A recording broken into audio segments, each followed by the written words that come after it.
Yeah, buddy. We're here. We live. Man, it's been a minute. It's been a minute.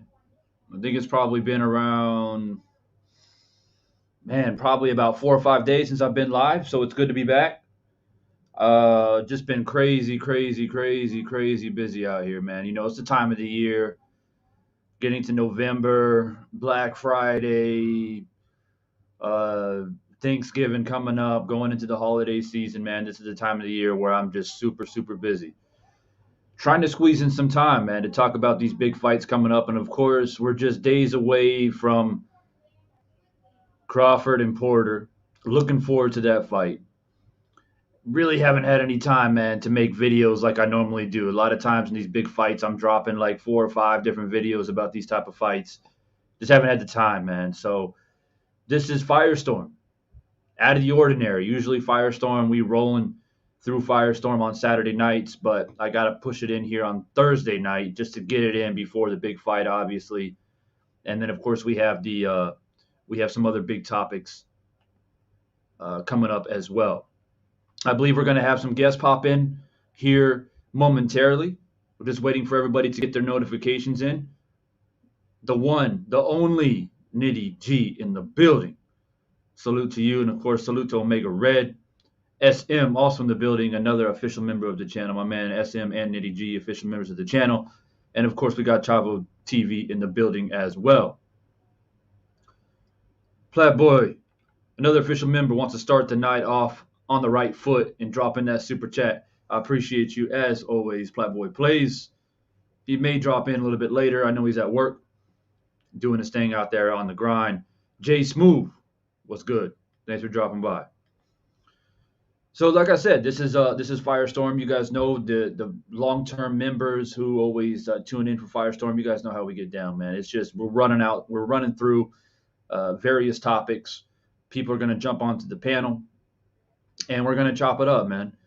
And I believe I'm going to go ahead and start off the night talking about the big fight coming up this weekend, man. I think that's the best way to go ahead and get things started and get things cooking here. And before I get into the nitty gritty of the fight, I want to just kind of give a little bit of time for people to drop in here, of course. And also my esteemed colleagues that said that they'll drop in as well. I want them to be able to join into the conversation. Also, what we'll be talking about tonight will be Tyson Fury, and it seems like Tyson Fury and Dillian Whyte is the next fight at the heavyweight platform.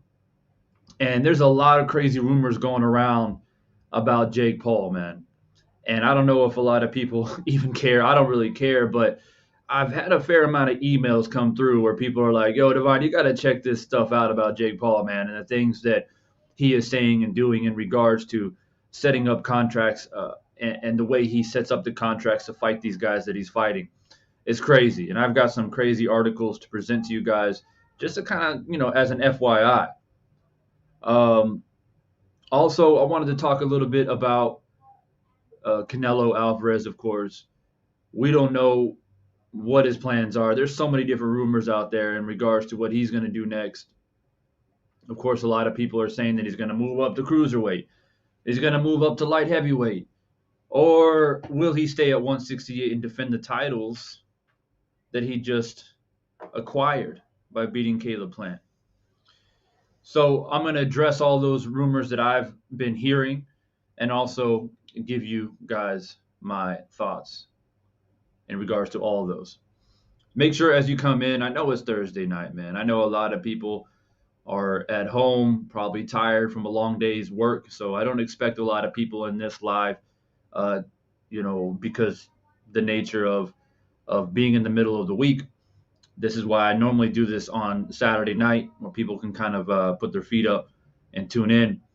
But unfortunately, as I was saying earlier, this is the only time I can do it. So this will be uploaded on the channel later. So if you're not unable to watch it live and you're watching as it's uploaded to the channel, thanks for dropping by. Make sure that you swoop in and hit that like button. Most people in the poll has voted for Crawford Porter. That's what they're most looking forward to during this segment of Firestorm. So we'll go ahead and jump into it. And hopefully the people that were going to come by tonight will jump in soon. All right, so Crawford Porter. Look, I don't have anything fancy to say about this fight, really, to be honest with you. I have spoken about this fight periodically on various different platforms. I went to 78's page when he was talking about this fight, and I gave my thoughts. And we had a nice amount of people on there that day when 78 brought the topic up on his channel. I know that Ricky Williams was on there, BFTB was on there, and a few other gentlemen that I wasn't familiar with. And it was pretty split. I would say that was myself and maybe two others on the panel that were picking Crawford, and the rest of the people were actually going for Porter. And there's a fair amount of people that think that Porter's going to pull this off, man.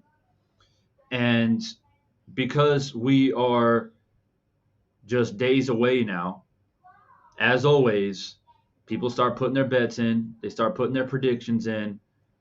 We've all seen the videos, the training videos. We've heard all the hype. We've heard the experts give their opinions.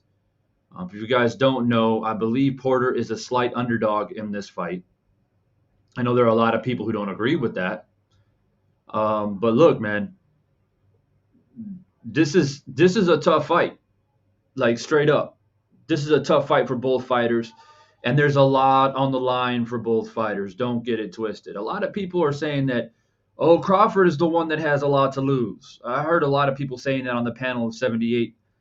78's live talking about this very fight. A lot of people saying, nah, I don't think Porter's the one that has anything to lose. Actually, Crawford. I don't agree with that personally.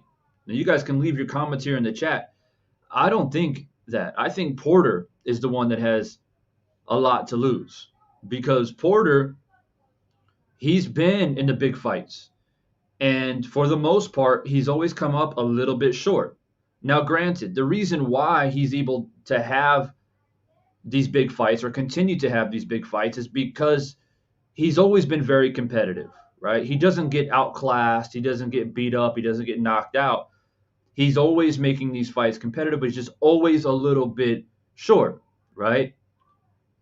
But you can only come up short, rather it's by a round or two or 4 or 5 rounds. You can only come up short so many times, and eventually people are like, all right, well, you're just not at, the top elite level. I mean, he's an elite fighter, but when you come up short, against in your biggest fights, it is what it is, right? So for me, if he fights Crawford and it's another close fight, which I believe it will be, if it's another close fight and he doesn't edge it out, what are people going to say? They're going to say the same thing they've been saying. Oh, Porter's a tough dude. He came to fight. It was a great fight, but he came up short. How many more of those can he have on his resume? Now, Sean Porter, win or lose, yes, I agree. He can be thrown back in and fight any of the top 10 welterweights probably for until the end of his career because he's just that guy. He's that guy where he's a wild card. You don't know, he might surprise people because of his work ethic, his durability, his boxing ability, everything, right? But will he get the super big fights? Will he have the opportunity to fight for the undisputed, which is something that's right around the corner for the welterweight division? Where you got Errol Spence holding a couple belts, and then you got Ugas and these guys in there. The welterweight division is crazy with talent. And if Sean Porter loses, in my opinion, he's not in that battle. It comes down to 3 names or so. You basically got Errol Spence, you got Ugas, maybe Virgil Ortiz if he gets a nice victory on his belt. You throw him in the mix because he's undefeated and the skill set that he has, right? So there's only it's a really small patch of dudes that you can really throw in there. And then if Crawford wins, he decides to stay at 147. He just beat Sean Porter, so he's thrown in there. So in my opinion, this is a risky fight for Porter if he loses.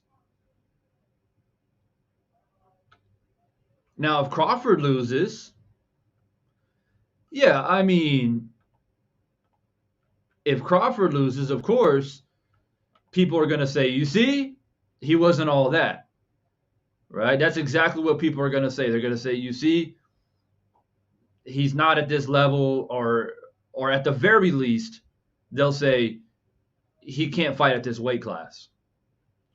But the biggest critique of Terrence Crawford is his resume, right? People think that he doesn't have a good resume.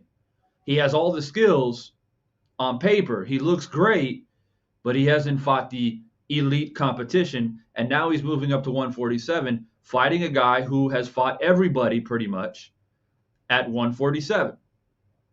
So if he loses, people will say, you see, he wasn't that good. But here's the thing. He's moving up.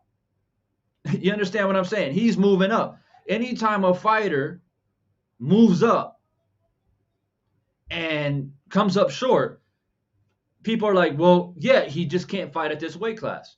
If you put Bud back into 140 and he loses, then that's a different story because he can't, he 135, 140, right? And working his way up. So my opinion is it's more of a risk fight for Porter at this point in time in his career. All the big fights that he's had, he's always come up short. If he comes up short again, I feel like it pushes him out of the conversation to fight for the eventual undisputed championship. That's just my opinion. This fight is at 147. For me, it's a win-win for Crawford. Not a win-win, but it's not win-lose. It's win and start over, basically. If Crawford wins, then they say, whoa, shit, damn, he is good. He can bring his power up to 147. Because let's be honest here, he's got to make Sean Porter respect him. Sean Porter is not a guy who is shy. You understand what I'm saying? He's not a guy who's going to, just stay on the back foot. So he's going to have to get Sean Porter's respect and get it early. So if Crawford wins this fight, they're going to say, okay, he can carry his power up to 147 because he has to get Sean Porter's respect. So he'll have to accomplish that. And he's able to, be in there with one of the toughest guys at 147, who's a dog, who is strong, who's always fit, who always comes in incredible shape, who can go 12 rounds no problem. Crawford must get his respect if he goes in there and beats Shawn Porter, man. Straight up. We'll give out the shout out to the people that are just starting to drop in. I appreciate you. It looks like people are finally starting to get their notifications. I see that it takes about 15 to 20 minutes for people to get notified when I go live. But nonetheless, we have Woke the Truth. Good to see you, bro. Thanks for dropping by. Moped in the building. Always good to see you, bro. Thanks for dropping by. Rojai, Willie, Beecham, Yave. Thanks for dropping by, guys, tonight. I know it's Thursday night, a little bit out of the ordinary. Firestorm. Usually we do it on Saturday nights. But I got to get it in, man, because this weekend my schedule is stacked. I'm going to try to go live during the fight, as I have been doing recently, and give my commentary. But, yeah, I'm just giving my thoughts right now. We're just chopping it up about Porter and Crawford.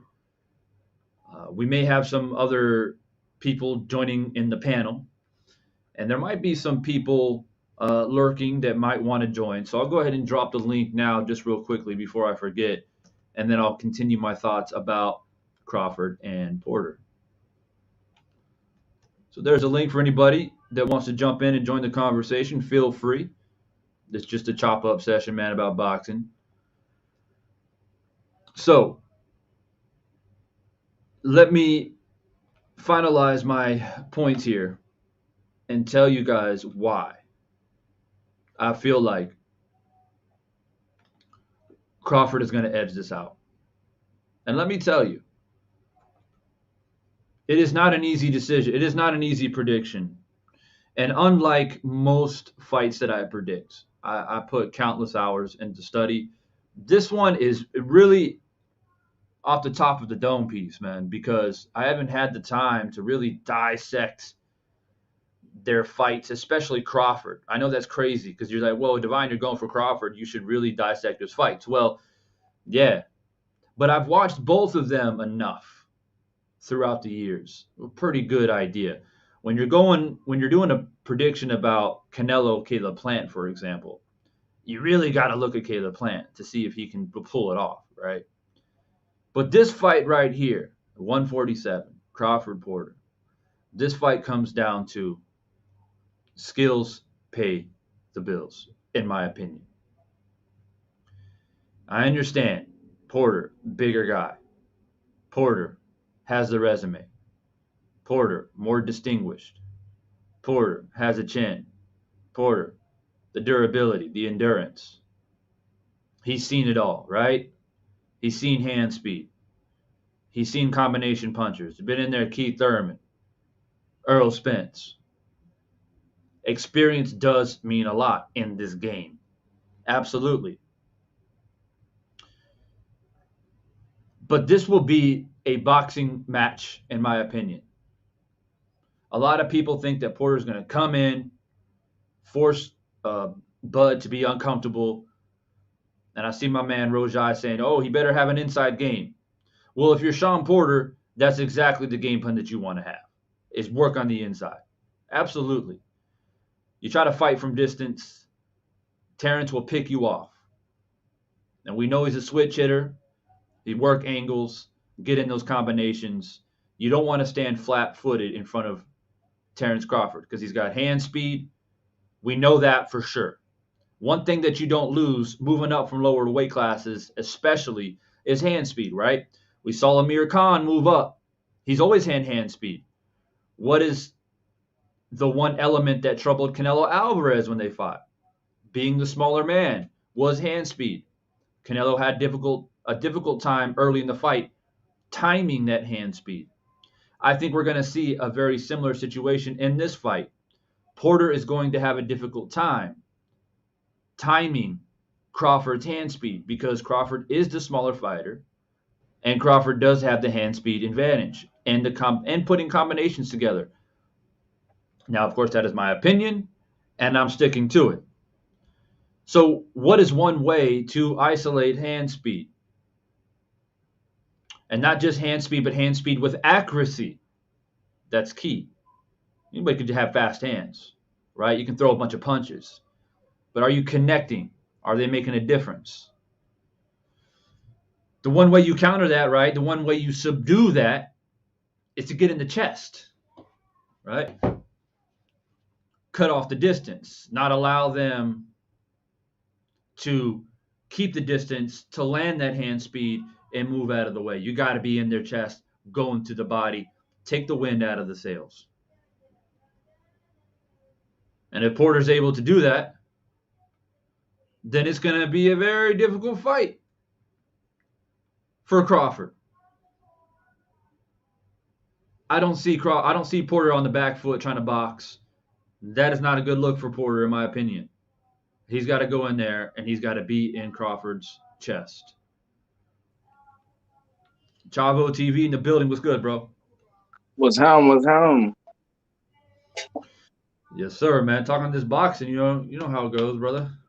Yeah. Well, I kind of agree with what you're saying. Like you said, skills pay the bills. I just think Crawford is he's gonna be too versatile. And even watching I don't know if you've seen I think they dropped it last night. The Top Rank, basically their type of all access thing.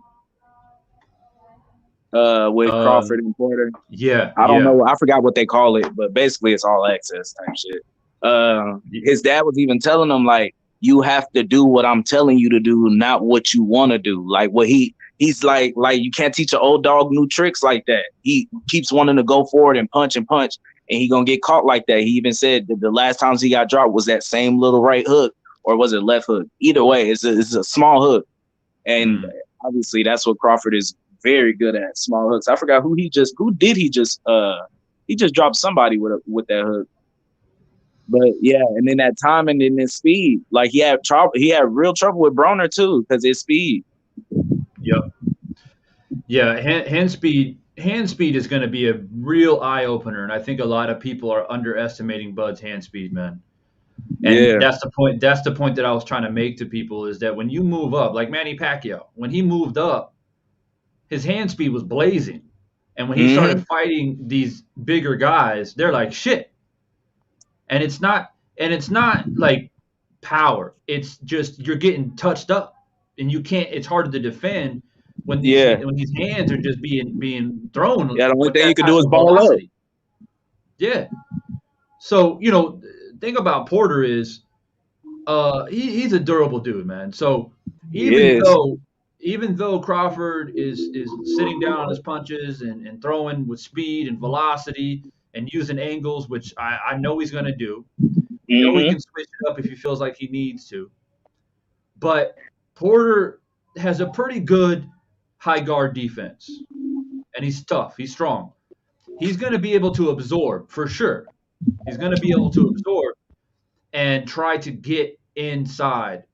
Because, in my opinion, that's the only way Sean Porter wins this fight, is that if he gets on the inside effectively and gets to the body effectively, because that's how you deter a fighter with hand speed and boxing ability, is to go to the body.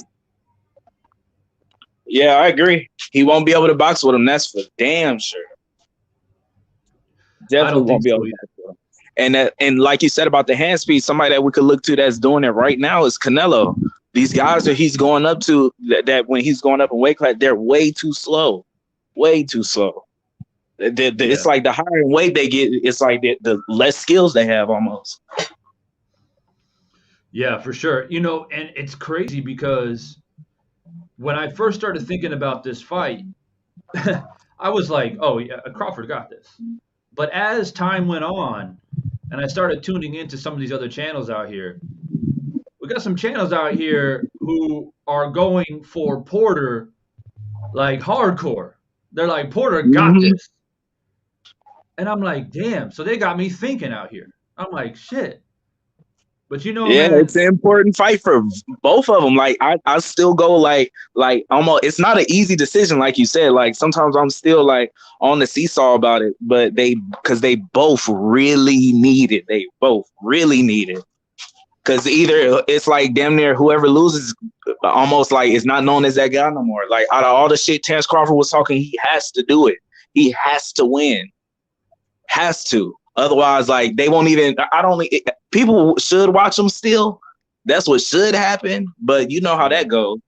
And you lose your O, they don't want to hear shit from you. Yeah, and I guess in that respect, it's a pretty fair point. I mean, Porter, if he loses, it's kind of like, well, he lost another big fight. Yeah. But the thing about Porter is that he just always makes it competitive. That promoters are always willing to give him a chance in other big fights, no matter what. Yeah, he's that guy that can just be challenging for anyone just because of how he fights. Yeah, but if he makes it a good fight, but if he gets stopped though, like if Terrence Crawford can stop him, it's over with for this man. Because I don't think it's just enough for Crawford. I don't think it's just enough for Crawford to go in there and beat him. They're looking because they already see him, like you said, as like a measuring stick. Like they'll always call him back just for a good fight, like Gabe Rosado or somebody. So I think he really wants to get out of there. He even said on his podcast, he knows this is a very important fight for him. Like otherwise, they're gonna see you as the measuring stick, the guy that moved up. All right, can you get past Porter? Then he's ready. Yeah, I mean, this is like I said, this is a big fight, and in the beginning when it was first announced, I was like, Terrence, he should get this on boxing skill alone.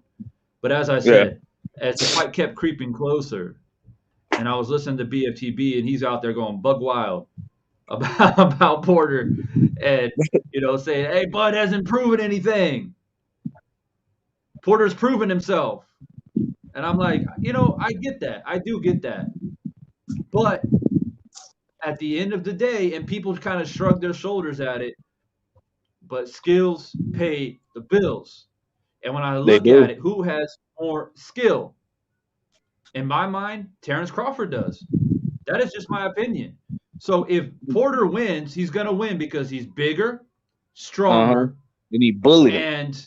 And bullies him. That's the only he's not going to win a boxing match. At all. I'm telling you. And I've heard a few people out here saying, "Hey, Porter can box, bro. You might be surprised." I'm like, come on, man. Come on. That's what they say, bro. I keep hearing that too. He has a great jab. Even the analytics say he's like landing like a crazy amount of jabs. But he's not, like I said, when that switch goes on, when he's in there, I just think that is him. That is how he fights. You can't teach that. That is just born in that man. And he gonna resort back to that, especially if you get frustrated. Yeah, and I want to say this too. In the Errol Spence fight, he surprised me. Because if you remember in that fight, he tried to come forward and do what he normally does. And what ended up happening is Errol Spence just kept timing him and landing hellacious shots. Mm-hmm. Then Porter body shots too. Yeah. And then around the 6th round, he started boxing. And it's not because Porter's just this great he has boxing skill, obviously. He's at the fucking top level of boxing. But it wasn't that he was he turned into a grandmaster boxer. It was because Errol Spence was surprised. He's like, what? He's moving around now? Oh, shit. Okay, now I got to come forward. Now, Errol Spence is a mind coming forward, but when you switch that up in the 6th, 7th round make somebody of a championship fight, it's going to take you a few rounds to make those adjustments. Mm-hmm. So Porter did surprise me with that. But, it turns my mind to, okay, a Crawford-Spence fight, which is something that I think we all want. I mean, at the end of the day, that's what we really want to see. That's what we've been talking about for the past 5 years. So when I look at Crawford-Spence, I'm thinking, okay, now Crawford, he can outbox Spence. Porter can.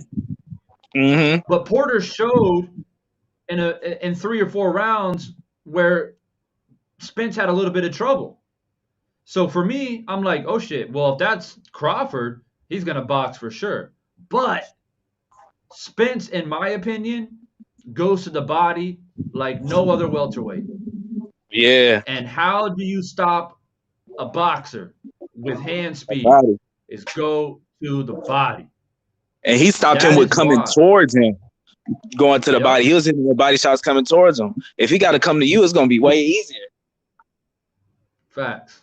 So I think that you're right, man. When you really sit down and think about the magnitude of this fight, it's just not a welterweight fight, and it's not as easy as saying, oh, just another stepping stone for Terrence Crawford. Hell no. Mm-mm. This is not a stepping stone. This is a challenge. This is going to be tough. And with that being said, all of you Terrence Crawford haters out there, y'all better give him his flowers, man, if he pulls this off. Yep. Especially. What do you think about the element of it being like mandated? Like out of nowhere, they both seem, if this is true, like what they say, they neither one of them knew about it. Out of nowhere, like that element of it, just y'all got to fight. Because supposedly they say whoever was running from who or whatever, like on the drop of a hat. The mandated part, if it's true, and they actually did mandate it to force these two guys to fight, I don't necessarily have a problem with it, and perhaps that needs to be done more often, because these fighters be hopscotching around trying to avoid shit, and when these sanctioning bodies come in and say, hey, you're a champ, he's a champ, let's go, or you're the champ and he's the #1 contender, let's go.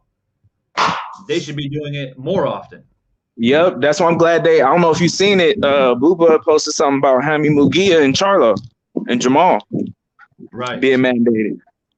Yeah, it's fire, because he would have just sat on the shelf and did some bullshit probably. Yeah, for sure. And I've been tired of seeing Crawford sit around too. Oh yeah, definitely. And I'm a big supporter of Crawford and his abilities, but I'll be the first one to tell you, it's time to move your ass. And I'm tired of, well, I'm with Top Rank, and it's not me. Well, look, man, at some point, fighters got to take responsibility. At some point. You can't just be like, put it all on your promoters and, I'm going to wait for my promoter. That's the type of shit that Manny Pacquiao used to say, and I couldn't stand that shit. It's like, you're going to fight Joshua who? Joshua Clottey? at Dallas Stadium? Are you kidding me? And then to make it even worse, what did Joshua Clottey do when he showed up fight night? Just stood there and with the high guard and got beat up all night. And I'm like, people pay for this shit? Yeah, and we know now, we too smart now though. Like, we know that's not the case. Well, I'm just waiting on whatever he says. I just do. No. We know you can actually make some shake. Absolutely. Willie, what's good, bro? You hear us?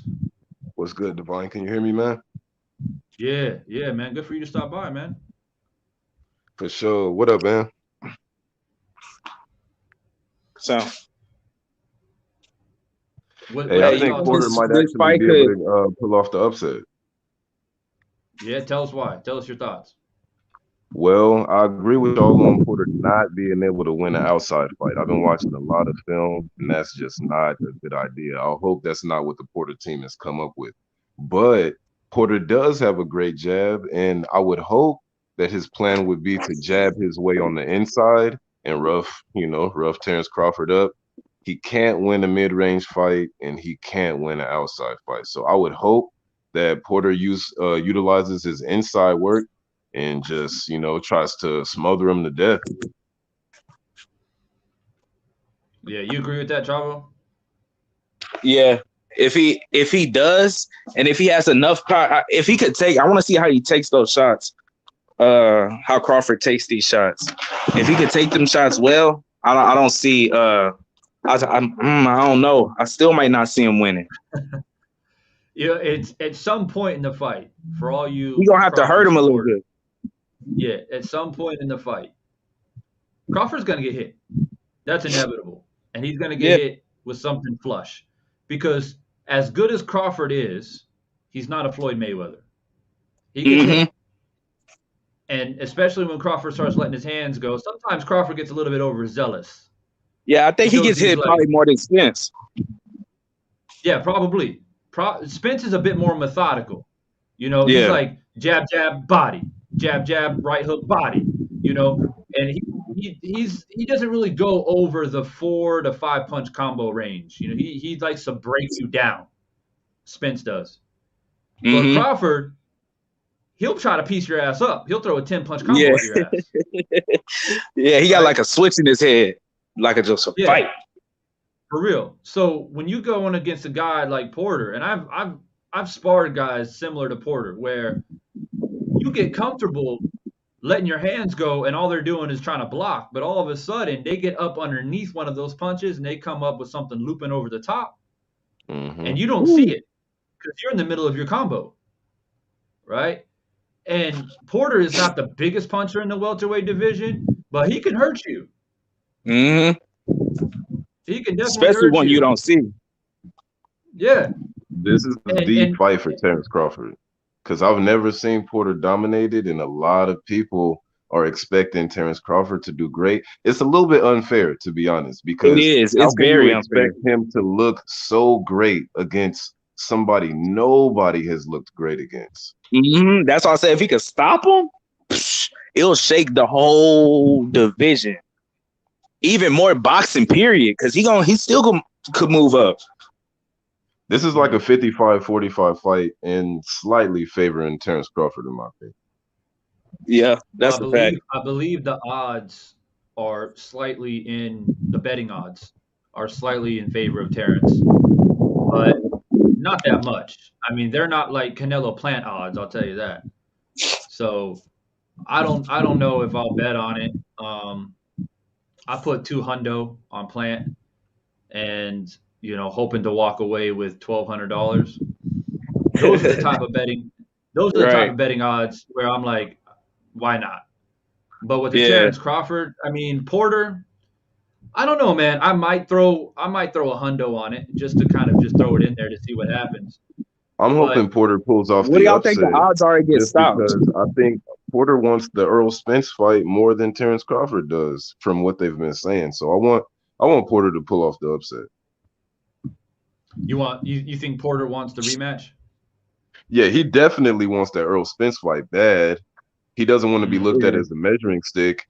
And Terrence Crawford keeps throwing dirt on the Earl Spence fight, and I can't stand that. So I want to see Porter get a rematch and see how he does against Earl Spence again. That's fair, but I got a question for both of you guys. What the hell is Keith Thurman doing? Oh man, I have no clue. Oh man, he needs to fight like he's doing drugs now. Hey, last time I heard him talk, hey, I'm gonna be honest with you, and I used to like Keith, bro. Back in the day, me too. Fighting, I used to like, you know what, man, I like this whole kind of swag and one time and all that. Yeah. But then I saw him speak like a week or so ago in the gym, and the dude, like, I ain't gonna lie, he looks a bit drained. Like, I don't know if this guy is on some shit or what, but he don't look normal. Look like a crackhead, man. Yeah, it's just weird. It's just in the way he talks and the way he looks, and like his hair is all fizzed out and like brushed his hair and like a month. Has got to him like he's rich now. Do you think he's kind of complacent? I think he don't want to be exposed. He don't want boxing to be the thing that kicks him out. He wanted to leave on his own terms, but he knows he can't just cherry pick somebody. But the longer he waits, the worse it's himself talking all of that crap to Pacquiao. Pacquiao kicked his ass. And he don't want that. It's all it takes is another L. Then it's like, oh, he's officially the measuring stick now. That's exactly what Keith. That's what he's gonna do. All of the shit talk he talked to Pacquiao, talk about T-Rex arms and this and that, and then Pacquiao beat the hell out of him. I see that shit on Facebook almost every day.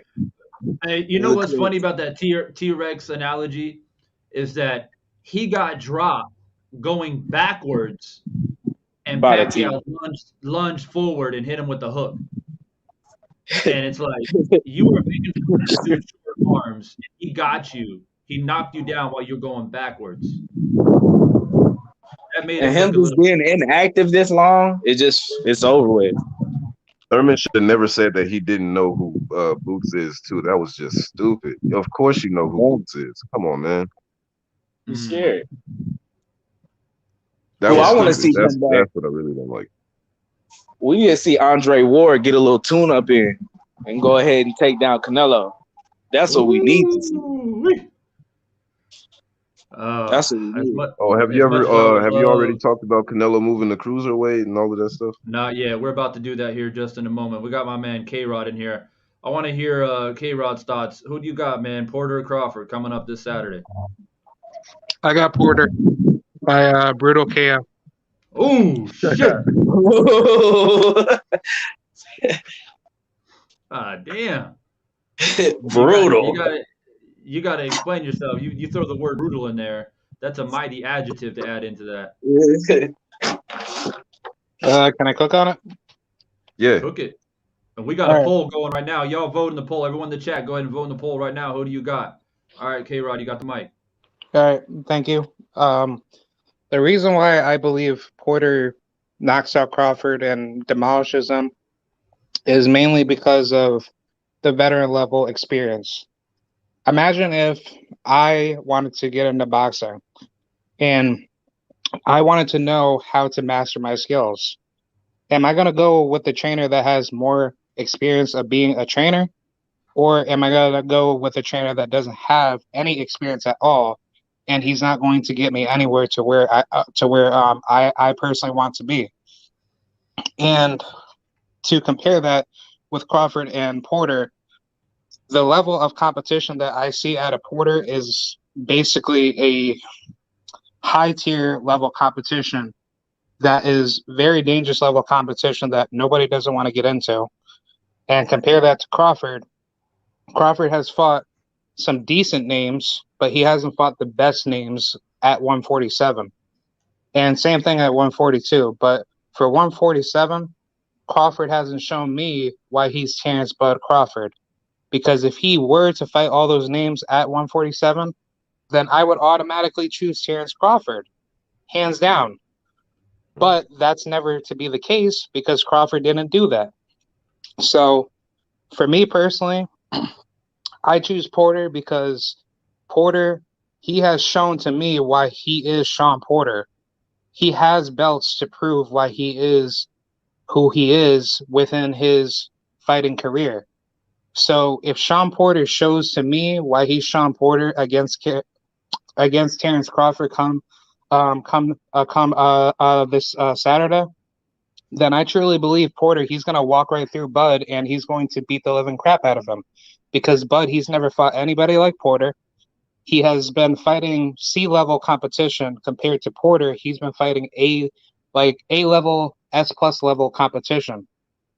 And I purely believe that Sean Porter, he has enough tools in the bag to show why he is the most, high-tier welterweight. And I purely believe if Sean Porter comes out the same version like he did against Errol Spence, if not better, to Terrence Crawford, I don't think Crawford is going to handle Porter's pressure. I think Porter is going to tire out Crawford, where Crawford, he's not going to be able to develop enough space divided between his outside boxing ability and away from Sean Porter's inside pressure. And I think it's just going to come to a point of a late game situation where Crawford, he's going to get hit with something that he doesn't see from Porter, and that's going to rock him really bad. And I can easily see Sean Porter stopping him. But my final prediction would be Sean Porter brutal stoppage in the 8th round. Sean Porter back. If that happens, let me counterpunch just for a moment, because it's a fair comparison to say, well, look what Sean Porter did against Spence, and Spence is a bigger man than Terrence Crawford. But here's how I'm going to counterpunch that. When Porter fought Spence, he came forward for the first half of that fight, and Spence was piecing him up. And that's exactly why he changed it up. If he comes forward against Terrence Crawford, it's going to be a different type of piecing him up. He's faster than Spence, in my opinion, with hand speed and putting combinations together. So it goes into the middle rounds. If Porter then decides to switch it up and box like he did against Spence, Terrence is a better boxer, in my opinion, than what Spence is. And he's in an even worse situation. So my point is this. If Porter can get past Terrence Crawford's hand speed and cut off the ring, he's in good shape. It's going to force Porter to have to be the person to go to plan B. But if Crawford forces Porter to go to plan B, I feel like Porter's in trouble. I don't think he has the hand speed to compete with Crawford, and I don't think he has the boxing ability to compete with Crawford. That's just my opinion. And so, look, I think that when you put Spence in here, it makes it even more intriguing because it's like Spence is such a good fight. I'm a huge Spence fan, by the way. One guy on 147, I'm Spence. Everybody has their fighter in 147, right? Some people got Spence, some people got Crawford, some people got Porter, some people even got Ugas. I've heard some people on YouTube talk about how Ugas is going to take over the division, right? For me, it's always been Spence. And I think for me, it's because of the body attack. The body attack at 147, Spence hits the body like he's a middleweight, in my opinion. And he hurts people to the body. And he just changes everyone's game plan when he goes to the body the way that he does. So I think it's fair to throw Spence in there and be like, hey, Porter fought Spence, man. And Spence is probably, he's the best right now in the welterweight division. He's ranked number 1. He's got the IBF and WBC. And Porter was in there with that guy. And it was competitive. So it makes sense to say, yeah, because of that, I think he's going to take care of Terrence Crawford. But you guys know the old saying. Styles make fights. Hey, I got a question for y'all. Who's the better coach, Kenny or Bomac?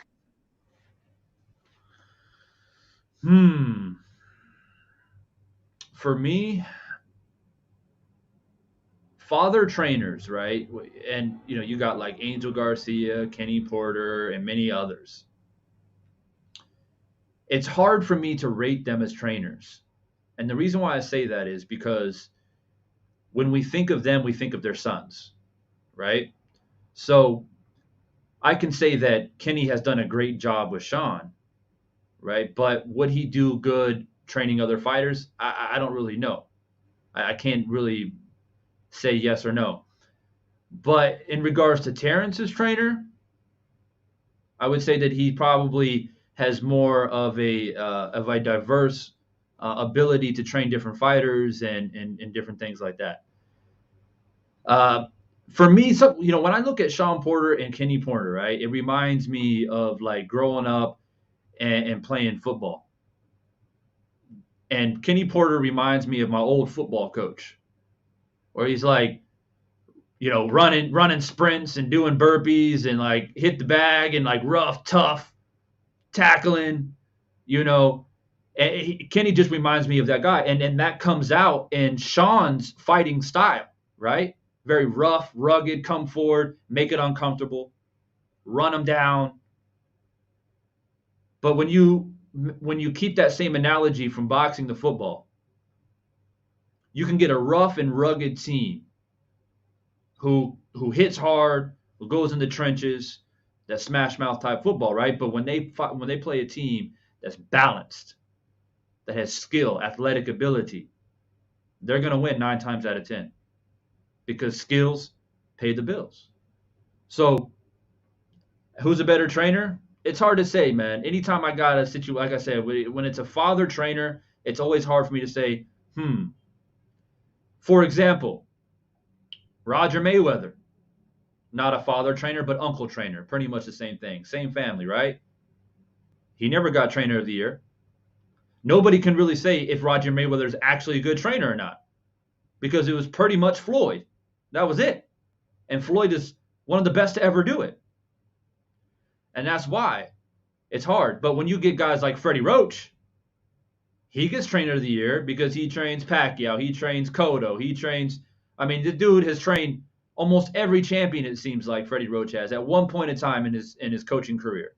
So people are like, yeah, he's a great trainer because look at all the guys that he's trained. That's just my opinion. K-Rod, you can throw your opinion on it if you want. K-Rod, you there? Yeah, sorry about that.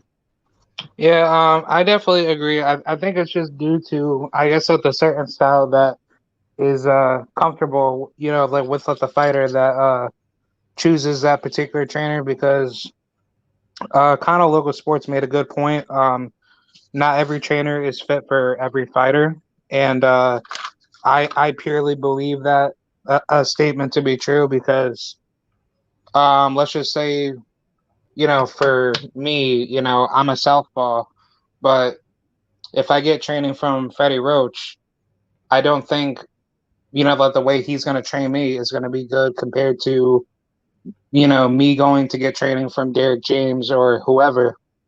So I personally think it's more of a chemistry connection first to, basically feel comfortable with that trainer that understands you as a fighter. And then that way you guys have created a good fundamentalist relationship to be successful to where you guys are competitive enough to be at that high level. Yeah, I agree with that. I agree that not every trainer can train certain fighters, um, and that's why certain trainers just stick with one fighter or very few fighters. They keep their pool very small. And when people talk about trainers and how good they are, I always say, okay, Angel Garcia, do you think he would do well training other people? I don't know. Kenny Porter, would he be good training other?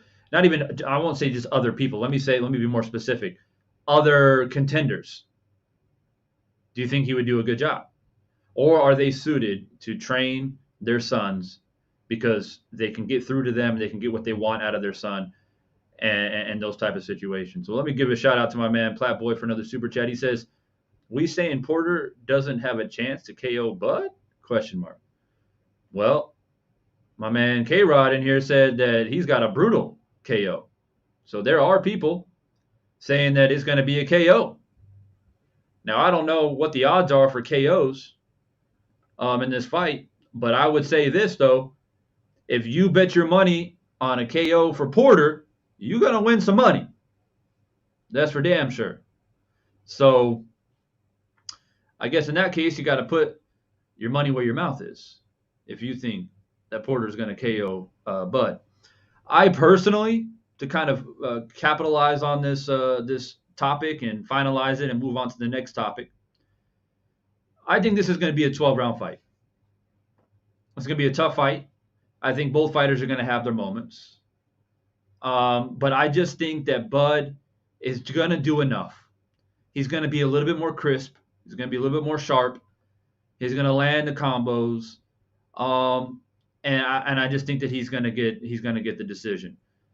Porter, once again, in my opinion, the way that I see it, it's going to be a thing of Porter did a great job, put on a great fight, but he came up a little bit short.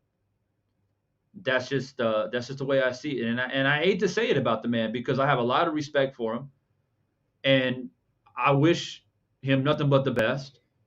And I have no dog in this fight really. And if Porter pulls it off, I agree with Willie. Get that rematch with Spence. You've earned it. You beat Terrence Crawford. You've earned that rematch against Earl Spence. Absolutely. But if Terrence Crawford wins this fight, I don't want to see nothing else but Terrence Crawford, Earl Spence as well. Whoever wins should be fighting Earl Spence. Period, point blank. And then the winner of that can fight Ugas if that's how it needs to be and start to finalize this division. And for those of you guys don't know, I'll remind people, currently right now, ranked number 1, according to Ring TV. Earl Spence has the IBF WBC. He's ranked 1. Number 2, surprisingly, according to Ring TV, is Terrence Crawford himself, who's got the WBO strap. Then you got Ugas at number 3. He's got the WBA. So those three men right there, right off the top, can unify the whole division. So basically, Terrence Crawford, if he beats Sean Porter, fights Spence, then one of those two guys will have 3 straps. then you fight Ugas to unify the whole division. It's not rocket science, and it needs to happen. Hey, Divine. Number 4 is Sean Porter, and number 5 is Ennis. And Ennis, in my opinion, is the boogeyman. Ennis is the guy who can drop in any of these big fights and disrupt the whole party. But we need to get a unified champion sooner than later. So those are your top 5 right now. Go ahead, K-Rod.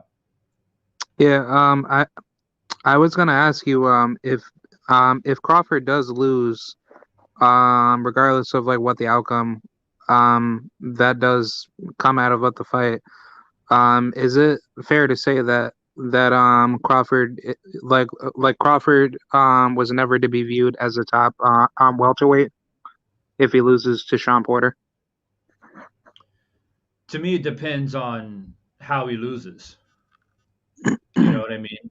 If he gets knocked out, then yeah, I feel like it's hard for anybody who's a Crawford fan to defend that, because you're basically stepping up against a high caliber opponent. And I agree with you, K-Rod. As much like I'm going for Crawford in this fight, but I can't really defend Crawford's resume. I can't. This is a chance for him to prove it to me and to everybody. I mean, I want him to prove me right. I want him to prove to me that, yeah, you're right, Divine. I do have skill. I'm going to prove it. But if he gets stopped, then, hey, then you're just not at that. You're not in the top 5 elite level of 147. Period. Because if you can't get past Porter, how are you going to get past Spence at 147? If you can't get past Porter, how are you going to get past Ennis? Keith Thurman, Danny Garcia. I mean, any of these guys should fight Thurman.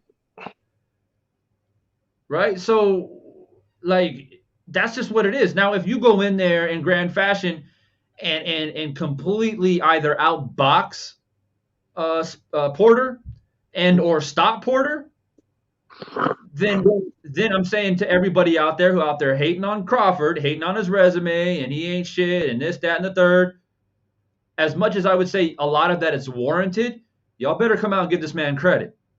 Because as much as he's been an irritant in the division because he hasn't fought people that we wanted him to fight because of, according to him, promotional issues, quote unquote, the man still has skills. And if he stops or outclasses Porter, he deserves his accolades, period.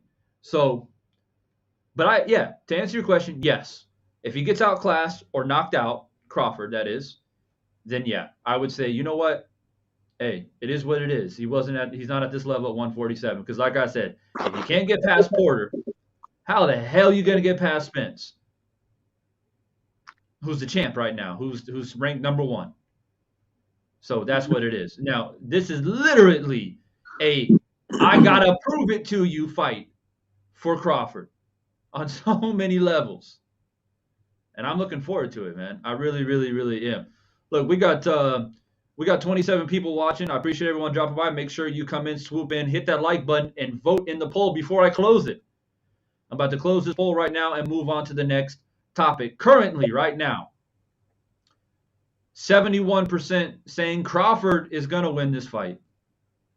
I didn't specify whether it's a decision or KO, but now it's dropped down to 67%. 67% for Crawford, 33% Porter.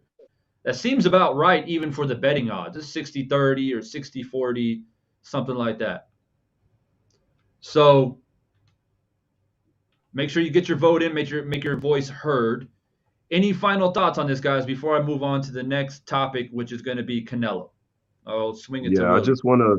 I just want to ask K-Rod, what punch does he think Terence Crawford will be most susceptible to in order to land this brutal knockout that he thinks is going to happen? Not that, I don't know, it can happen. I'm just saying, what punch do you, because I've been watching film of both of them, and I'm just curious as to know what punch do you think Terence Crawford is going to be most susceptible to in a fight against Sean Porter? I think it's going to be that right hand because if you look at it, or if you look at the Igas Kavaliauskas fight, Crawford was allowing Kavaliauskas to hit him with those overhand rights. And I truly believe Crawford, he has a tendency to try to brawl with you rather than just outbox you.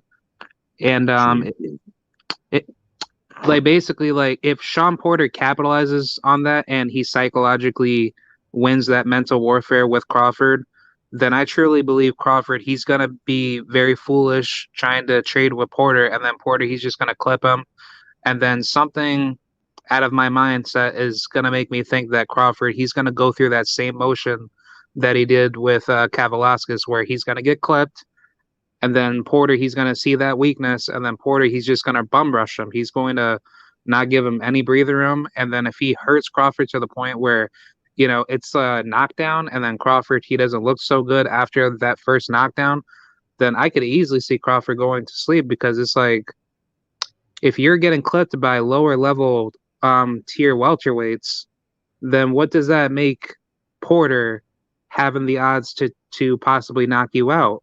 Because Porter, he doesn't obviously have the one punch hitter quitter power to knock people out, but he still hurts you to the point where you can't handle his pressure when he sees those weaknesses out of you. And Porter, he does a very good job using his correct me if I'm correct me if I'm wrong, Divine, that he uses a lot of his upper body strength, right, to try to basically gun you, right, to try to make you tired, and then if he could get you out of there, then he can get you out of there. Who are you referring to? Sorry. Sean Porter. Yeah, a lot of upper body strength. Yeah, for sure. Yeah, and on that note, K-Rod, I think that if he hurts Crawford, drops him, or wobbles him, Porter, he'll jump. He's going to be all over you, man. He's going to be all over you. If he drops him and he gets up at the 8 count, Porter's the type of guy that will just put his foot on the gas and try to get you out of there. He's not a type of guy that's going to kind of gauge a little bit to see if you're really hurt or not. If you go down, he's going to be all over you, period. So Crawford better not get clipped. I don't think Porter has one punch knockout power. I don't think it's going to be like boom, got hot, and then he just goes to sleep. I don't think that's going to happen.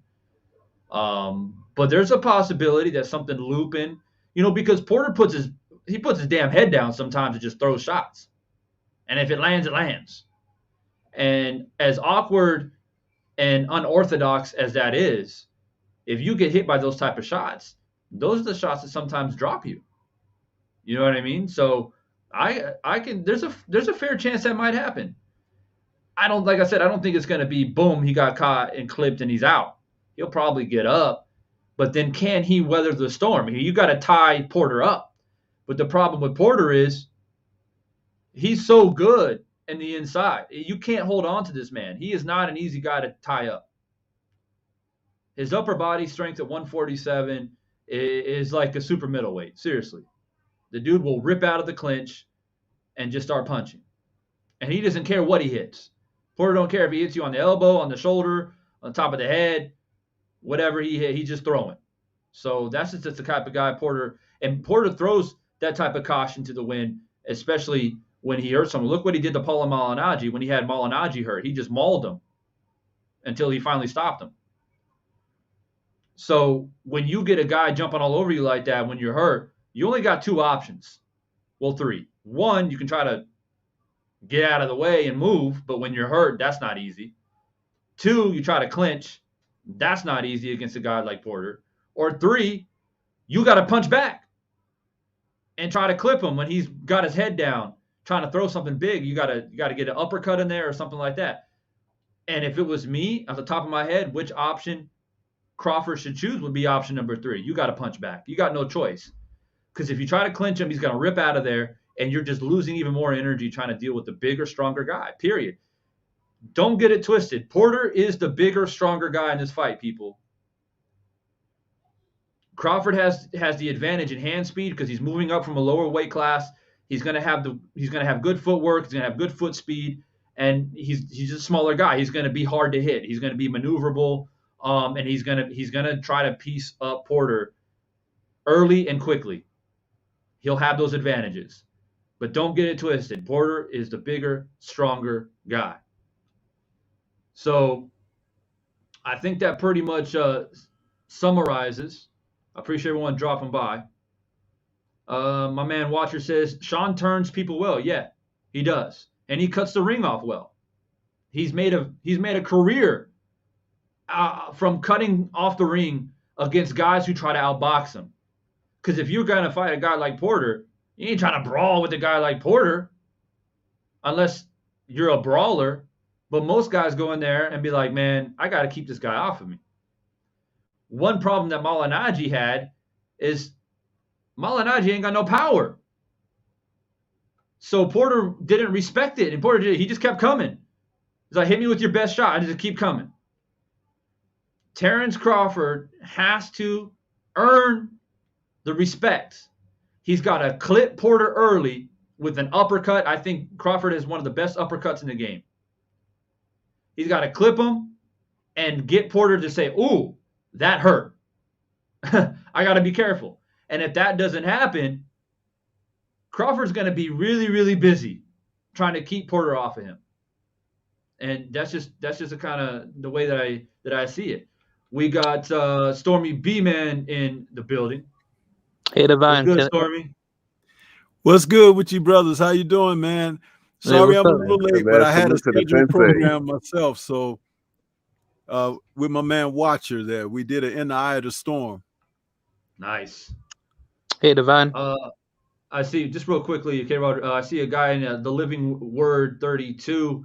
I'm not familiar with your name, man, so if you can turn on your cam just real quickly to make sure that, you ain't some troll bouncing your ass or something.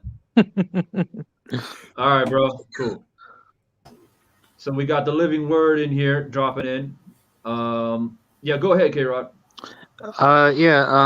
One final point that I wanted to ask you. For this fight, do you think Bud should start out southpaw or should he start out orthodox to try to beat Sean Porter early? That's a good question. Most people that I've talked to has said that they think that he's going to come out southpaw. I think that he'll probably come out southpaw first, but I think we're going to see him switch a lot in this fight. I don't know why I have that feeling. I think he's going to be working behind both jabs, left and right, trying to, keep his angles and just try to keep Porter at bay. I think Crawford's much smarter than what a lot of people give him credit for. He knows that Porter is coming in to try to walk him down and beat him up. And I think he'll start southpaw, but I think he'll be doing a lot of switching, in my opinion. But we're going to have to see. But, Crawford's the type of guy that whatever he starts off with, he's going to figure out what works best. Crawford, you've seen that in a lot of his fights, right? Whatever stance works, he usually sticks with it because if it's not broke, don't fix it kind of thing.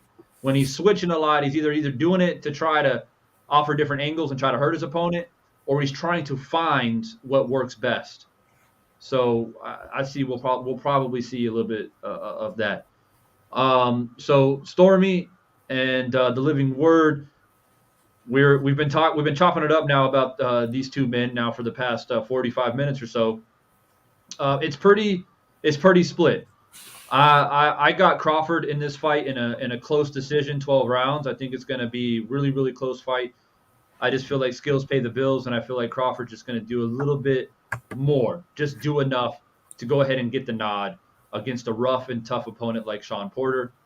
But Willie here and K-Rod, they got Porter. They think that he's going to be a bit too rough, a bit too tough, too big. So, Stormy, go ahead and lay it on us on who you got winning this fight, and then we'll swing it over to the Living Word. I have Terrence Crawford winning, and one of the main founded beliefs here for me happens to be the fact that Bud Crawford has a complete dimension when it comes to boxing, and I call it 5 dimensions. When a guy can box, he can fight, he can be defensive when he needs to be. He can switch orthodox and southpaw. He has that it factor when he's challenged. I actually believe that we haven't seen the best of Terrence Crawford because he hasn't been in there against the best. I believe that he can raise his level of expertise of how he boxes due to who he has in the ring in front of him. And since everyone has been clamoring that he hasn't fought anybody, they're basically saying his whole resume is trash and that he hasn't accomplished, but he fought and beat the best of who was there. A lot more than what Canelo Alvarez could say when he moved through the divisions. He fought the best men that were there. Now, because these other men were at welterweight and fought their entire careers at welterweight, that's not to dismiss what Crawford accomplished while moving up to that division, because when he moved up there, they all had an opportunity to take him then. When he moved up, oh yeah, that guy coming up, yeah, give me him. See, they had a chance to do that, but none of them elected to do that. We've now found out, it has been revealed, that wasn't all on him. It wasn't. So chuck it up to Sean Porter, who doesn't back down from a challenge. But the one thing is that these two men know each other. They're very familiar and have known each other for years. But you have to understand, if you listen to the words that Sean Porter speaks when he talks about Crawford, he keeps it engaging enough because they're going to be fighting. But the one thing he hasn't been is disrespectful. And that's 2 reasons for that. 1, that's not really his character. 2, he really knows Bud Crawford. And Bud deals with the fact that he's got to fight a friend. And I do believe they're earnest friends because of the history that they have behind them.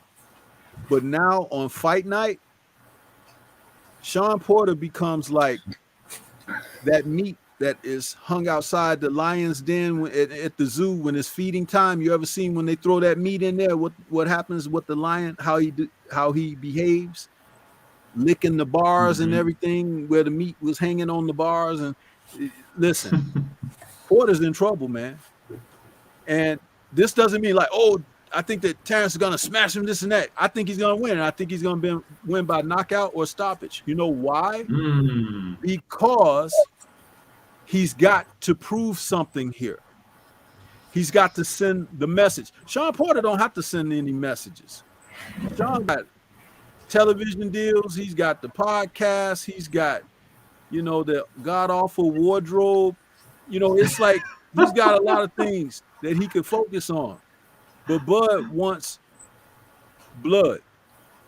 He got that leprechaun suit. If you look at the news that dropped this week alone, doing this presser and all of this leading up to this week, he actually went to the WBC and asked them to make him the mandatory for Earl Spence.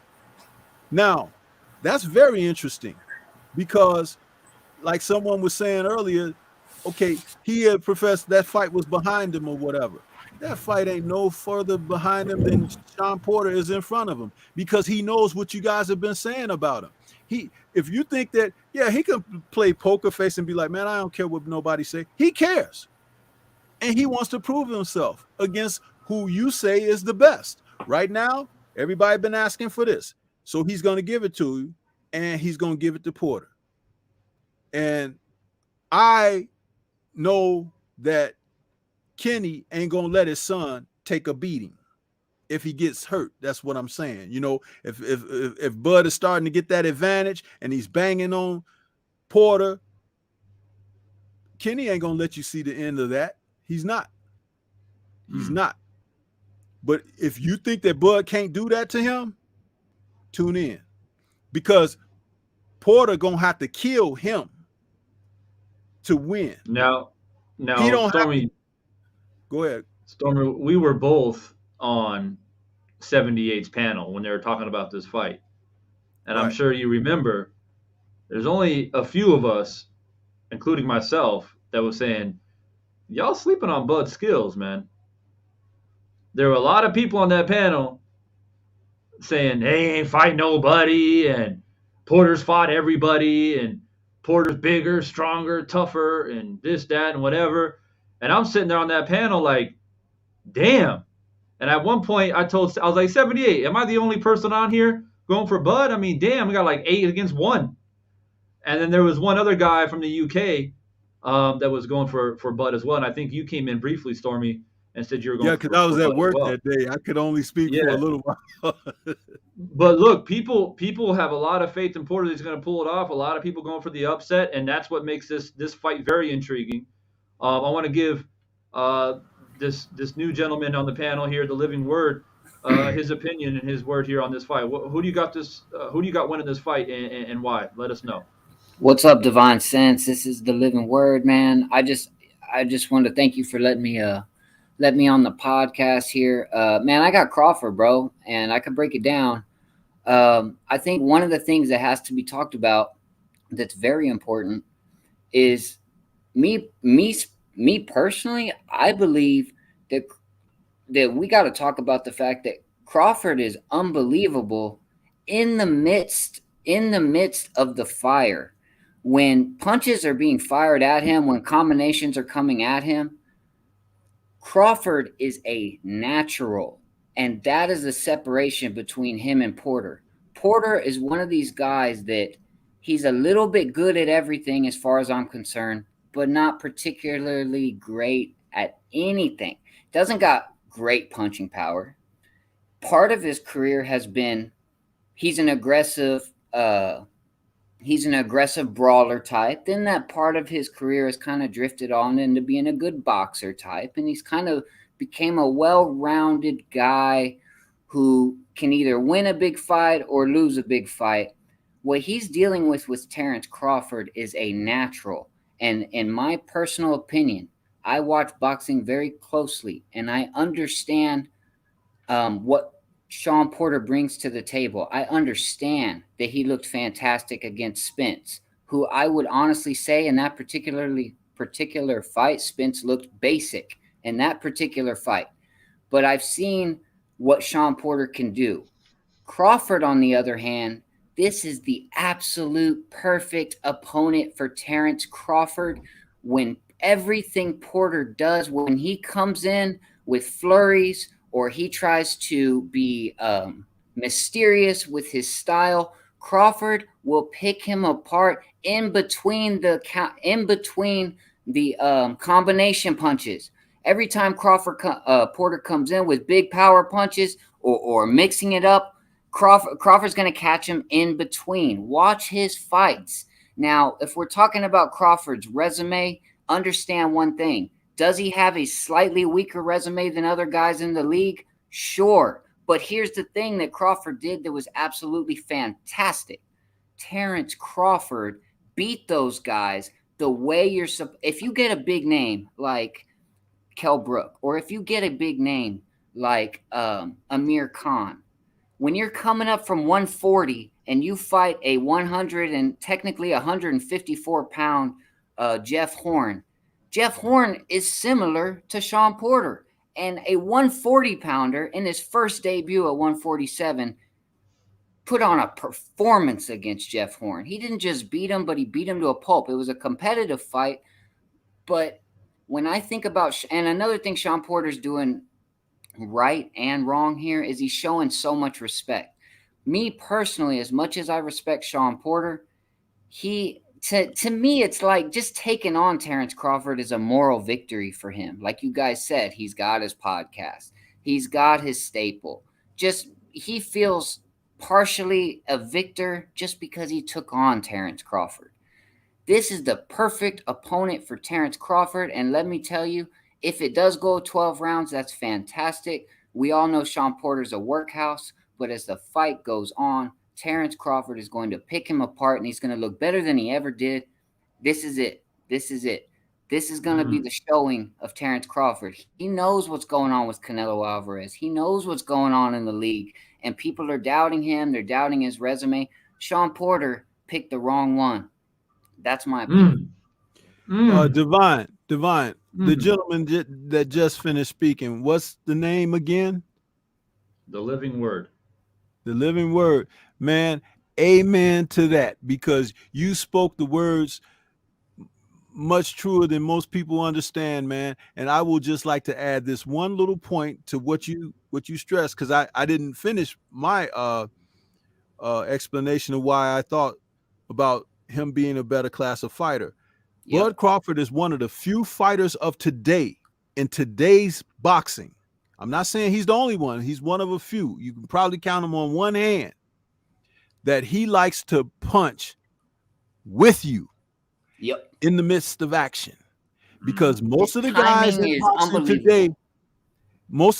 boxing today, don't like contact. So they're either punching, trying to get out of the way at the same time, or punching and jumping out of the way.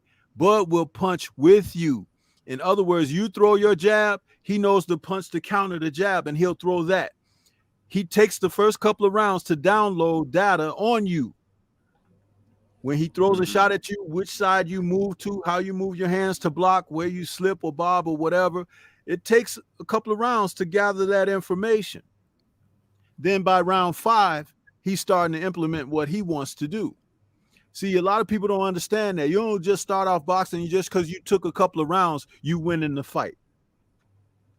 The fight doesn't begin until you're met with some type of situation that you have to make an adjustment to. And if you never have to make the adjustment, you're not really in a fight. Yeah, and look, remember this, a lot of people would take this fighter at this point in Crawford's career with a grain of salt, but understand this, unless you've knocked out Amir Khan, he is actually a decent boxer, and he's had wars with Maidana and good fights. Crawford didn't knock out Amir Khan really as much as Crawford got him to the point where he beat him mentally. Crawford basically got Khan to a point, you could say, the fight ended on a low blow, blah, blah, blah. We all know that Khan got out of that fight because Crawford just had him beat. Same with Kell Brook. And, Crawford had done a lot of guys that technically don't look so good on your resume, like off the hook on your resume, but he fought good fighters. Like he fought a talented athlete when he fought the early Gamboa. Look what he did with a talent like Gamboa before Gamboa went through the hell and got beat and fought No. Crawford beat him in the midst of the best of his career. Crawford has a way of just taking the soul out of you. And I think what you're going to see is Shawn Porter, as much as I like him, and like I said, man, he fought an unbelievable performance against Earl Spence. But at the same time, Crawford's a different animal, man. You're going to see Shawn Porter be pretty hesitant to be jumping in and doing the Porter thing because it's going to get taken away from him. Don't think Porter's a machine that only does that. We saw Ugas prevent that shit. They can say that Shawn Porter just fought this great boxing match against Ugas. Nah, pay attention, because when he fought Ugas prevented all that coming in and holding on. Ugas prevented that. It forced Shawn Porter to pick on the outside. If Crawford can get Porter, that same thing, if Crawford can prevent Porter from coming in acting wild, yeah, it's not going to look good for Shawn Porter. So let me say one thing to clarify. I do think this is going to be a great fight. I do think Shawn Porter's a awesome opponent. I think it's the opponent Crawford needs. But I do think this is the opponent that Terrence Crawford shines on. And it's going to speak volumes in the welterweight division, man. I'm telling you. Well, let me say a few points here. And just real quickly, I saw Drew Titan did come in the chat here earlier. I invited him to the panel, but I know he's at work still. Unfortunately, he's not able to join us. But Drew, we see you, and thanks for dropping by. Salute. I also want to throw a couple more points in here. A lot of people refer to the Spence fight. I brought that up earlier. Everyone kept saying, well, look what Porter did against Spence. Look what happened in that fight. Look what happened in that fight. Granted. But for me, I feel like for some reason, when you go back and watch that fight, I feel like Spence was trying to make a point. he was trying to do something that he doesn't normally do, and he was trying to fight Porter's fight. And he was trying to knock out Porter. He was like in there just to knock him out. And he wasn't in there boxing like he normally is, working behind the jab, going to the body, and breaking down his opponents. He was just a different fighter. And that's what made the fight entertaining. So I wanted to throw that out there. Another thing I want to throw out there, for those of you who don't know, is the tail of the tape. Nobody's talking about the tail of the tape. Crawford has a 4.5-inch reach advantage. Yikes. 4.5 inches. And he knows how to use it. Not all boxers know how to use it. He knows how to use it. Fighting at range and with hand speed. I feel like the uppercut is going to be there for Crawford when Porter's lunging forward, putting all of his weight on that front foot, trying to get his shots in. And I can see Crawford stepping back, throwing in that uppercut, left or right, orthodox or southpaw, don't matter. And it's just that it probably a lead uppercut. But that's just what I see. I feel like that punch is going to be there for sure. See Platt Boy in here with another super chat. He says, where does the panel rank Sean Porter versus all of Crawford's past opponents? A lot better than all of them. Yeah. I mean, this is Crawford's best fight. This will be his best victory on his resume by far, at 147 in particular. You can make an argument, of course, you got Kell Brook on there, Gamboa, and things like that. But at 147, trying to make noise in a division where he has gotten so much slack, this will be his best victory for sure. Willie, I heard you just say pretty much the same thing. But I'll say this, Divine. It'll be his best victory, but not necessarily his best opponent. But Porter brings the most to the table as far as being a top welterweight, as far as being a known PBC guy. Between him, Garcia, Spence, and Keith, it's the most well-known. It's going to be the best for his career. But I'm not completely convinced Porter's necessarily the best fighter that Crawford's faced. That's just my opinion. I have a question I'd like to pose to everybody on this panel about Crawford and opponents. Out of the top guys at welterweight, Spence, Porter, Thurman, and Garcia, which one of those guys do you all think gives Crawford the best fight? Now, we're getting ready to get he and Porter, but I'd like to pose that question to you guys on the panel because I have a very interesting answer, but I would like to know you guys' thoughts about it. Is Boots involved in that too? No, I said his contemporaries, which are Garcia, Porter, Spence, and Thurman. In their prime, Keith Thurman's probably the best boxer out of all of them. In their prime. This is not talking about Thurman's antics, bullshit, and lack of hunger. But the best Keith Thurman, I would say Keith. That's just me personally. I think a boxer is going to do a little better than a brawler against a Terrence Crawford. I agree as well. Sorry, K-Rod. Yeah, I agree. I think a guy that beats Crawford is a guy who can, who has hand speed, who can move in and out, who can box, who has good defense, who's going to think. I agree. And with that being said, I agree with the living word. I mean, this fight, I don't want to say tailor-made because that's a bit rough. I don't want to disrespect Porter like that. Right. But styles make fights, man. And Crawford, he's probably loving the idea that he's going to be in a fight. He knows that Porter's going to come. He's like, good. I'm looking forward to it. Let's do it. You know what I mean? And I just feel like this style, man, it's going to really showcase Crawford's abilities, in my opinion. A guy who does well against Crawford is a guy who's a little bit taller, who also has reach, who has boxing ability, who can put his hand speed together and force Crawford to really go be in a chess match. That's my opinion. K-Rod, jump in there. Yeah, two things I wanted to bring up to counter punch these arguments.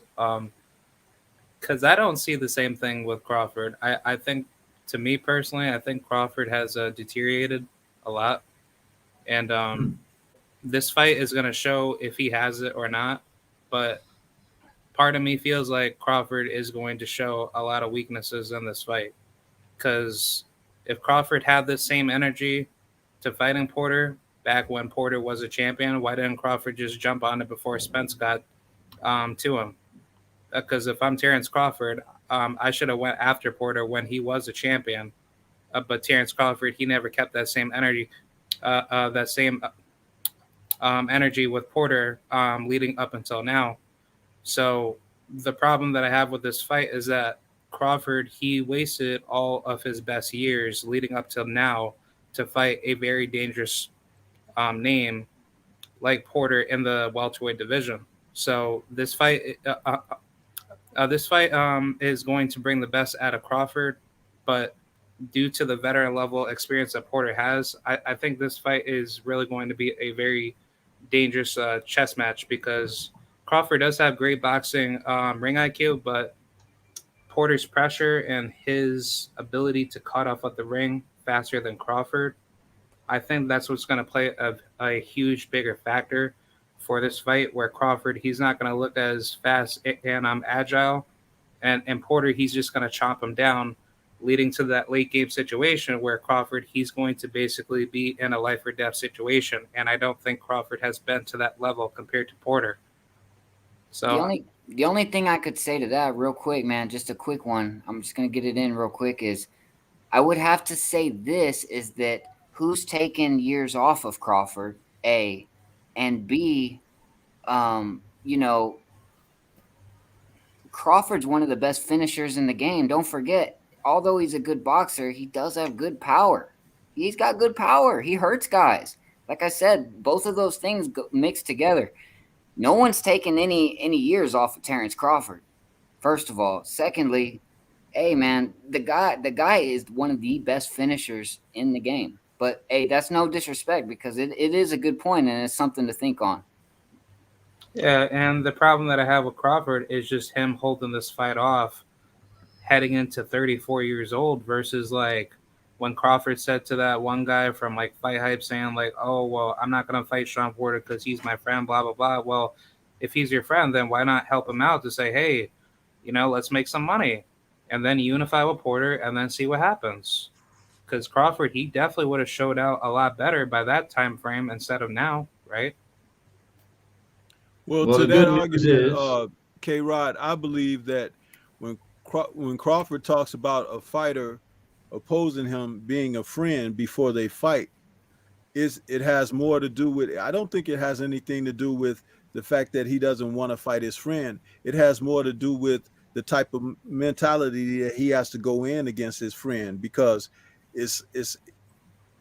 I don't think that he enters his bouts against opponents having any feeling for them whatsoever. Yep. And it's easier for him to fight that way. I think there's something about that because he wants to hurt Sean Porter being an opponent now, as opposed to, well, I'm fighting my friend for a purse. I don't think he approaches his fights that way. He has never even reflected that as a fighter. If you've seen how he's treated his opponents in the ring, he has always finished them in a manner of which, like, they did something to him personally or whatever. I remember the pre-fight interview just days before the match with Amir Khan, and they were sitting there on Sky Sports in the interview on sofas across from each other with the Sky Sports broadcaster in the middle, and he's talking to them, and Crawford was just looking at Amir Khan, and his head was moving back and forth like this. He reminded me of a panther sitting in a tree looking at a prey that he was about to pounce upon. He had no feeling for Amir Khan whatsoever. And Khan spoke as if he felt he's a superior boxer. His skills were better than Crawford's and everything, blah, blah, blah. And people talked about that fight going in, that they could see Amir Khan winning the fight early and then Crawford coming back and stopping him late People were saying it was a trap fight for Crawford and all of this. And the bell rang, and then within the first minute and a half, Khan was on the canvas. I was laughing because I was like, people are not looking at the right things here. And when you have a fighter who fights like that, remember, this is a fighter that as a young teen wanted to fight Kenny Porter. Okay? So it's a different mindset here. This is a kid, he grew up in a household, his mom never told him she loved him. He's had to be a man for a long time and made mistakes along the way. There's something about the psyche of this young man, and I'm telling you, the fact that all of you is like dismissing what he's done and he ain't good enough and he's finally fighting somebody got to pay for that. Yep. And when somebody has those type of emotions and they're good, a person can get hurt in there. But Crawford ain't just some boxer who got some knockouts and stuff. This guy, remember, pound for pound, man. But you guys that are out there, and I'm not accusing guys on the pound, I'm just saying, speaking in general, it's like they don't want to give him credit for anything. He's always fighting against something. And there's a lot of them out there. Like I said, man, there's the opponents, but there's the fashion in which you beat the opponents. Just a minute ago, Kell Brook was the best looking boxer at welterweight and beat Sean Porter. When Crawford fights him, it's a lackluster, spiritually beat you before 3 rounds in. I mean, it's the fashion. Kell Brook went into that fight thinking he was stronger than Bud Crawford. Do you remember him talking about that? He's like, Absolutely. well, he's a smaller guy. I've been welterweight all my life. I'm stronger, this and that. Well, how strong did he look when he went into those ropes, into the arms of? He didn't know what had hit him. He's looking around. Tony Weeks is at him. He's looking around like, what? Yeah. Huh? And the referee never threw a punch. I want to remind people, too, that about 6 or 7 years ago, when I was still on YouTube, right around the time I decided to take a break, and Crawford was out there smoking people at 130, 135. And I remember everyone saying, oh, Crawford's the truth. He's going to be the next one. He's going to move up. He's going to take over boxing. Right? Well, now, guess what? 6 years later, he's about to fight Sean Porter. And because people are so upset about his resume, they're all of a sudden like, oh, he's reached the end of his journey. Porter's going to be too much. I'm like, damn. Yeah. You guys want to say y'all weren't saying that 6-7 years ago. Porter's the guy that has had years taken off of his career. And on top of that, I think we can all agree on the panel, if you know boxing, like Stormy said, man, Crawford has an inner confidence about him, and it's about how you decide to go about it. If Porter wants to be respectful in these press conferences and play the friend game and all that, which I respect and I understand there's history there, that's cool. But it's how you go about it, because Crawford's got an inner confidence. So much so that it's actually hurt his career to some degree. Floyd understood the business side where it's, I'm going to make myself a circus. I'm going to make myself interesting. I'm going to make people hate me, dislike me. Crawford's just that kind of guy, man. He's the truth. He's got that inner confidence about him. And when the fights come, you're in trouble. And I really believe that. I'm sitting there watching those press conferences, and Porter, to me, has a moral victory just by taking this guy on. Porter says more good things about Crawford than he does about his own self. You ain't gonna beat Crawford like that. Yeah, you better talk some shit. You better psych yourself up. You gotta psych yourself up. This guy's not savage. only this, Crawford said probably the most honest thing in the whole build-up for this fight. He told Sean, he's like, they just putting you out there so they can gauge me and Earl off of fighting you. Let's be honest. They putting you out there like some meat, like Stormy said, to give it a meat to the lion. That's right. And Porter, salute to Porter for taking the fight. But one of those other men could have taken the fight, but they didn't. Now Porter is going to be the sacrificial lamb.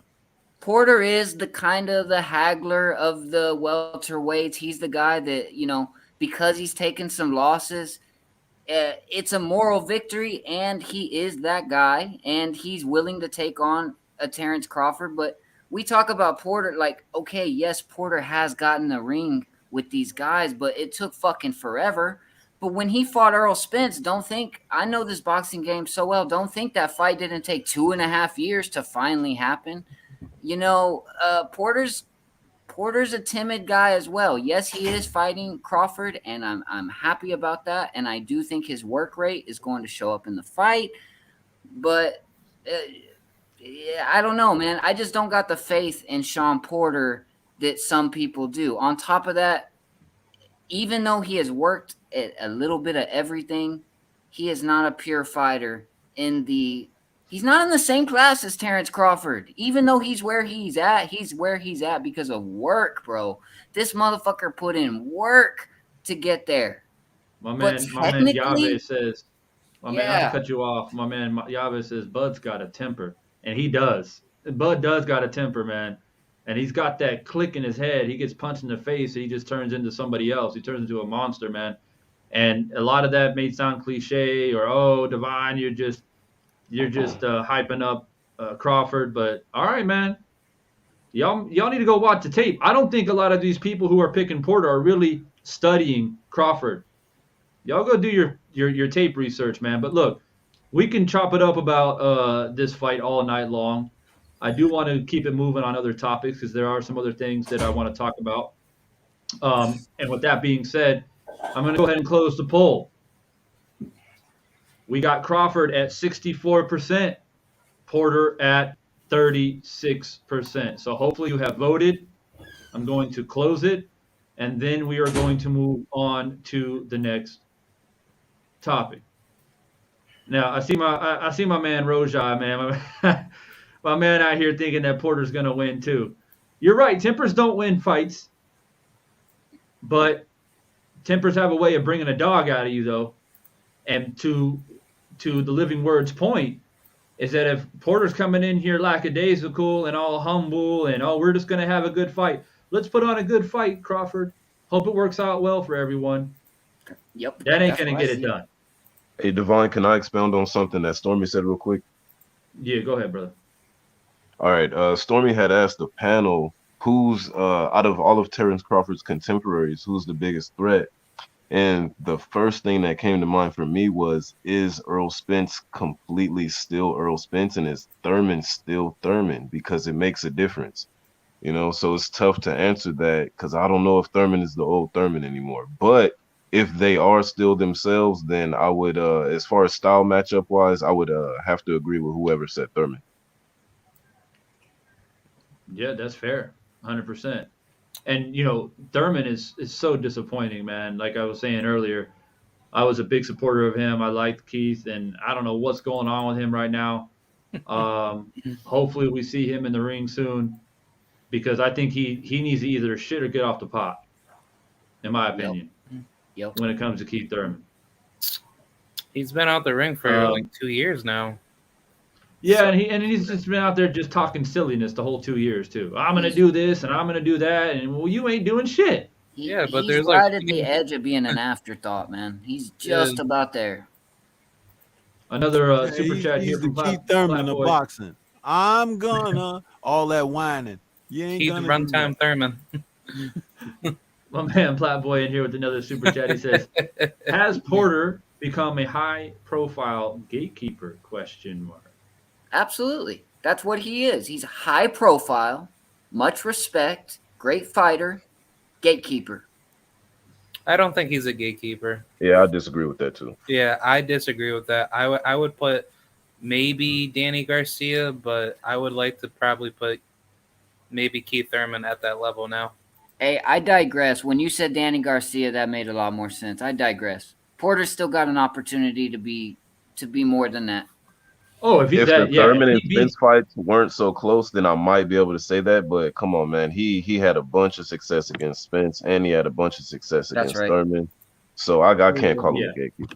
Yeah, and if he beats Terrence, I mean, he's right back into the. He throws a monkey wrench in the whole. I'm in the minority, but I think, and I'm in the minority now. We don't got to debate this, but personally, I thought Porter beat Spence. I just did. I thought it was by a round, but I was just more impressed by the dynamic of Porter, and I felt like that fight was so close. They were both doing the same thing. They were both brawling it out. But Porter was doing more as far as athleticism and stuff. So I know I'm in the minority there, but I know what Porter is, man, and he's definitely a great fighter.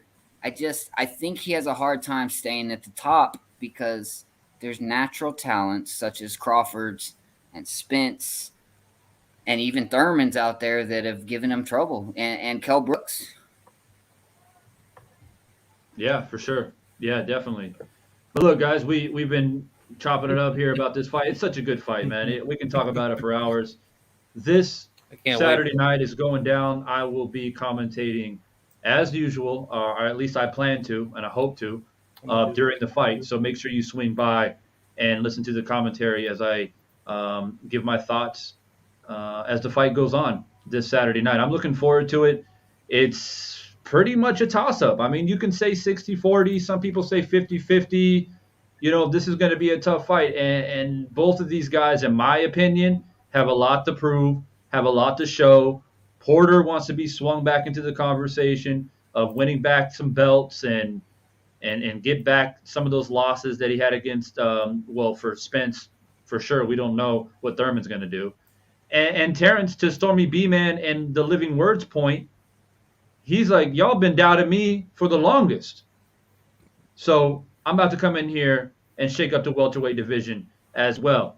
And last note about 147, according to Ring TV, Errol Spence is ranked number 1. He's got the IBF WBC. Terrence Crawford is ranked number 2. He's got the WBO. Ugas is number 3. He's got the WBA. So those 3 men right there hold all the belts. Sean Porter's ranked number 4. If he loses to Terrence Crawford, he's probably going to drop down to 7, 8, I would imagine. Jaron Ennis is at number 5. Virgil Ortiz 6. Danny Garcia number 7. Another fight that I would like to see behind the scenes as all this craziness in 147 is going on is Virgil Ortiz against Danny Garcia. That fight needs to happen.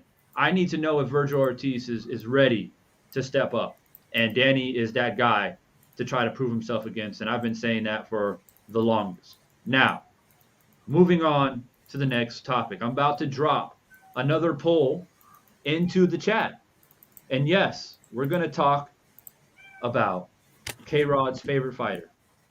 Who? Canelo Alvarez. Hell no. So buckle your seatbelts for this one. All right. There has been a lot of rumors as to what he's going to do next now that he is currently the undisputed super middleweight champion of the world. And I've heard a lot of different things, and we're going to address it here on the panel. So the poll will go as such. It says Canelo will ... stay at 168 to defend his titles, move to cruiserweight, move to light heavyweight, or challenge Tyson Fury. Go ahead and vote in the poll. So I'll go ahead and give a little bit of a prelude / introduction, and then I'll swing it around the panel. You guys can give me your thoughts on Canelo's decision making. Well, you can, if you want to, you can just talk about his whole career if you want to kind of make your case as to whether you think there's repetitiveness or do you think he's making the right decisions, whatever the case may be. But the rumor is, and there's a lot of them, some people are saying he's going to fight, what's the guy's name, Beterbiev, and take his title, challenge for his title. I've heard some rumors as well that he's going to defend his title at least once at 168, either against Benavidez or have Benavidez plant fight and then fight the winner of those two. I've heard that. And then some people are saying that he might even go even higher and fight someone at cruiserweight. And then I actually heard a few channels out here saying that his whole goal is to go all the way up to heavyweight. And I'm not joking. People are literally saying that. I wish it was a joke, though, however. So you guys can give me your thoughts. I won't even give my thoughts about this because the only reason why I'm even talking about this because it is a hot button topic and I'm curious to hear people's thoughts. I'm not going to even get into my opinions about his career path. But I will say this. What I think he should do is at least stay at 168 a little bit longer. And at the very least, defend it against Benavidez.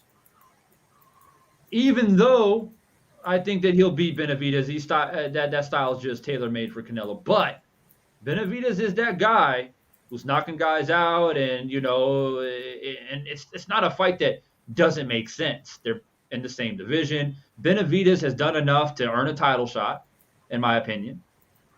And they're two Mexican fighters that they can sell it on Cinco de Mayo and blow it up and make a lot of money out of it. So it makes business sense too. So if he doesn't fight Benavidez, then it just doesn't make sense to me personally.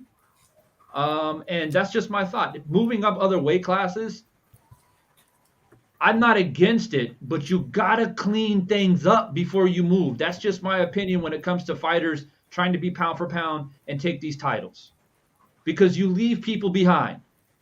And that is the biggest criticism that Canelo currently has, right? Is what he left behind at 160, what he left behind at 154. And nobody really, well, Canelo fans especially, they don't want to talk about that. They're just so mesmerized at his accomplishments. They don't want to mention Andre. They don't want to mention the Charlos. They don't want to mention these other fighters, right? And if he doesn't fight Benavidez, they won't mention Benavidez either. That's just my opinion. So I'll swing it around and I'll go to Willie first. What do you make of Canelo's decision making, his career path, good, bad, ugly, and what do you think he'll do next? Move up, stay, and yeah. So go ahead and leave your thoughts. And if you guys want to comment on the whole Tyson Fury thing, be my guest, because there are people literally saying this shit. I'm telling you right now, I'm not making it up. So Willie, you got the mic. Yeah, Devon knows this. I'm out here in Arizona, and Canelo is an icon out here. So it is what it is. The diehard Canelo fans are probably not gonna like hearing this, but it is what it is. The truth is, at 154 pounds, James Kirkland wasn't the best. At 160 pounds, Triple G is the best, but Triple G beat him and they robbed him. And he could have stayed at 160 and made some things happen at 160. At 168, Caleb Plant, in my opinion, isn't the very best. And at 175, Kovalev isn't the very best. And I don't know who this guy is at cruiserweight that he's going to fight. So to me, it looks like a very, very strategic duck by Canelo's team, by his matchmakers.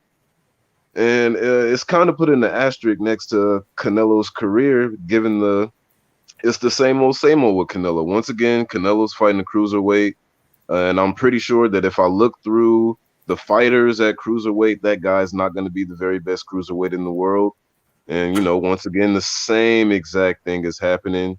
What's crazy to me is I think Canelo beats Charlo, and I don't know why he won't fight him. But, that's just my opinion on the whole take.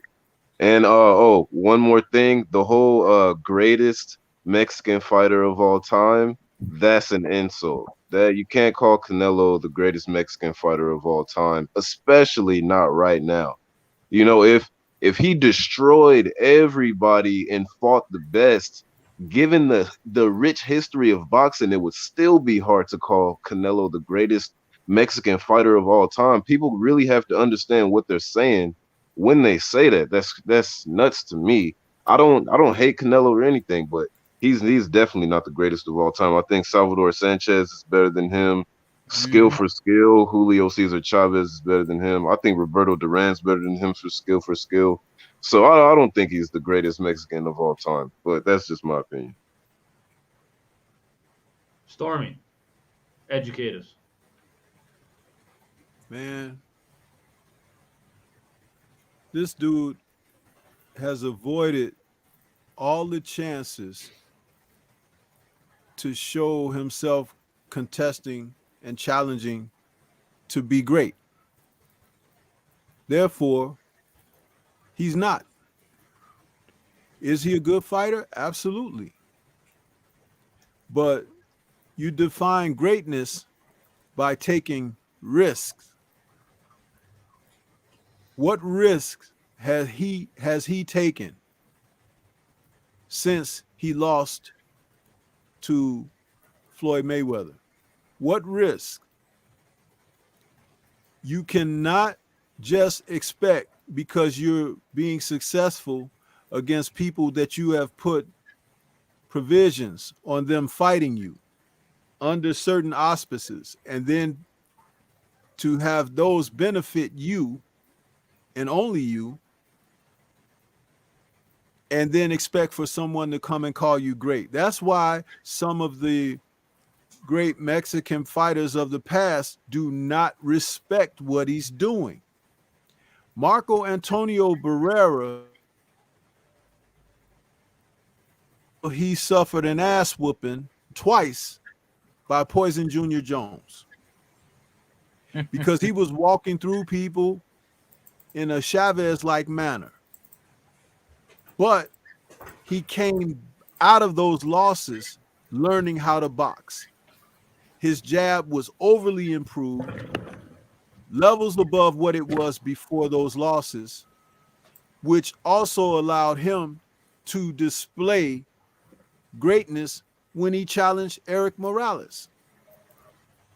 Because they're contrasting styles, the fact that they cared very little for one another, and the fact that someone wanted to be better, to prove himself better than the other guy. And they fought like it 3 times.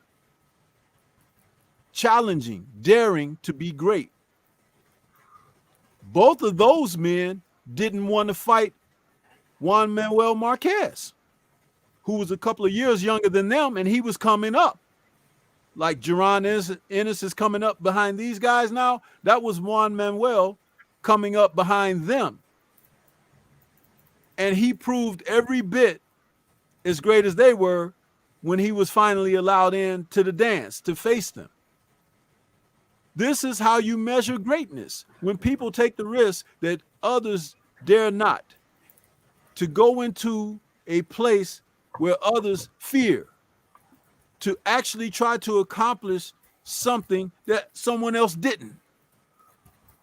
Where is it in Canelo's archive of being a professional fighter that those questions have been asked of him, answered, and now you have data on where he stands as a result? He's avoided it every single time. When he was at his own weight of 155, he had provisions on people and conditions, contractual things, weight clauses and rehydration clauses, all of that foolishness. And then on the cusp of trying to prove himself the best, he leaves and goes somewhere else because the heat is being turned up. And then he'll meander around at that next weight class, and then he'll jump up to something else.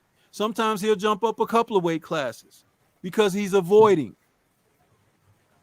Making his own weight classes. Teddy Pendergrass had a song that says, "You can't hide from yourself. Everywhere you go, Teddy, there you are." Get him, Teddy. Now, that applies to this man because just after defeating Caleb Plant, who is now proven that he was starstruck, we got audio. But the man who ain't starstruck and who was talented and who was probably going to be the one to first defeat Caleb, but they snatched his belt away from him, which Canelo conveniently went and scooped it up as soon as he didn't hold the title anymore. David Benavidez. Right there. Jason Voorhees himself. The man who Canelo, out of his own mouth, caught on audio say he's dangerous. Have you ever heard Canelo Alvarez refer to any other professional fighter as dangerous? No. And guess what he doing? He going about as far away from him as possible, up to cruiserweight. Think about it.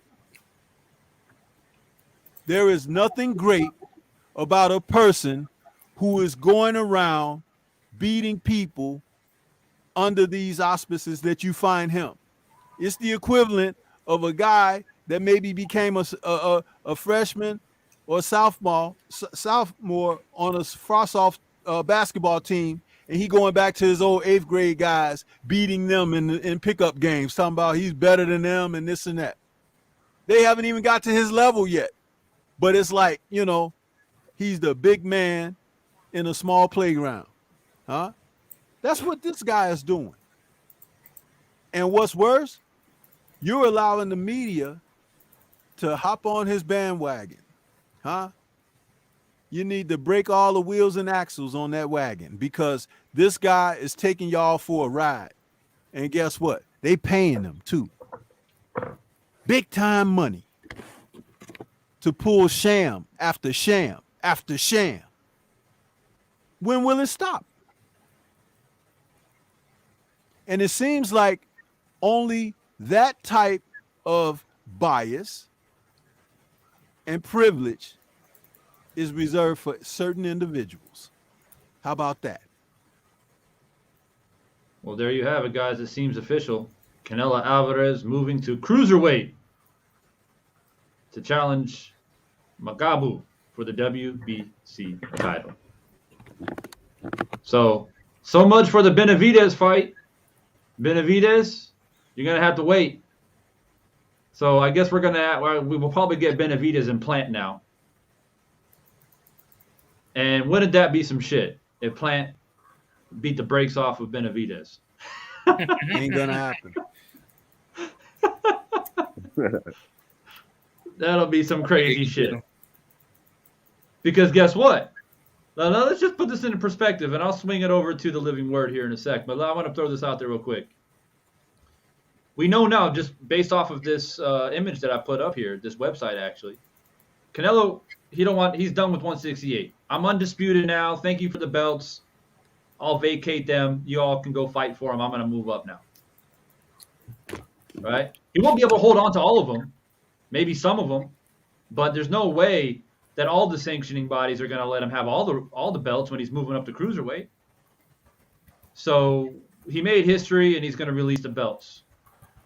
Now, 168 continues to go do his thing. So imagine this. It doesn't really matter for Canelo. It's a losing situation for him. If Plant beats Benavidez, Plant's going to be like, yo, where's my rematch? Because a lot of people think Plant did well in that fight. If Benavidez beats Plant, same thing. Benavidez is like, I did a better job than what you did, Canelo. Let's just say, hypothetically. Let's say he knocks out Plant in the third, fourth round. And then Plant's like, Canelo's like, oh, well, too late. I'm busy up here. So I just wanted to throw that out there because this is what happens when you don't clean up a weight class. The living word, what's your thoughts about this Canelo situation based off now that I found this article?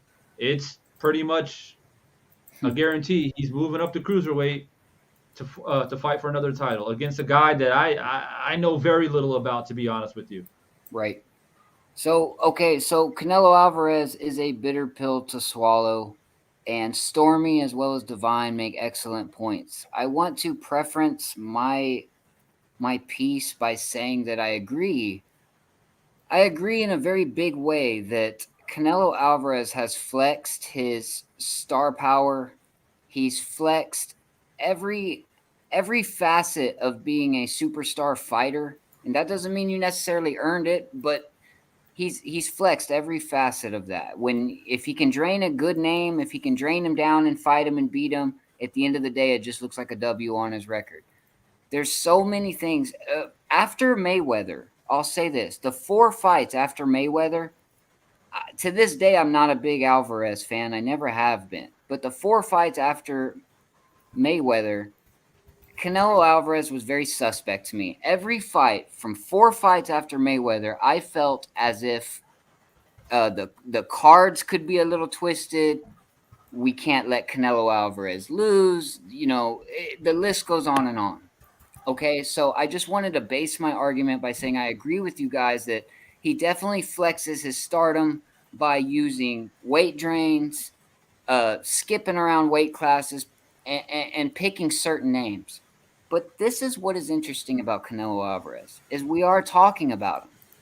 The same guy we're talking about Canelo, as far as I'm concerned, I personally don't mind right now that he is fighting the guy he's fighting, because I hold the same standard to the other guys. Do I think Benavidez deserves a shot? Yes, I think he deserves a shot. But if you look at his resume, I'm sorry to say, it doesn't even come close to Canelo Alvarez. If you look at Charlo's resume, the Charlos get a pass for being the Charlos. They're fun, they're interesting, they're these guys. I'm waiting for Charlo to fight somebody. I got Canelo Alvarez's box rec up here right now. I want to show you guys a little something just for a point of emphasis. Canelo Alvarez fought 2 opponents that were a huge risk. One was a money fight. The next was just a risk. You're going to fight a Floyd Mayweather. Who beat you? Okay, you got paid. You had to fight that fight. Second, he fights Angulo, who's a name. Alfredo Angulo. He's a good Mexican name. He got him way the fuck out of the way. But he fights Araceli Lara. Well, Lara was certainly a problematic type of fighter. I want to hold these other guys to the same standard. Canelo Alvarez fought Lara, a guy who could absolutely, on paper, outbox him. And some thinks he wins, some thinks the Canelo won. But if we're talking resumes, James Kirkland, the Mandingo Warrior, 32-1, definitely an interesting fight. Miguel Cotto got him out of the way. Amir Khan got him out of the way. Julio Cesar Chavez, a Mexican legend, a legendary type of fight, certainly not at the level of Canelo Alvarez, but a good fight. Then he goes on to fight Gennady Golovkin twice. Whether you thought he won or lose, the fact remains, definitely a challenging fight. Rocky Fielding, once again, Canelo playing his cards the right way, but Rocky Fielding, interestingly enough, 27-1, decent opponent. And then he fights a guy who Triple G arguably lost to, and Danny Jacobs. Then he goes way the fuck up in weight and fights Sergey Kovalev, Callum Smith, and then goes on to fight Billy Joe and then Caleb Plant. Billy Joe's a champion. That fight had to happen. Whether you think Billy Joe's worthy or particularly a great fighter, I personally loved the fight because I thought Billy Joe offered a boxing style that could potentially give Canelo problems. We all had high hopes for Caleb Plant, who's another great pure boxing problem. And my thing is this: yes, Canelo is all the things that you guys are echoing, and I kind of agree. He's doing the Mayweather game plan where he's kind of playing it out the way he's playing it. But he did get Billy Joe, who's a champion, knocked him out. Caleb Plant knocked him out. Fought a fucking light heavyweight in Sergey Kovalev. Triple G twice. So at the end of the day, I do believe that Canelo is probably playing his cards in a mischievous and at times bitch-ass way, but his resume is fucking fantastic. And these other guys, if he has to let them fight each other to earn a Canelo fight, look, man, I think there's an argument that to some degree that's okay. I would love to see him jump right in the ring with Benavidez, but I want to see Benavidez fight a fucking challenge. I want to see Charlo fight a challenge. That kid who fought just the other night, Rosado, that great fight. I would love to see Alvarez fight that Mexican kid. So, as much as we're giving Canelo a hard time, he's consistent, he's fighting, and to me his resume just spanks. All the other guys were accusing Canelo of, to some degree, in respectful words, of ducking. So that's what I got to say. K-Rod, I know you got a mouthful, but before I give you the mic, let me hit these super chats real quick. My man, Big Dog Willie in the building, drops that super chat. He says, Canelo can do whatever he wants, whatever, or I think he might have meant to say whatever he wants, whenever he wants. Well, there's definitely some evidence to suggest that. I want to give a shout out to Big Dog Willie, man. Thank you for the super chat. We also got another super chat in here. Deanna Branch drops in the super chat. She says, Canelo did a better male move. In parentheses, I had to get it in, Divine. It wouldn't be a proper Firestorm panel without Deanna Branch destroying these beta males, man. Any way, shape, or form she sees fit.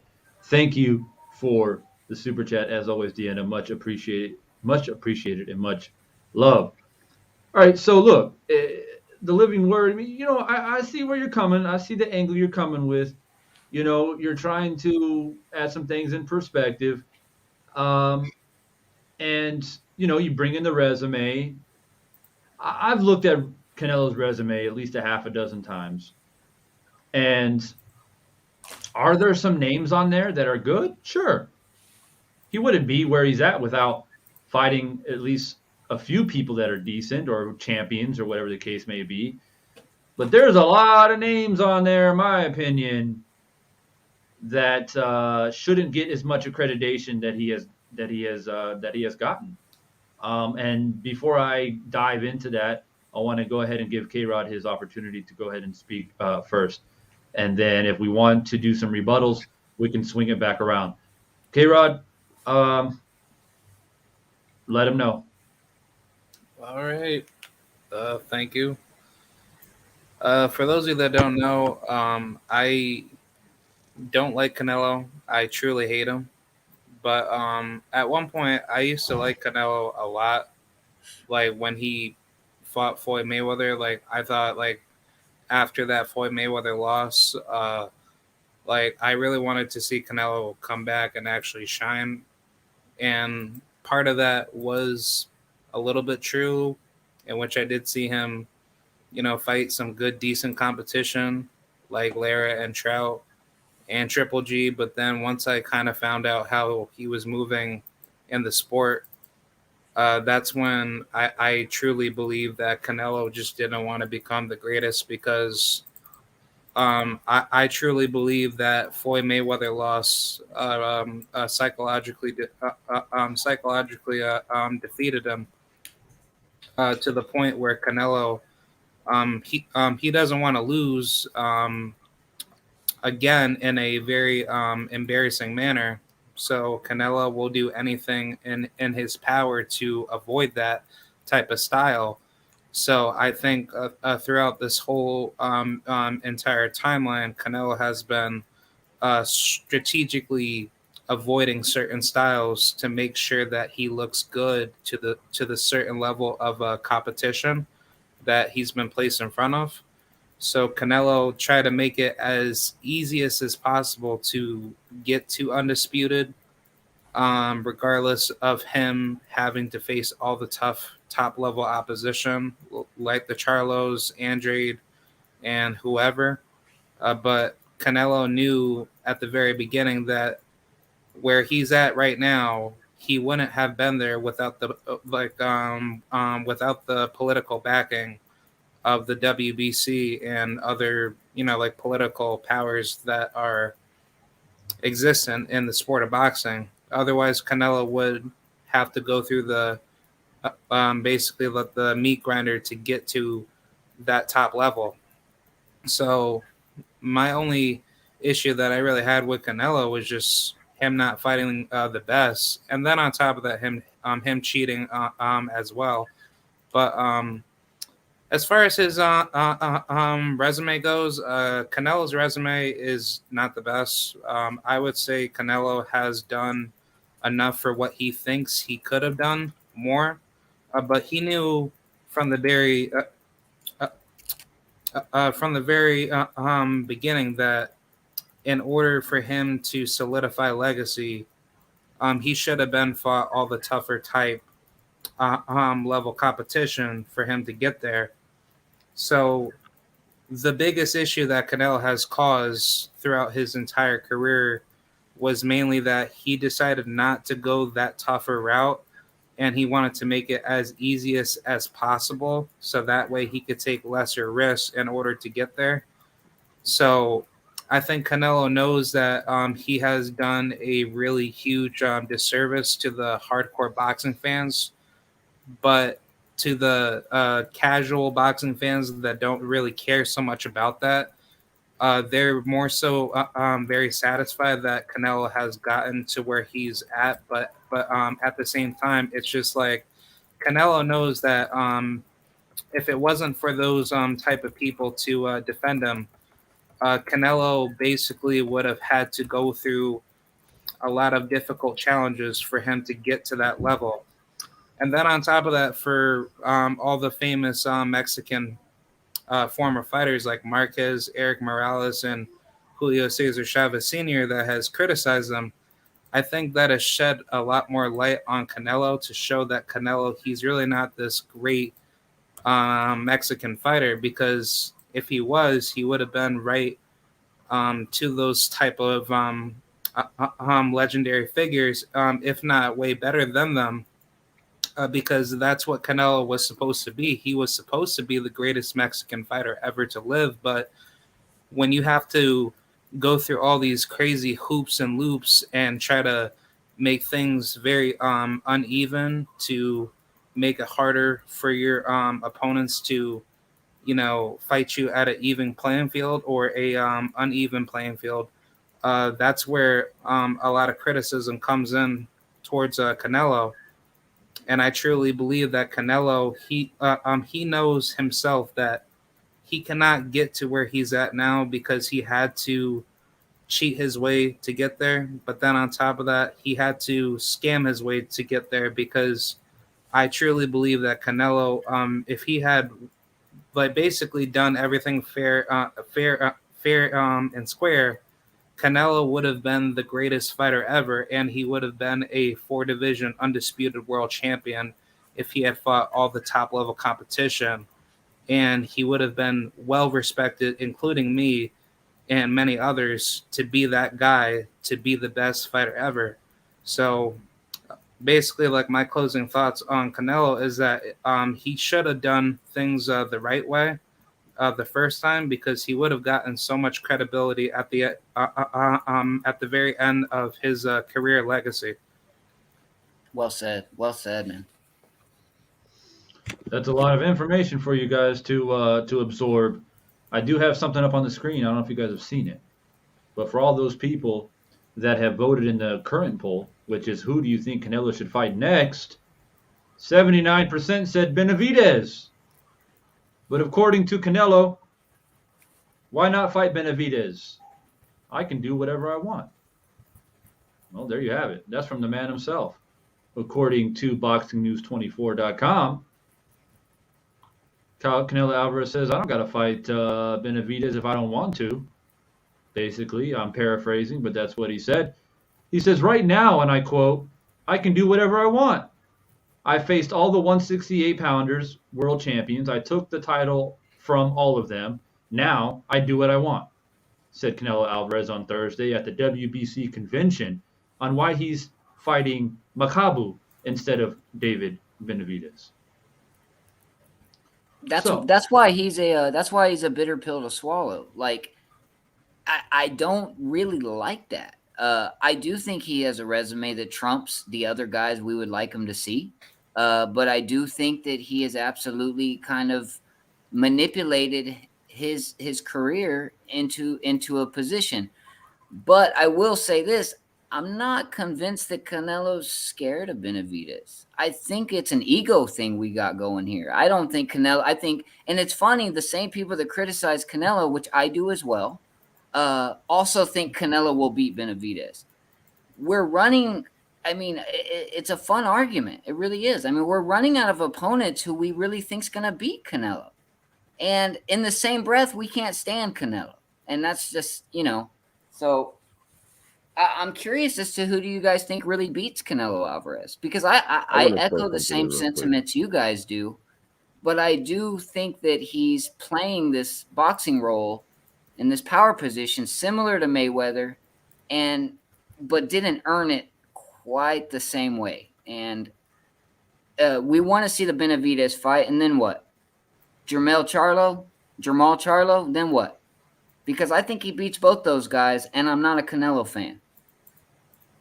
I think he beats both of them too, but the thing is this, and you brought up Canelo's resume. I respect the fact that Canelo has the heart to walk, to step into that ring, to walk through those ropes. I respect what he's done in boxing, but don't choose to fight James Kirkland rather than fighting Demetrius Andrade. Don't choose to make your own weight class at 155 pounds when you could be fighting both of the Charlos at 154 pounds. Don't choose to fight Sergey Kovalev when he's not the best 175 pounder at the time. Those are the types of things that I don't like. Don't choose to fight Lara after he grabs the mic at your press conference and calls you out, get your ass kicked, and then not give him a rematch. It's these types of things. Good point. It's those types of things. I respect having the heart to get into that ring and fight. I respect it. I have to. But I have to acknowledge everything as a whole and not exclude anything. So the good doesn't negate the bad, and the bad doesn't negate the good when it comes to Canelo Alvarez and his resume. I feel you. I'm the same guys we want to see him, Demetrius Andrade. That's an interesting fight. Me personally, I think Andrade could shock some people and beat him.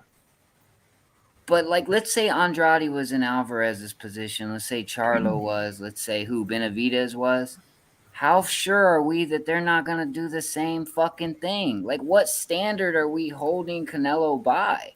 Charlos act like little girls. I don't even like them. I think Canelo knocks them out. The thing is, why not fight them? That's it. I just want to see you fight them. Yep. I feel you. I feel the same way. To me, it's just you're the best, be the best, beat the best. But at the same breath, I also understand that because the way the boxing game is now, those same guys we want to see Canelo fight, I don't have particularly high hopes for, because those two Charlos have been interesting, good, solid guys for a long time, and they fight nobody. I've seen them both lose on the same night against Harrison, and then one of them, they've got some unfinished business there with Castaño. So you gotta get that sorted out first. But my man Platboy back in the super chat. Shout out to Platboy, man. I've been dropping super chats all night long. He says Canelo has 69 fights. 63 of them are tomato cans. To my boy, Platboy. So it's unfortunately we all have to swallow the fact that boxing is about money, and it's much more political than it ever has been, right? Yes, sir. How can I get the big fight, or let me rephrase that. How can I promote this fight to make it seem that it's big, that will put a bunch of money in my pocket, and I can walk away as a champion? That's what boxing is now. And as much as I am a Floyd Mayweather fan based off of skill alone, Floyd Mayweather started this, right? Especially towards a little bit later part of his year. Yes, he fought Hatton. He fought Castillo. He fought Corrales. He fought a lot of big fighters in their prime. I think Mayweather did it a little better, and I think these guys here's the took thing. the version. To Willie's point, though, one thing that Mayweather did, and he didn't have to do, actually he did it twice. Yep. He rematched Castillo and he rematched Maidana. When people had doubts, he could have said, fuck y'all's opinion. I won. I'm moving on. Ain't that some shit? He never fought Triple G the third time, and he never fought Lara, which, arguably Lara won that fight. I think he did, and he never looked Lara the other way. But then the whole Cuban non-profit kind of fucking vibe comes in. That's all bullshit to the hardcore fan. Oh, he should have, to Willie's point, he should have rematched Lara for sure. And you can even make the case that he should have rematched Trout. But I'll leave Trout there. I'll say, okay, he did enough. But Lara should have, without a question, without even no doubt, a whisper of doubt, that should have been a rematch. Right? And to me, Andrade or however you pronounce his name, I've heard different ways, but I think he's a threat, man. I think people sleep on him for real. Now, I don't know if I'm going to go all the way to right field and say that he'll beat Canelo, but I think that he'll be a true challenge for Canelo, just like I told everybody that Plant would be, and Plant was. Plant got caught. So, and I'm telling people right now, people may laugh and say, oh, Divine, but look, man, I'm telling you right now, Plant will be back, and Plant will be a champion again. And because now we know, based off of this article and several articles that I was browsing through Google while you guys were speaking, Canelo, as it seems, he don't got no interest in dealing with 168 possibly ever again. His choice, I guess. But you know what's going to happen? Plant's going to come back, and I have a very strong feeling that now that Canelo is not going to fight Benavidez, who's Benavidez going to fight? Is he going to wait for Usatake again? A guy who popping in steroids? No, he's probably going to fight Plant. Why don't Benavidez fight Charlo? Why don't Munguia fight Triple G? None of these other guys want to fight. Yeah, but here's the thing, and here's the thing. I want to speak about the Charlos real quick. As much as I wanted to see the Charlos and Canelo fight at 154, he went to 160 and then went to 168. Once Canelo got to 168, I knew that Charlo, that's never going to happen anymore. Right. When he was at 160, there's some hope, but the Charlos ain't going to move up to 168. And now that Canelo's flirting with cruiserweight, and then he might win up there and then drop down to light heavy, he sure as hell ain't going to drop to 160. So that means Charlo's got to go to, at the minimum, 168. But I don't even think Canelo goes back down to that weight class anymore. I don't know. Because he's so damn predictable, or unpredictable, I should say. Unless the Charlos surprise everybody, move up to 168, take the belt off of somebody. There'll be vacated belts in 168 sooner than later because Canelo's leaving. Somebody's going to be fighting for those belts. And you got Benavidez, Plant. Charlos might move up. One of those guys are going to get the belt again, right? But I'm telling people right now, Plant, after taking this loss against Canelo, is going to come back better and stronger. And I think he beats Benavidez. I'm telling you that right now. If that fight is made, I put 200 on him against Canelo just because the odds. But I'll put way more money on that when it comes to him and Benavidez. Man, that's interesting. I think Plant beats Benavidez too. He can outbox Benavidez because Benavidez looks good, but only one way. Like Benavidez hasn't given us, we've seen Canelo show head movement. We've seen Canelo do a little bit of everything. Benavidez, man, it's a good argument that Plant could beat Benavidez. Benavidez, the guy that he just beat, he is not a 168 pounder. He's 160 at best, and he's got zero power. Yeah, he had some hand speed. He was tough. I mean, I give him a lot of. I admire his heart. The dude was getting beat up. Benavidez was beating him up. He's too damn small. The size differential was astounding. Look at him. Look at the fight. Benavidez is like 2 weight classes bigger. Longer. And the thing about it is the guy can't even box because Benavidez has got some slinky ass arms, right? He's got a crazy ass reach. But Plant is a true 168 pounder. Plant can box, and Plant just got out of the ring with one of the pound-for-pound best. You think he's not going to learn from that? You're going to think that he's going to finally say, you know what? I got tired in the Usatake fight, but that wasn't enough to change him. Now he knows that fatigue is a real thing at this level, right? So now that he knows this, he's not going to let that bother him again. He's going to change that. And changing your fatigue factor is really not a big deal when you already have skill as a boxer. Benavidez can come forward all he wants for 12 rounds. The only thing that beats Caleb Plant in a Benavidez fight is if Caleb Plant gasses out. But because he's fought Canelo, I don't think that's going to happen again. But the only reason why, I don't want to change topics, but the only reason why I bring up Caleb Plant is because, in my opinion, Caleb Plant and Benavidez is going to fight. Caleb Plant's going to beat Benavidez. By that time, the titles will be vacated, and they'll probably fight for one of the belts that Canelo won, but that was vacated, and then Plant will be a champion again. And what will happen? Plant will have a couple title defenses, and then Plant's going to go crazy to get a rematch against Canelo. But guess what? He's never going to get it. And the reason why he'll have an argument to claim a rematch is because he beat Benavidez. He wins a title or two or whatever they fight for, and he has a title defense at 168. So he has a right to say, hey, there are a lot of people thought that I did well in this fight. You just, you caught me, and I'm a proven fighter now, and I want this rematch. And it'll never happen. And has Canelo fought anybody in a rematch? Once, and that is Triple G. And the only reason why he did a rematch against Triple G is because people were crazy upset about the result of that fight. He had no choice,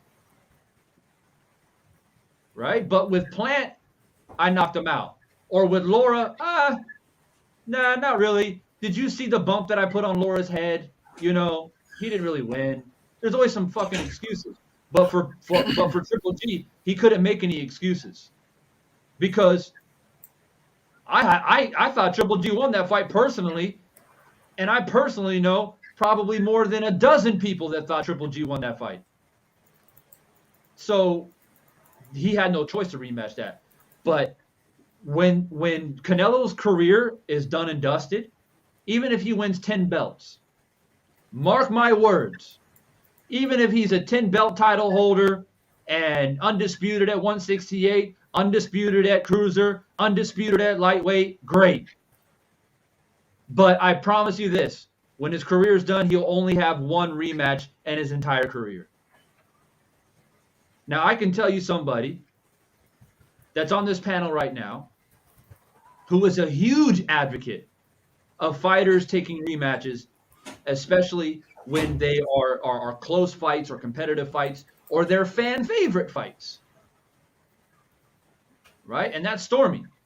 He has said repeatedly on his channel that how can you claim to be this great fighter, or how can you even compare yourself to the fighters of the 80s and the 90s and the 70s when they all fought each other multiple times, right? You just can't. And you're hopscotching weight classes and grabbing belts against who? Oh, what's his name again? I mean, Divine from Congo. I mean, it's like, come on, man. Divine. Go ahead, Stormy. I mentioned your name. Go ahead. Yeah, to that point, also check this out. Over this past weekend, we had that tremendous fight between Kid Galahad and Kiko Martinez. Now, Martinez was considered going into that fight a fading veteran, former champion at the age of 35 with a record of 43-10 with 2 draws. Okay, he had been stopped 4 times out of his 10 losses.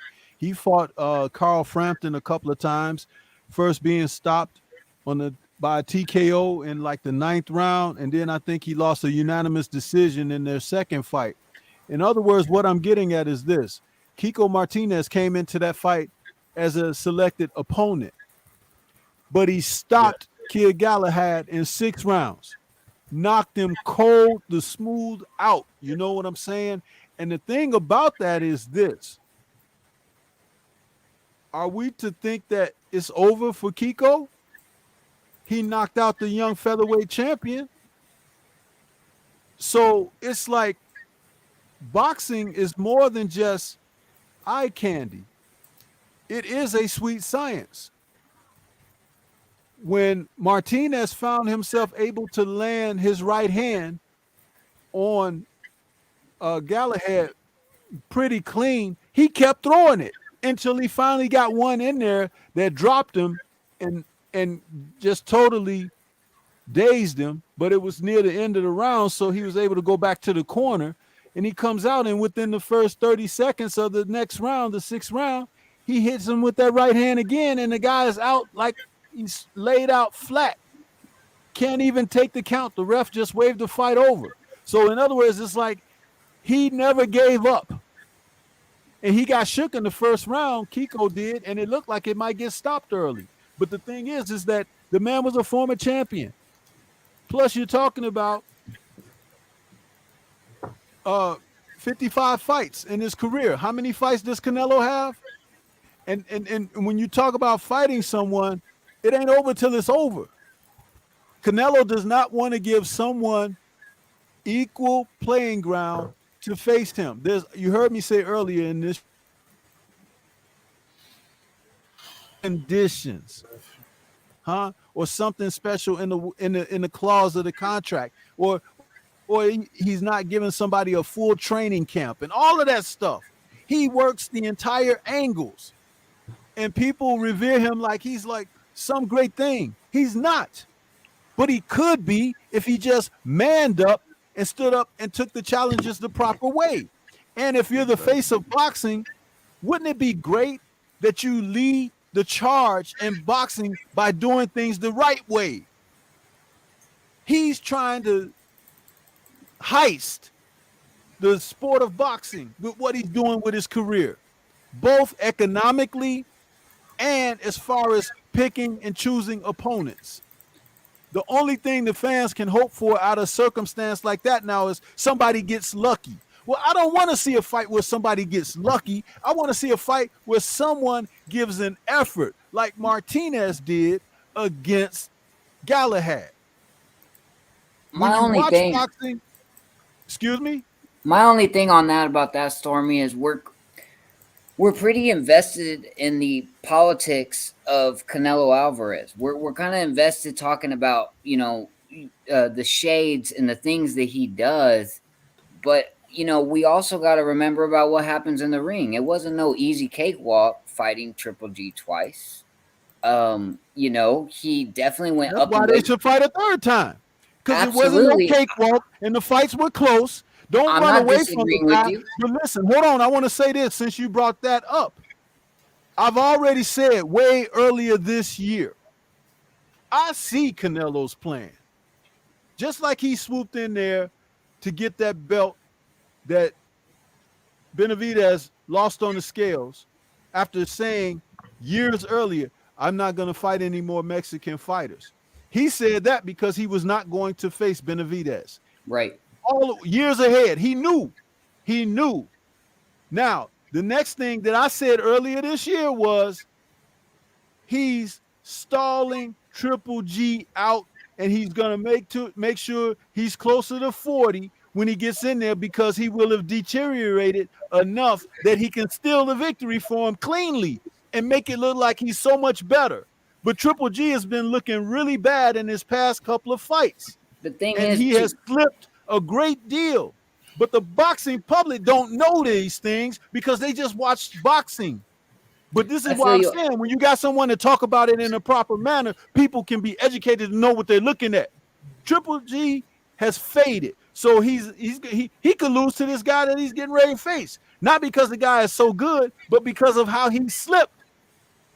So I feel you on that. I would just say gets the decision, and then he's gonna wait for next year, late in the year, when Canelo finally says, "Okay, I'll fight him again." But what is this? Is this to play the whole time? If he could fight Triple G, which you know is going to be at 160 pounds, because Triple G is not going to go above that weight class, then he can fight Charlo. Absolutely. I would just say this. The only thing is I think to some degree, I know it's hard to hear. It's just my personal opinion, and you guys know boxing, so it's just my opinion. But to some degree, I think we're holding past sins against Canelo. I mean, when it comes to Caleb Plant and him fighting Billy Joe Saunders and really his last 3 performances, I mean, I heard Divine Sense's video on Caleb Plant, and it was very interesting and very well thought out. But I would say this is, I don't think the powers that be truly affected that fight. I think Caleb Plant faded, and I think Canelo looked kind of lackluster and still got the knockout. When he fought Billy Joe Saunders, he crushed his face. When he fought Triple G the second time, he balled out. Now, it was a close fight. It was an interesting fight. Some people could say it went Triple G's way, but he balled out on Triple G. I mean, it's getting to a point to where, like, how many opponents do we have left before we truly give Canelo Alvarez some honest credit? I understand he could have rematched Lara, but that style and the fans didn't particularly, and I'm not saying it from my heart, I know for a fact the fans didn't clamor for that rematch. People were disappointed in that fight because it was a lot of boxing and moving. And Canelo did close the distance. Canelo did his best part. Lara did his best part. And he moved on from that. Danny Jacobs just gets easily looked after. He gets just look. He's an afterthought. But Danny Jacobs was a player in the division that beat Triple G. Canelo smoked him. It was a decent fight, but Canelo beat him. He's beating guys by knockout, and I think we're holding on to past sins. I mean, damn, these fights ain't even going to the scorecard. He didn't knock out Danny Jacobs. He didn't knock out Danny Jacobs. The bank knocked out Danny Jacobs. It took his desire away. Once he started touching M's, as he said, everything went out the window for him. So I don't count people like that. When certain individuals are content in the sport of boxing, I don't continue to give them credit because I can recognize when a fighter has run into complacency. And it has become apathetic about his approach to the sport. And that's why a fighter like Canelo and his people, they're smart. They're very intelligent. When they recognize that, they say, okay, let's take this guy because he'll be happy just to get out of the fight with his bank so he could go cash his check. But we want someone who wants to go in there and, in the words of Bud Crawford, kick his ass. And that's David Benavidez. And you know where he's going with David Benavidez. He's going as far away from him as possible right now and hope that something else happens so he can come back later. Who do you got winning, Canelo and Benavidez? Who do you got winning? I feel that it's a competitive fight, which he has not been fighting. Okay? That's what I feel. It doesn't matter because that fight is like it's a hypothetical. But what I would like to see is I would like to see him challenged. I would like to see him contested. I would like to see him have to prove that he is what they're saying he is, which they've heaped this praise upon him, and he has yet to prove that. But my thing is this, Stormy, is I'm not convinced he has gotten to a place to where he hasn't proved that. Did you like the Caleb Plant? Did you like the Billy Joe Saunders fight? Did you like Caleb Plant asking him in the 9th round? I'm pretty good for 21-0, aren't I? What you think about me, huh? What do you think? Am I pretty good or not? No. I think you should go sit your ass down and watch some film and go back to the study and learn something about boxing because when you're in there with a champion, you're supposed to fight like a champion. That's not what people were saying before the fight. You're supposed to put it on the line and show him what you got. You ain't supposed to sit in there and ask him, do I look okay to you? I hate it too. I think that was whack, but that's not what people were echoing before the fight. Before the fight, Plant was an excellent opponent. It's Plant's fault that he wanted to go beta male. That's Plant's fault. He wanted to say, hey, I'm as good as you, right? Cool. That's Plant's fault. That ain't Canelo's fault. Do you think Andrade would have did that? Hell no. There are other fighters that Canelo could have picked to fight who would have given him much more effort than what Caleb Plant did, and would have came in with something more than what Caleb Plant did, who would have had a desire more than Caleb Plant did. I spoke about this before. I said Caleb Plant had the type of story that you could get behind. You want the best for the guy. You wish that he can do it. He can pull it out. But it was shown as early as the round 5 or 6 that he was in over his head. In reality, I think the best fights for Canelo Alvarez is Beterbiev. The chances of him losing is Beterbiev, a potential Triple G, and a Demetrius Andrade. Andrade is people don't. Name me the last 3 opponents Andrade fought, and I like Andrade. I do think he's the guy to beat Canelo. Listen, it's not all about seeing Canelo lose. It's about seeing Canelo against the best competition out there. I like the fact I like seeing good ass whoopings being dished out. I love boxing. If you could kick somebody's ass, kick their ass. But don't fight James Kirkland rather than Demetrius Andrade when you could be getting the belt. Don't fight Angulo rather than Charlo. Don't fight Khan rather than Charlo when these are all unification fights. Don't fight Sergey. Don't hide behind the WBC. Don't hide behind the WBC trying to pretend that you're at odds with them and everything, and y'all in cahoots with one another because they took the belt away from Benavidez so he can have it. 100%. I'm getting off the panel years ahead of time. I'm getting off the panel. My only argument is that the guys y'all are holding accountable aren't doing nothing in comparison to Canelo. I would love him to see him fight those guys, but what the fuck are they doing? Why do they get a pass? It's a joke. Yo, but the living world, let me just say this before you go, bro. With Benavidez, there's really no excuse in my opinion. Because right now, he's still at 168. Both of them are at 168. Yes, sir. Now, people are saying that Benavidez is going to move up because he can't make the weight anymore. Canelo's saying he's going to move up. So rather it's at 168 or 175, Canelo's got to fight Benavidez, period. And if he avoids him at 168 and avoids him at 175 and he hopscotches up to cruiserweight and grabs a belt up there, it's not a good look, man. It's not a good look. Okay, and it's not a matter. It doesn't matter what we think who's going to win the fight. It matters that you take the fights. That's the point. And Benavidez, I'm just saying he just took on 2 champions back to back. So although he didn't give you your Benavidez and he hasn't given you your Charlo, he did give you Plant a champion. He did give you fucking Billy Joe a champion. 2 fights before he fought at heavyweight.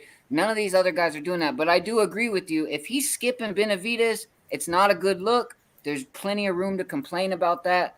There's just, I think it's a foggy area right now because I'm sick of Charlo and Benavidez and a lot of these guys using fucking Canelo as clout, but every time they're interviewed, they're using beta language. I never see none of these dudes be like, man, Canelo, bring your ass. You never hear that, bro. That's all I'm saying. How many days ago was it that Canelo defeated Caleb Plant? How many days ago was it? How many days? 2 weeks, maybe 2 weeks, Stormy. I don't know. Okay, check this out. They announced it yesterday that he wants to fight this cruiserweight. Yesterday. Who the hell was thinking about that damn cruiserweight 2 weeks ago? Who? Nobody in the sport of boxing. This is how you know they playing the game. They playing the game. This shit has been planned out. You're right, Stormy. I'm getting out of here. Fucking class and go read and study up on some shit because these people got it mapped out for him. Just like they planned to take Benavidez's belt way before these are the it got to this situation. That whole thing about losing the belt on the scales, I now believe that they tipped the scales so he could lose the belt. This is how boxing works and selfish when they have agendas. And when everybody is bought in, that's a part of that can make it happen. They can make all of you believers of their bullshit. These are the shitty and selfish luxuries of being at the top. I'm not convinced Benavidez would be a better champion if he was in Canelo's position. I'm not convinced. You're not convinced because you're not allowed to see the benefits of a fighter like Benavidez and what he could do when he's put in a position to compete. You're watching so much sub-quality boxing that you don't recognize good fighters when they're available. And when the media doesn't get behind good fighters, they don't promote that. So they promote someone who's pulling the wool over your eyes every time out.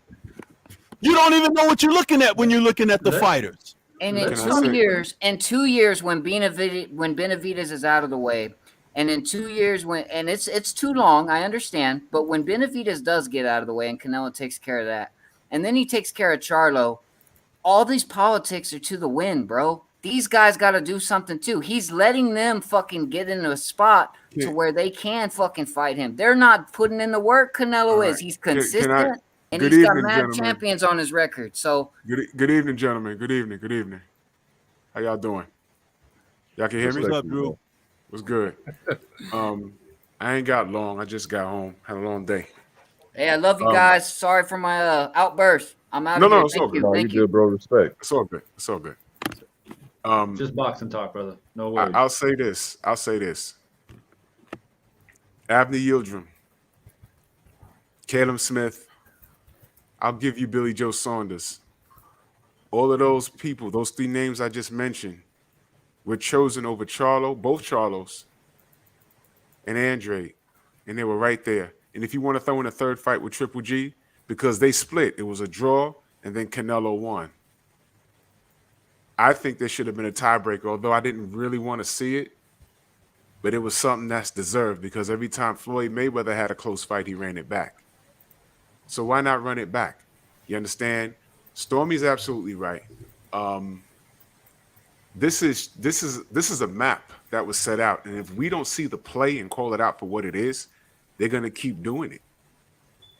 This is a play. I just saw Floyd Mayweather getting celebrated. They sang Floyd a song early this morning. Did y'all see that at the WBC? Yeah. Really? I firmly believe that he's responsible for Canelo coming over to the PBC. When I say that he legitimately passed the torch to Canelo, he really did, man.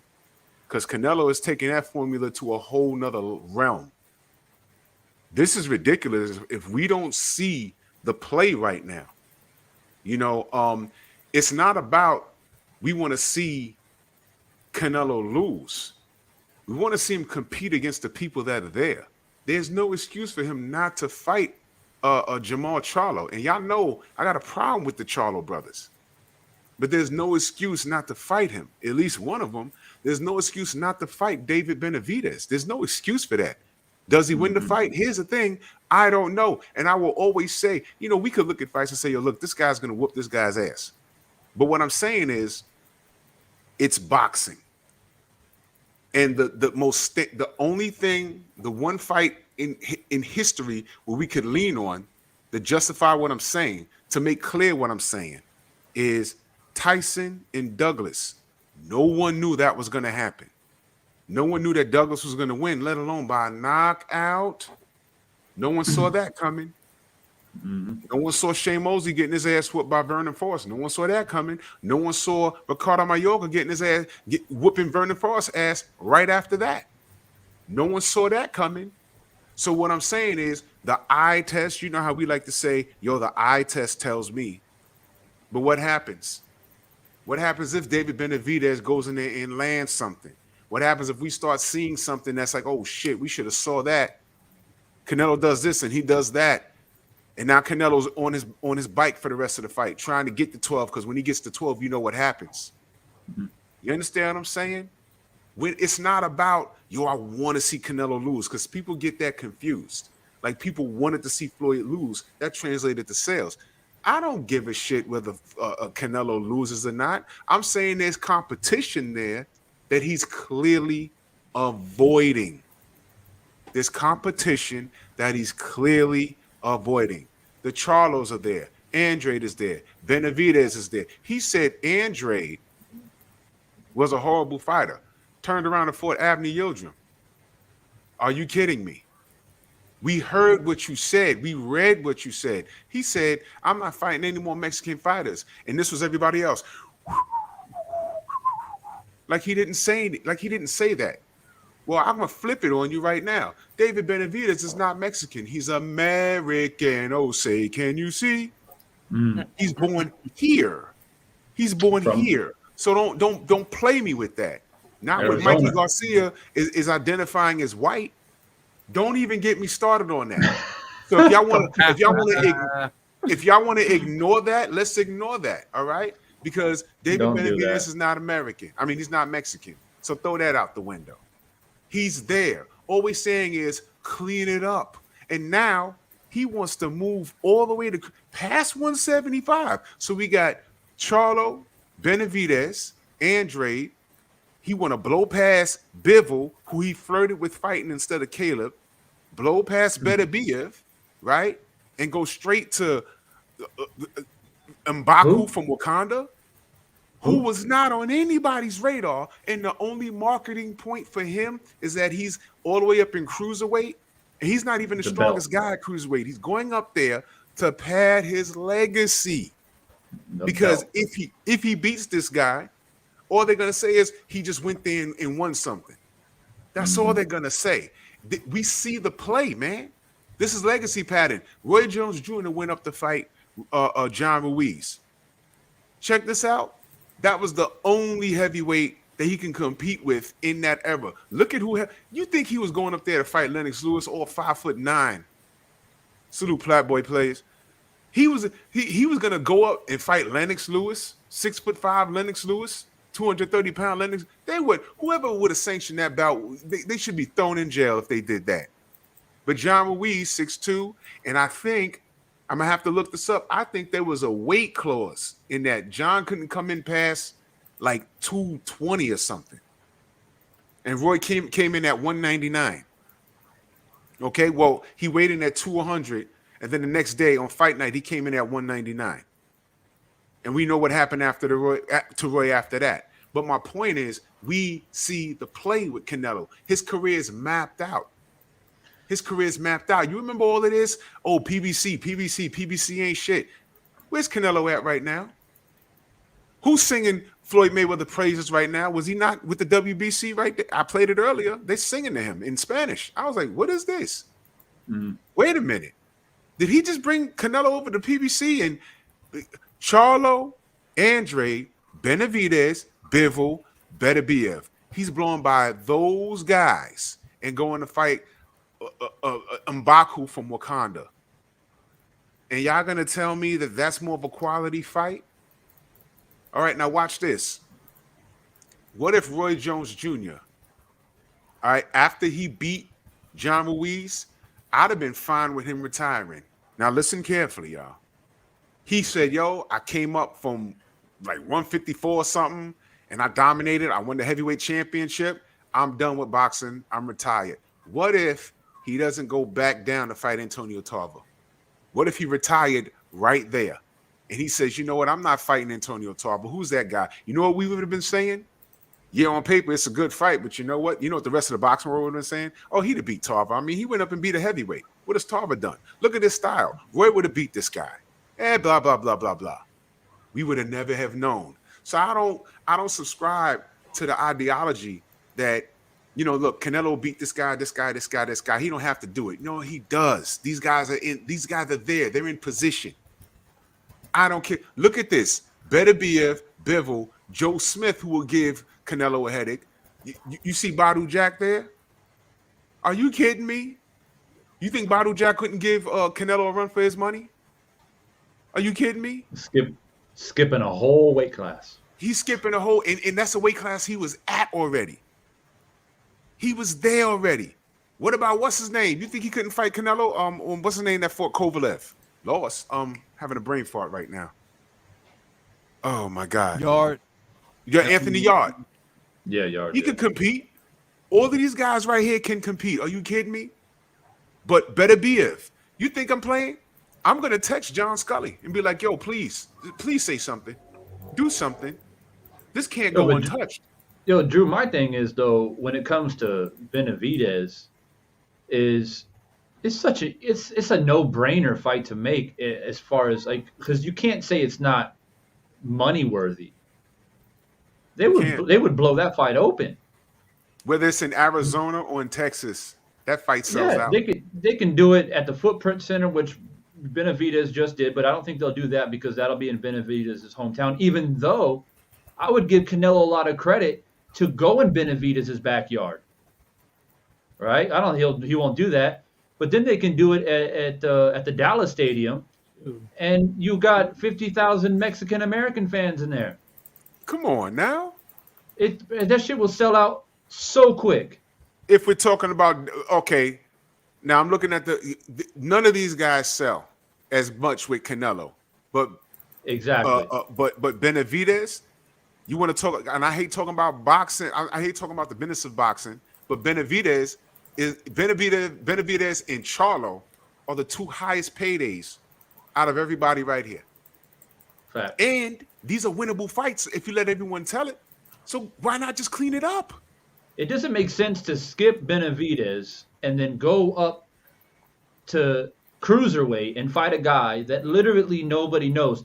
So the whole promotional company has to spend time and money, and we know that time equals money anyway, to try and promote this fight and try to convince the people that this guy's a worthy opponent. And the only basis that they have is, oh, he's a cruiserweight, so he's bigger. Right. That's it. That's the only thing they have. I don't subscribe to that. Now I will say this. I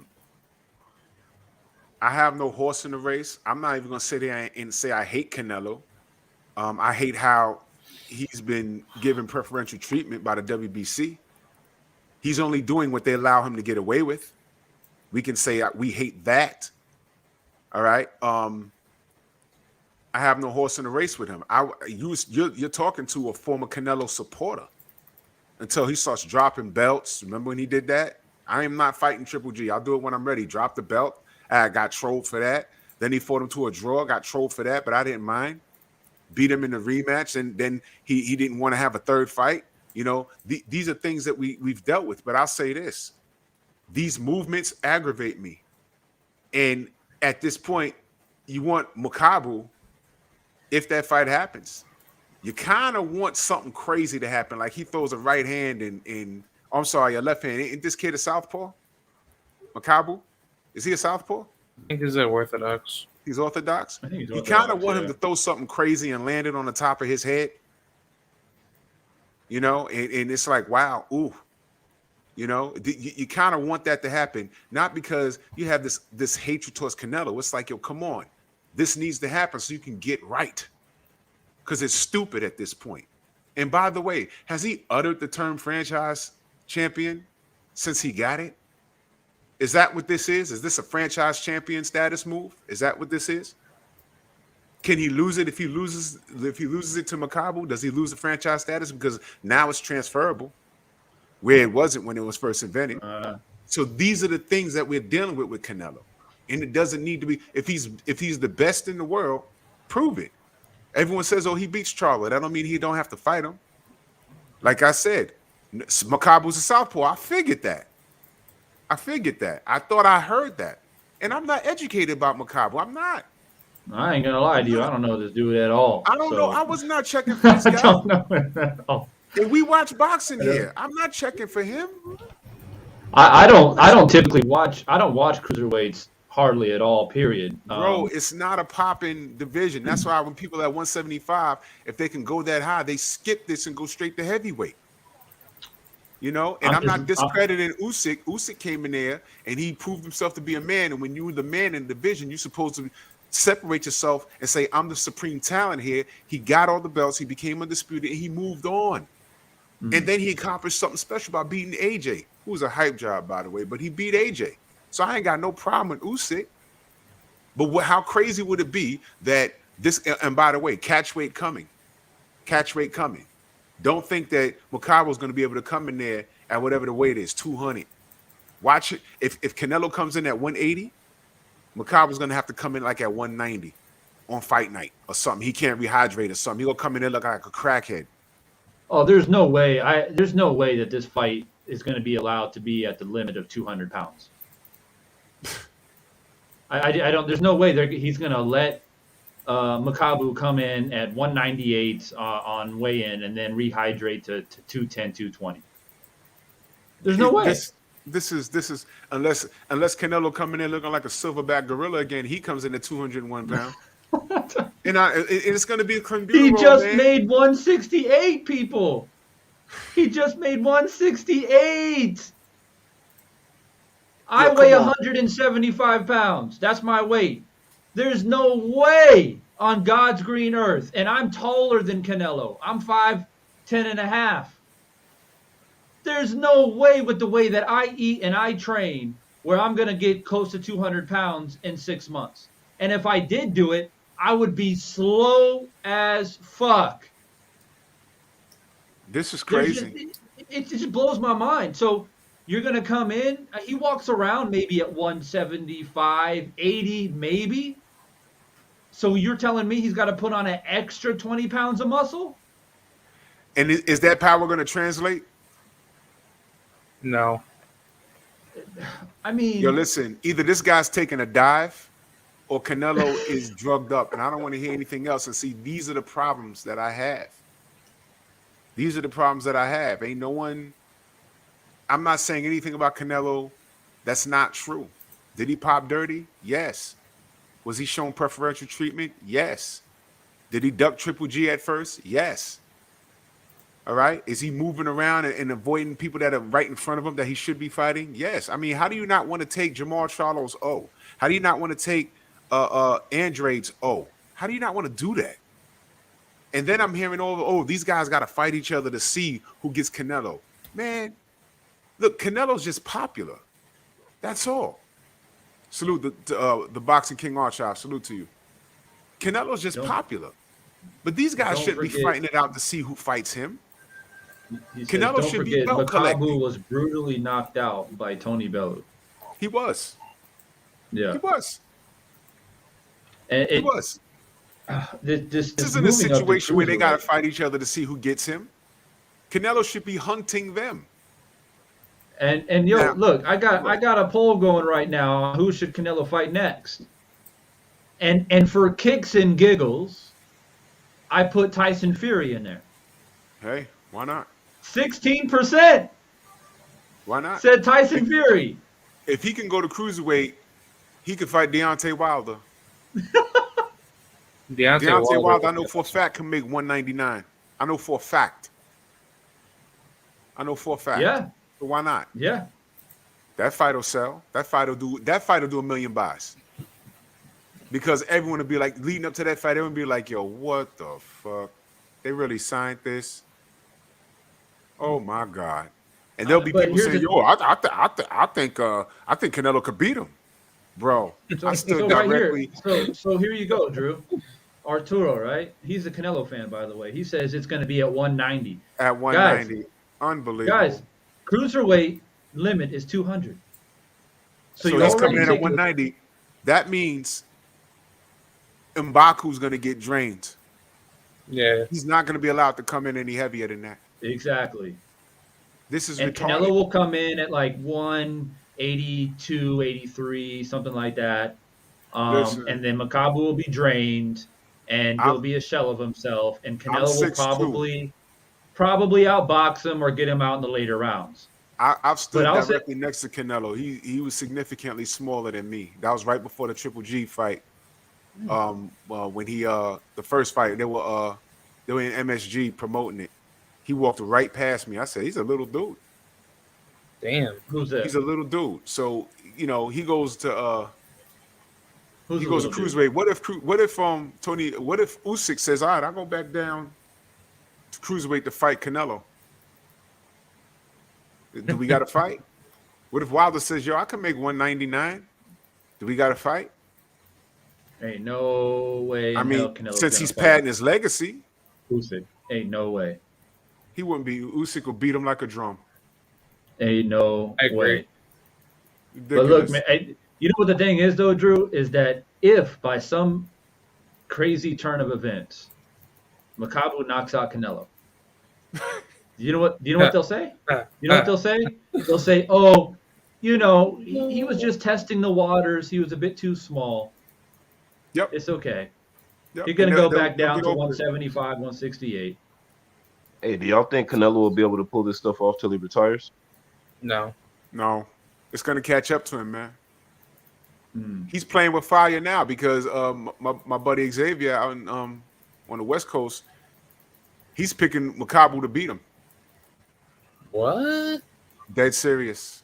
I'm gonna try and get Xavier on the show. You be seeing him in my chat, Xavier Martinez. I got to watch some film. But yeah, but I was just gonna say, I just think that he's gonna be weight drained. He's gonna be looking like De La Hoya when he fought Pacquiao, and it's not gonna look pretty. And Canelo's gonna get another belt. That's the way I see it. But look, you know, I was thinking. Somebody said, the guy that was in here earlier, he left, unfortunately. He was saying, who you guys got beating Canelo then? That shouldn't even, see, that's, for me, that's called a straw man argument. Yeah, that's straw man. Yeah. Because you're basically saying, oh, I don't want to hear none of this about who he should have fought, so just tell me who you think can beat him. That's not the point. The point is that he has been ducking competition, and not just competition, but in their prime. That's right. Men in their prime. And let me remind people, especially the Canelo fans out there, and I know we got Arturo in there, in the chat. Wasn't it Andre who went to the press conference and said, yo, Canelo's good? Let's fight. And how did Canelo treat him? He treated him like a doormat. Yep. Get the fuck out of here. Get the fuck out of here, man. Oh, I know that. And prior to that, Matt said he was horrible. Said he was horrible. Andre's a horrible fighter. Fight nobody, and then turned around and fought Avni Yildirim. He actually could have fought Andrade when he chose to fight James Kirkland. Andrade was a champion at that time, so I don't understand how Andrade is horrible, and Andrade is a better southpaw than James Kirkland. That makes no sense. Oh, look, yo, the boxing king Archives made a great point. Y'all remember when Wilder told them moving to cruiserweight? Do y'all remember what people were saying? They were ripping him a new ass. Why is he going to cruiserweight? He's going to bully smaller guys. Yeah. Deontay Wilder has never outweighed any of his opponents ever. He's always been outweighed by. He's always 20, been outweighed. 30 So pounds. when AJ wouldn't fight him, he said, I'm going to cruiserweight. And the world went crazy. Remember that? So now this guy's talking about going to cruiserweight, and he already done popped dirty for drugs. Deontay Wilder, I know for a fact, according to Malik Scott, said, yo, when he fought Tyson Fury the first time, he weighed in at 208. But during the fight, he'd lose his weight. He was like maybe like 197 during the fight. I gotta say something. It's gonna really upset the Canelo fans, but I gotta say it. It's kind of ironic to me how when we look at somebody like Deontay Wilder, who unfortunately couldn't get the victory in the third fight against Tyson Fury, but we look at a guy, to your point, Drew, who has basically been outweighed his entire career. Outweighed, sometimes by 40 or 50 pounds. Yep. Right? But guess what? You ready, Canelo fans? Never pop dirty. Never pop dirty. So think about that. Let that digest for a second. Right? And I know a lot of Canelo fans, oh, Divine! Come on, bro! It was just once. Okay. It was just one time. They just like beef out there in Mexico. They like that good beef. Yeah, like Fury likes boar's nuts, right? Hey, Robert Garcia said, and this is Robert Garcia saying this. It's not us. Robert Garcia said, hey, man, that's what all Mexican fighters say when they pop dirty. They say they ate some bad meat in Mexico. Robert Garcia said that, not us. I didn't say that. He said that. There's video of it. He said that. Juan Manuel Marquez says Canelo is not fighting the best competition. Julio Cesar Chavez, Eric Morales. They are saying things like that. So before you go to us or Tim Bradley, go deal with them. Tell them that they're hating on him. Could I chime in on that? Go ahead. Yeah. Juan Manuel Marquez made a very good point, and I suggest if you guys are interested, there was a Spanish channel that interviewed him, and I believe it got like over like 600, 700,000 views, and he was saying to the guy that Canelo will never face the top guys because he's afraid of losing again.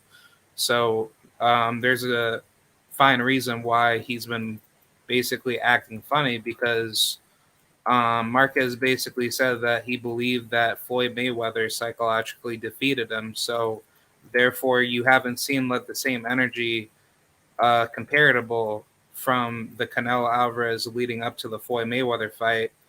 And then after it, that basically changed Canelo's mindset altogether to show that, he can't beat the top competition if he's mentally defeated by a lesser version of what the best fighter from Floyd Mayweather.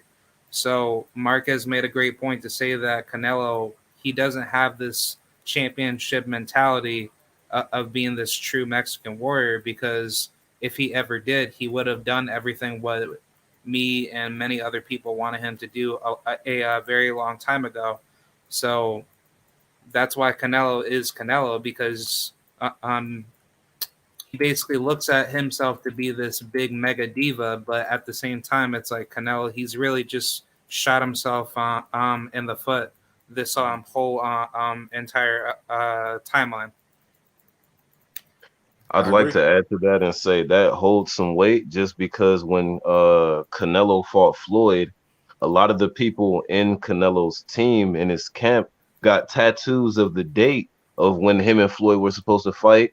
And they were saying that this is the day that Canelo becomes the king and all of this stuff. And then, of course, Canelo gets his ass beat. So how embarrassing is that? You know what I'm saying? Wait, hold on. They got it tattooed? They got the date tattooed on them. I promise you. You can go look at the film. A lot of people in Canelo's camp tattooed the very day that Canelo fought Floyd. And I don't know what they did with those tattoos, but that must be embarrassing. He got his ass kicked. Wow. They really But Willie, he was too young though, they said. He was too young. He was green. He was Remember green. that? Green while having a championship. They weren't saying that shit before the fight. Rewind the tape back when they were about to fight. Exactly. They picked Floyd's too old. knockout. Floyd's too old. He's too slow. This is the new rising star. Remember what Oscar De La Hoya? This is the new golden boy. Remember that shit? Oh, wait a minute. Oscar went into rehab that night. He wasn't even there. That's a true story. Nothing went right that night. Yo, Canelo was supposed to knock Floyd out because Floyd lost his feet because he let Cotto piece him up and bloody his nose. And they said his feet are gone. Canelo's going to chew this guy up. Right. And then he got in there and fought in the pocket. They thought he was going to run. He fought Canelo in the pocket. What Canelo was supposed to do was use his youth and fight like Marcos Maidana, but he can't. That's not his style. He was supposed to fight. Here's a question for the panel. Do you think Cotto would have beat Canelo at 147? Yes. Yes. Yep. And I'm going to tell you why. Cotto has 2 losses on his records that's not supposed to be there. He was Ray James against Manny Pacquiao, which didn't make any goddamn sense because he was a champion. He was made to come in at 145, which is why when Floyd was trying to make the fight with Manny Pacquiao and he declined, Manny Pacquiao reached out to Cotto again, and Cotto said, fine, but I'm 154, and I think he had a belt at 154 at that time. And he said, I'll fight you again, but this time I'm not coming in weight drained. You're coming in at the full 154. And Pacquiao said, no, thank you. Okay, that's the first loss on his the second loss, the first or second loss, I forget. I think it was the second loss on his record. The first one was Antonio Margachito, who had bricks in his gloves. So if those 2 fights don't happen, and then that should have been a no contest. It should have been no contest. But if he doesn't have the Margarito fight and he doesn't have the Pacquiao fight, and he fought Cotto, he'd have beat Cotto. I mean, if he fight Canelo, he'd have beat Canelo at 147. I think so. Yep. And or even at a catch weight of like 150 or something like that, I still think Cotto would win. I Yeah. think that the damage that he took against Margarito was really the beginning stages of changing him as a fighter. It really Let me changed him say a this. lot. Let me say this before I get out of here. The Triple G fiasco. Let me tell you where I was. All right, with Canelo. To me, I was supporting Canelo like you couldn't believe. I mean, I was firing shots on Facebook.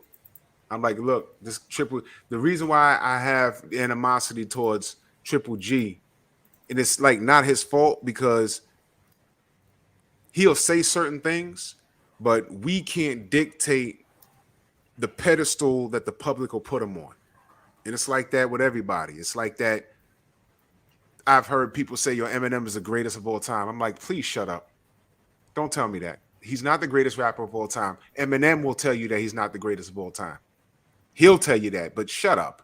All right. So now apply that to boxing. I didn't have a problem with Triple G. I didn't like the packaging. When they tried to tell me that this guy was better than Marvin Hagler, I almost punched my damn screen. I said, don't do that.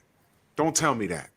Stop that. Stop. And then he came over here and then he got deals with Apple. It didn't make sense, but that's not his fault because he's the fighter. Did he have good qualities? Yes. The guy could crack. The guy had a pretty good boxing IQ, but there were certain things that I see that I said, a pure boxer will give him the business. Canelo's that guy. And what did Canelo do when it came time to fight? He dropped his belt, man. Do you understand the backlash that I got defending this guy? But I let that go. He drops the belt. He says, I fight him when I want to. Some time goes by. Now he decides he wants to fight Golovkin, fought to a draw. Now you know what happens. You fight to a draw, they automatically say he lost. Fine. He fought him again. It was clear. It was more clear he won the second fight. All right? People wanted the third fight. He says, nah, that chapter's closed. Then he pops dirty. Taints the whole thing. And then he got preferential treatment and then franchise statuses. And then he avoided Charlo and Andrade. And I can't defend that. It has nothing to do, and I'm talking to the race soldiers out there, it has nothing to do with ethnicity. I can't defend him at that point. How? How do you defend him? How? So I just don't do it. But the fact that these people are putting him on a pedestal, I'm talking about the industry when I say these people. They put him on this pedestal, okay? The ESPN doesn't speak on these issues, just like they don't speak on how you having Dillian Whyte fight Fury in the UK when he has no boxing license. How many times did ESPN even talk about that? Never. So when we touch on things like that, we're not hating. These are true stories. You know what I'm saying? And look at this. Canelo on Why No Benavidez. I can do what I want. Bottom, there it is. Y'all support that? Or how about this? Let's change this. Just change the question. Don't you want to see Canelo knock Charlo out? How about that? Don't you want to see him knock Benavidez out? How about that? Change the question. And I want to know what your answer is. Stop telling us, oh, he don't have to do. Don't tell me what he don't have to do. These guys are live dogs. You Benavidez or M'Baku? Beterbiev or M'Baku? Bivol or M'Baku? Andre, Charlo or M'Baku? Seriously. Get out of here. And he's not even gonna have M'Baku come in at the full 200. Stop. Be consistent, man. This is everything wrong with the sport. Y'all letting this guy get away with it. But I'm telling you, the universe is 360 degrees. If he goes up there and fucks around and M'Baku hits him on the head and he don't recover, then what y'all gonna say? I'm not hearing this, oh, well, he was a cruiserweight anyway. Nope. Mm-hmm. I'm not even gonna have to troll you. I'm gonna go live that Monday morning and I'm just gonna stare at the screen. Yep. And I'm gonna open my chat wide open. Do your worst. Say your worst. I didn't do it. I told him not to do this shit. Let's hear the excuses. I'm gonna go live and I'm gonna stare just like this.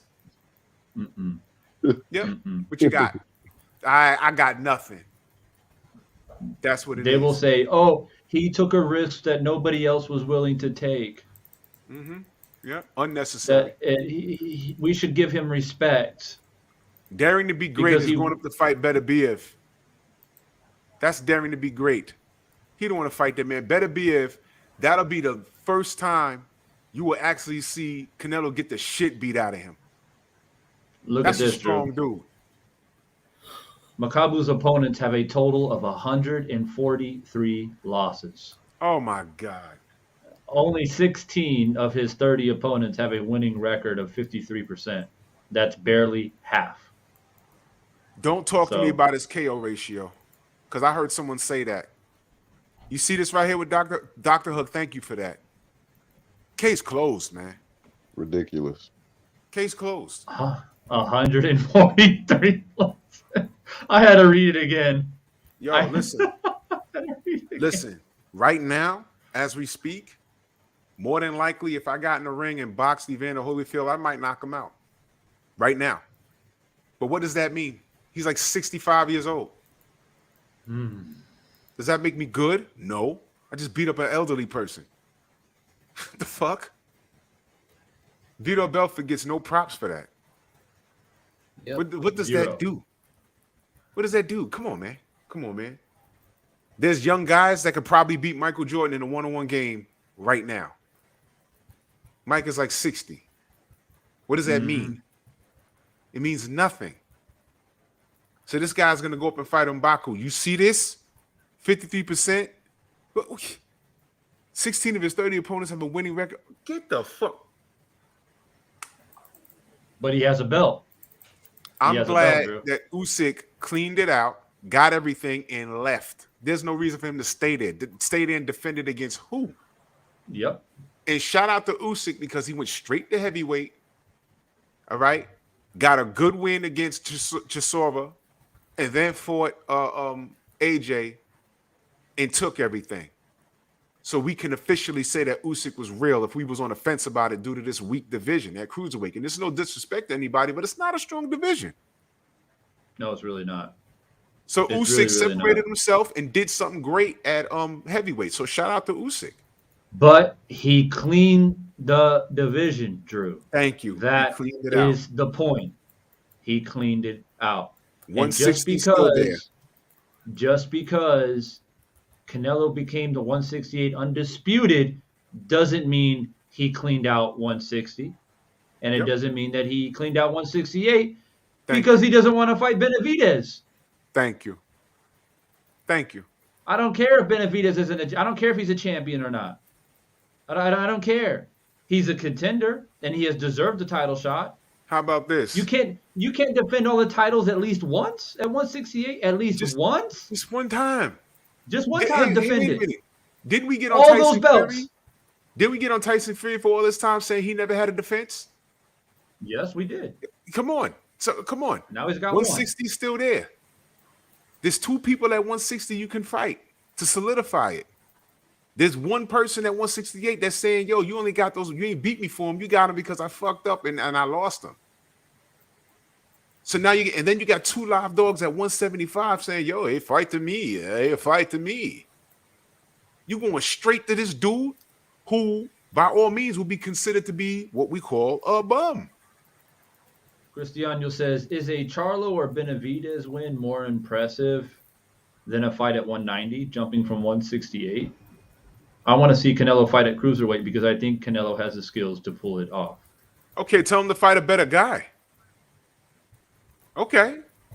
And tell him to I'm not going to wait. go back and forth with Christian, but, tell him to fight a better guy because this guy, Makabu, is not the best guy at what's cruiserweight, 200 pounds? Yeah. 200 pounds. Yeah. He's not the best guy up there. Did you know that, Christian? He's not. Not even close. Listen, Beterbiev would beat the shit out of Makabu. I'm pretty sure. Did y'all know Beterbiev drains down to 175? You know how I know that? You know how I know that? John Scully told us that. Told me and Stormy that. He said Beterbiev walks around at 200 pounds, man. So my Beterbiev looks like a question, goddamn caveman. The Beterbiev twirls the 45-pound bar with one hand like a damn baton. The man is strong. The man cuts down to 175. He compared his power at 175 to George Foreman. This is John Scully talking. So technically, Canelo can go up there and he'd be fighting a cruiserweight, but a better quality guy. What's more impressive? I'm asking Christian now, and I say respectfully, what's more impressive, beating Beterbiev or a guy that looks like dog food at cruiserweight? Do you know, even though it's at cruiserweight, he's still the underdog going in against Canelo? I wouldn't bet on that fight. I wouldn't bet on this fight. Look at this. My problem is, why skip all of this? Why skip this and then go to fight a guy who has fought a combined 137 losses as far as his opponents are concerned? Badu Jack and Canelo would be a good fight. It just doesn't make sense to me. Listen, I mean, if you here, okay, let me make it crystal clear, simple. Fight Benavidez, beat him, shut everyone up, because he's the new boogeyman at 168. That's what people are making Benavidez to be, right? Get that out, then go to 175, beat Beterbiev, take his belts, and then if you still want to go up to cruiserweight just to grab another belt, do it. But get accreditation in the right way and on the right path. You don't skip a whole damn division. When you got 3 champions right here. Arthur Beterbiev, Dmitry Bivol, and Joe Smith Jr. are all 3 champions, and they all 3 got belts. Divine, watch this. He was already at 175. He beat Kovalev by knockout. He was already there. You know what I'm saying? So why can't he just go back and fight someone quality? These are, like you just said, Joe Smith, Dmitry Bivol, Arthur Beterbiev. Those guys give Canelo fits. He's blowing right by him, and no one's going to say anything. Christian says he wants him to go up to 168 because he's looking at he wants him to go to 200 at cruiserweight because he's focused on the weight aspect of it. But what's the problem if you go up there and fight a guy that's not the best quality? Like I said, Roy Jones went up and fought John Ruiz and beat him. If he retired and left Antonio Tarver hanging, all Antonio Tarver would just be a big mouth. And we today, 20 years later, we'd be saying, hey, man, he wasn't going to beat Roy. Nobody was beating Roy. This guy's supposed to beat Roy. Look at the style. Roy would have beat him. Roy went back down, had a tough fight in the first fight, squeezed out the victory. Rematch, he got knocked out. So you don't know. Yeah, Christian says it's a tune-up fight for his division debut for sure, but the point is that Canelo is going up. Fighting bigger guys is more impressive in my mind than fighting smaller guys. Well, here's where I disagree with my point is what I'm saying. Here's why I disagree, Christian, and I say respectfully. Roy Jones could have retired after beating John Ruiz, but he went back down to 175 and got knocked out eventually by Antonio Tarver in his same weight class. Okay, this guy, Canelo, is undisputed at 168. Now, right now, we're brushing him off. We're brushing off Benavidez, but what if? How do we find out? It's boxing. How do we find out? Make the fight. He just left 160 and avoided Charlo. And they're saying, oh, Charlo looked like this in his last fight, and Canelo is this big name. So why does Charlo even have to fight him? Why does he have to fight Charlo? I already know what's going to happen. This is boxing. You don't know. Because why? Style, made, fight. There's a reason why he's going up and he picked Makabu, because he's the easiest one of the bunch. This isn't going to be hard. He was already scouted months ago. I'm telling you. He was scouted months ago. After we do this, we're going to go to cruiserweight, and who can we fight at cruiserweight? If they had to go to the top 15, they'd have did it. But Makabu is not even a top guy. He just showed you, Devon just showed you the ranking. And I'm telling you, 168 is still less than 175, right? Why can't he go up and fight the top dogs? This is the Gennady Golovkin, Andre Ward argument all over again.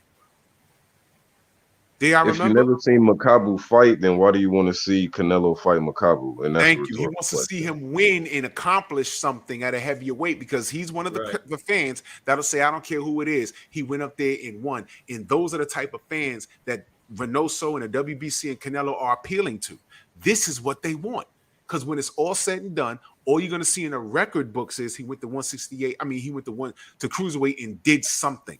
Never mind who he is. You see Roy Jones, at least see John Ruiz is a quality heavyweight that Roy beat. Y'all remember how many times he fought Evander Holyfield and beat him? He fought Kirk Johnson and beat him. Drew, I'll put something in perspective real quick, not to cut you off, but check this out. Think you all seen the movie Troy, right? Yes. The very beginning part where Brad Pitt playing Achilles goes in and he's got to fight the other army's big champion. Yeah. This big muscle-bound motherfucker comes out of the crowd. That was Nathan Jones. Yeah. Big-ass dude. Yep. The best man of the whole country, the whole army comes out.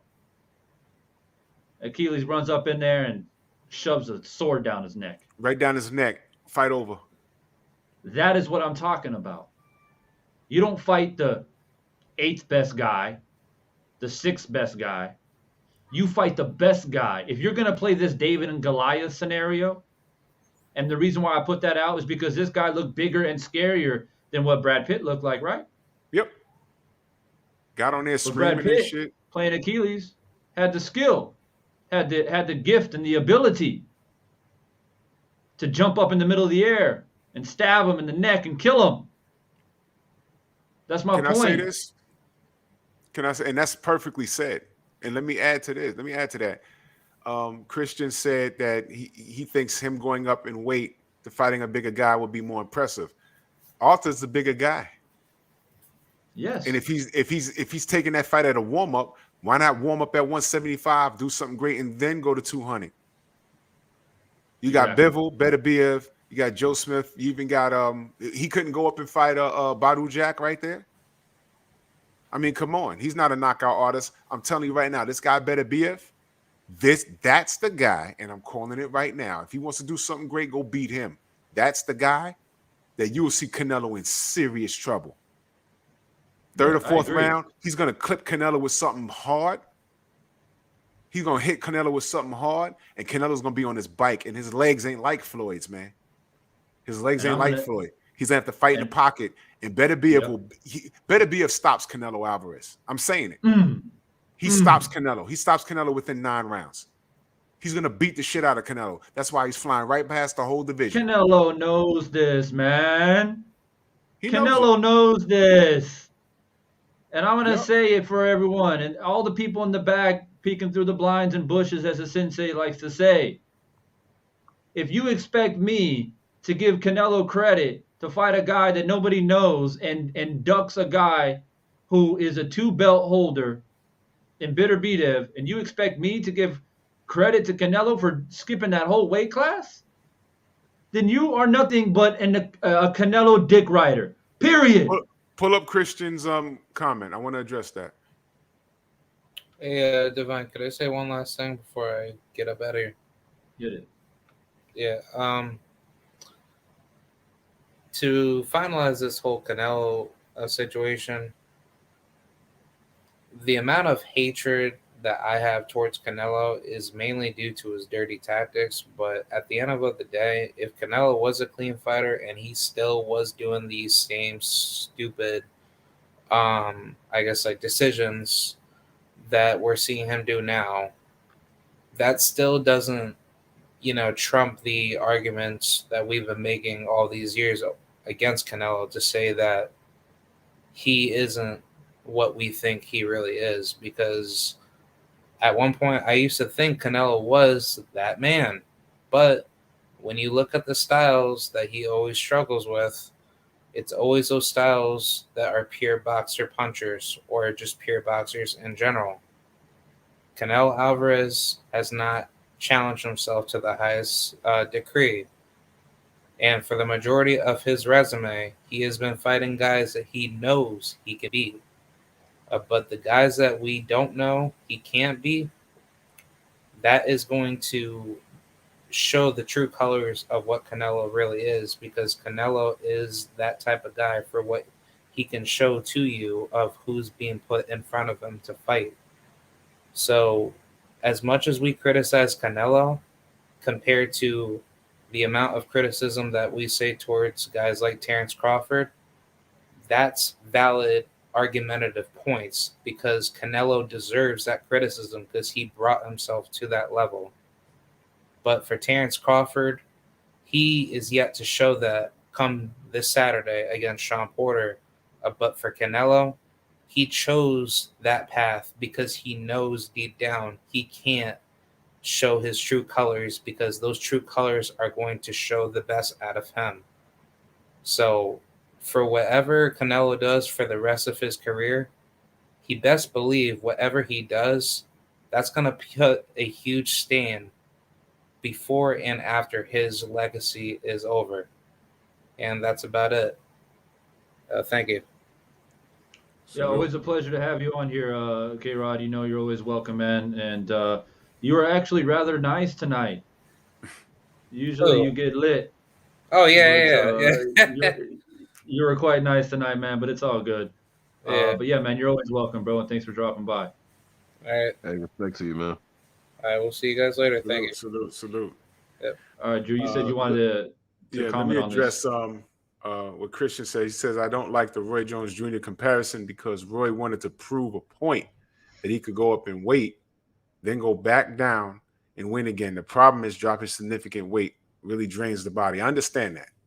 Let's break that down. It's three parts.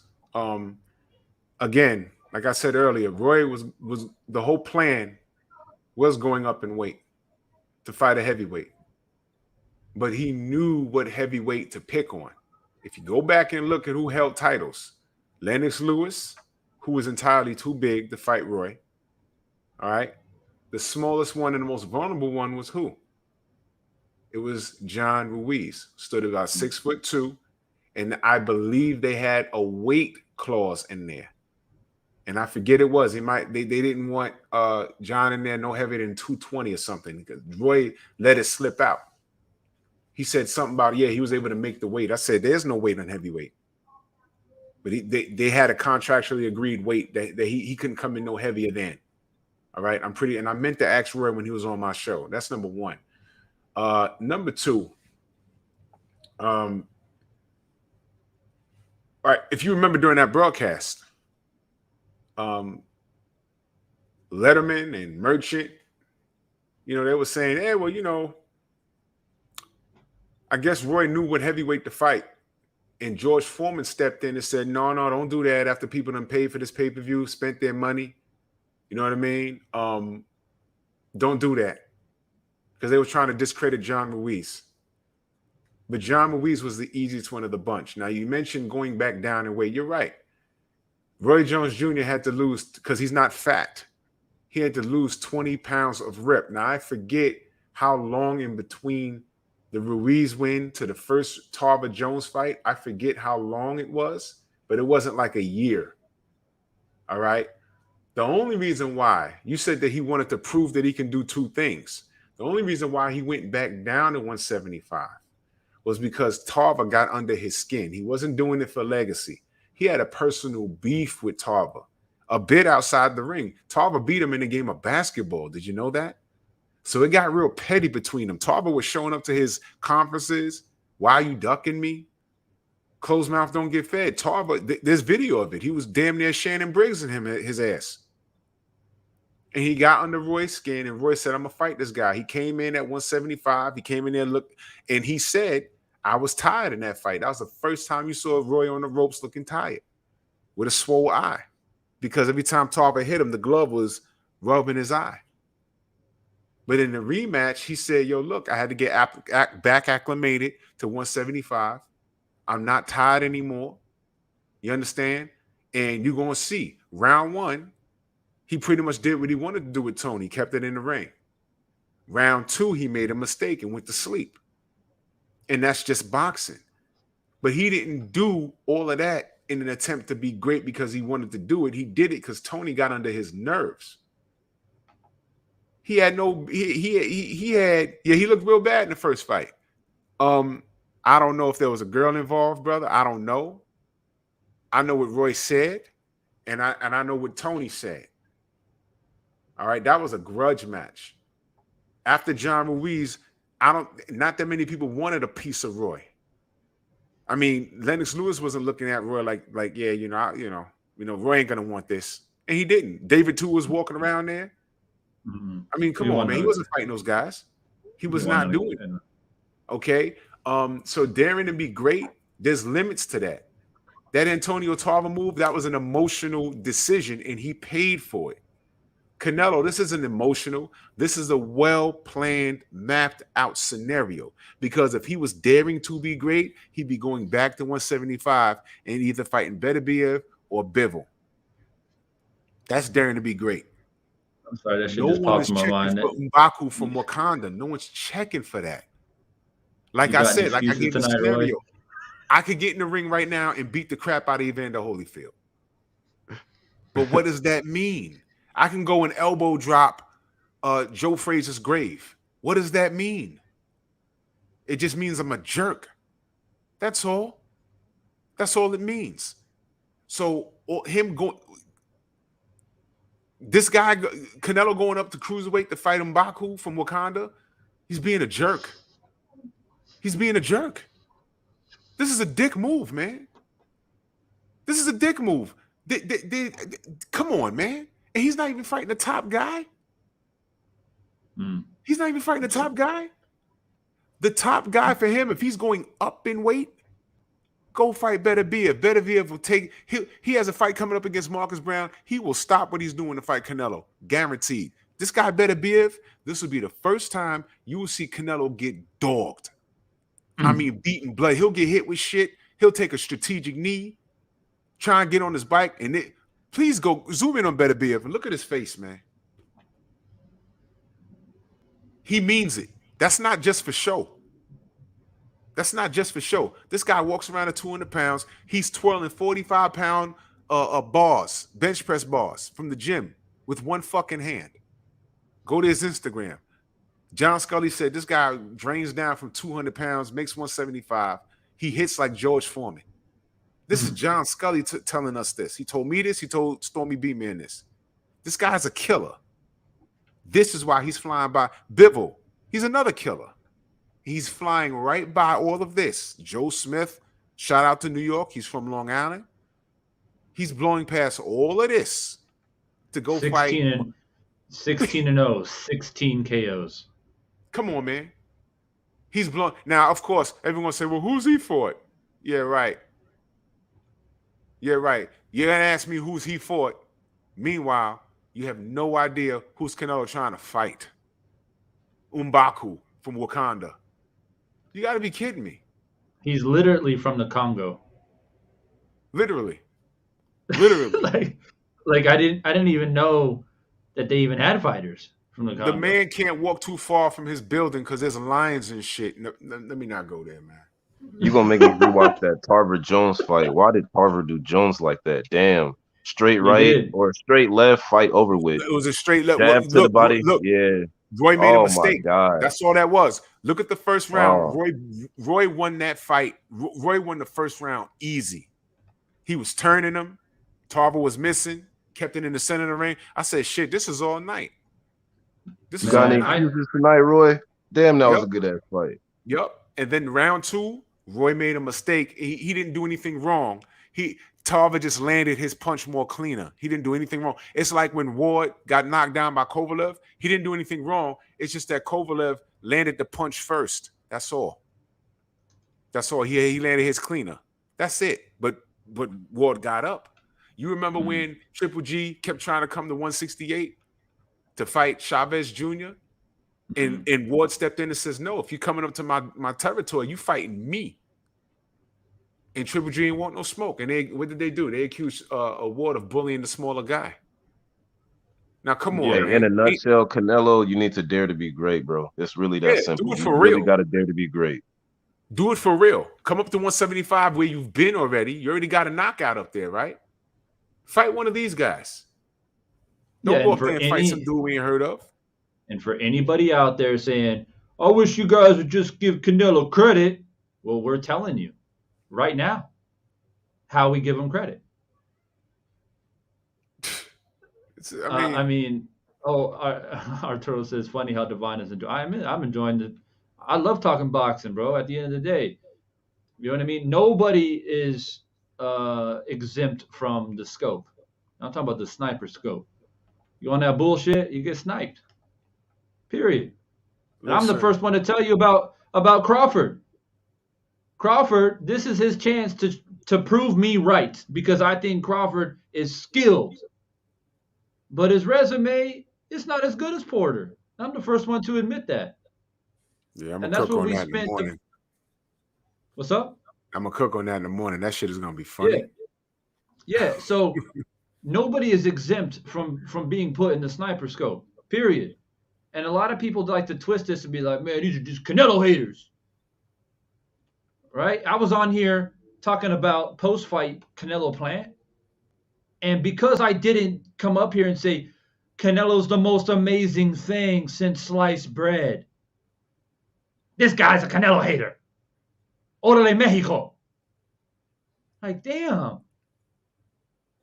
It's a good fight. There's a good fight up until Plant got caught. I was on the edge of my seat. And if you weren't on the edge of your seat watching that fight, you would damn lie. Mm-hmm. You would damn lie. You know damn good and well Plant was boxing, and you were like, oh, if Canelo don't get this knockout, you know. So why would, I mean, this whole tribalism thing, I don't even want to take it that way. But what I do want to do real quickly is let people know that this Beaterbev guy that we keep talking about, that's up here on the screen right now, that Canelo fans want to ignore, you gracefully want to slip by 175 like it doesn't exist and fight this guy, according to Drew Titan. This guy's from Wakanda. Nobody really knows who he is, right? So you're going to gracefully sweep by. But I just want to remind people, this guy, right? 3 gold medals at light heavyweight. He won a gold medal in Milan and Moscow twice. He also won a silver medal in Chicago in the World Championships. This guy is a distinguished amateur fighter. And as a professional, 16-0 with 16 KOs. Do you think this man is avoided? Absolutely he's avoided. Absolutely he's avoided. So, yeah, and Christian says here, it will be disappointing if Canelo picks a weak cruiserweight, then goes down and never comes back up. But I'm hoping Canelo's going to stick around. It's that potential that is getting everyone excited. But he is fighting a weak cruiserweight.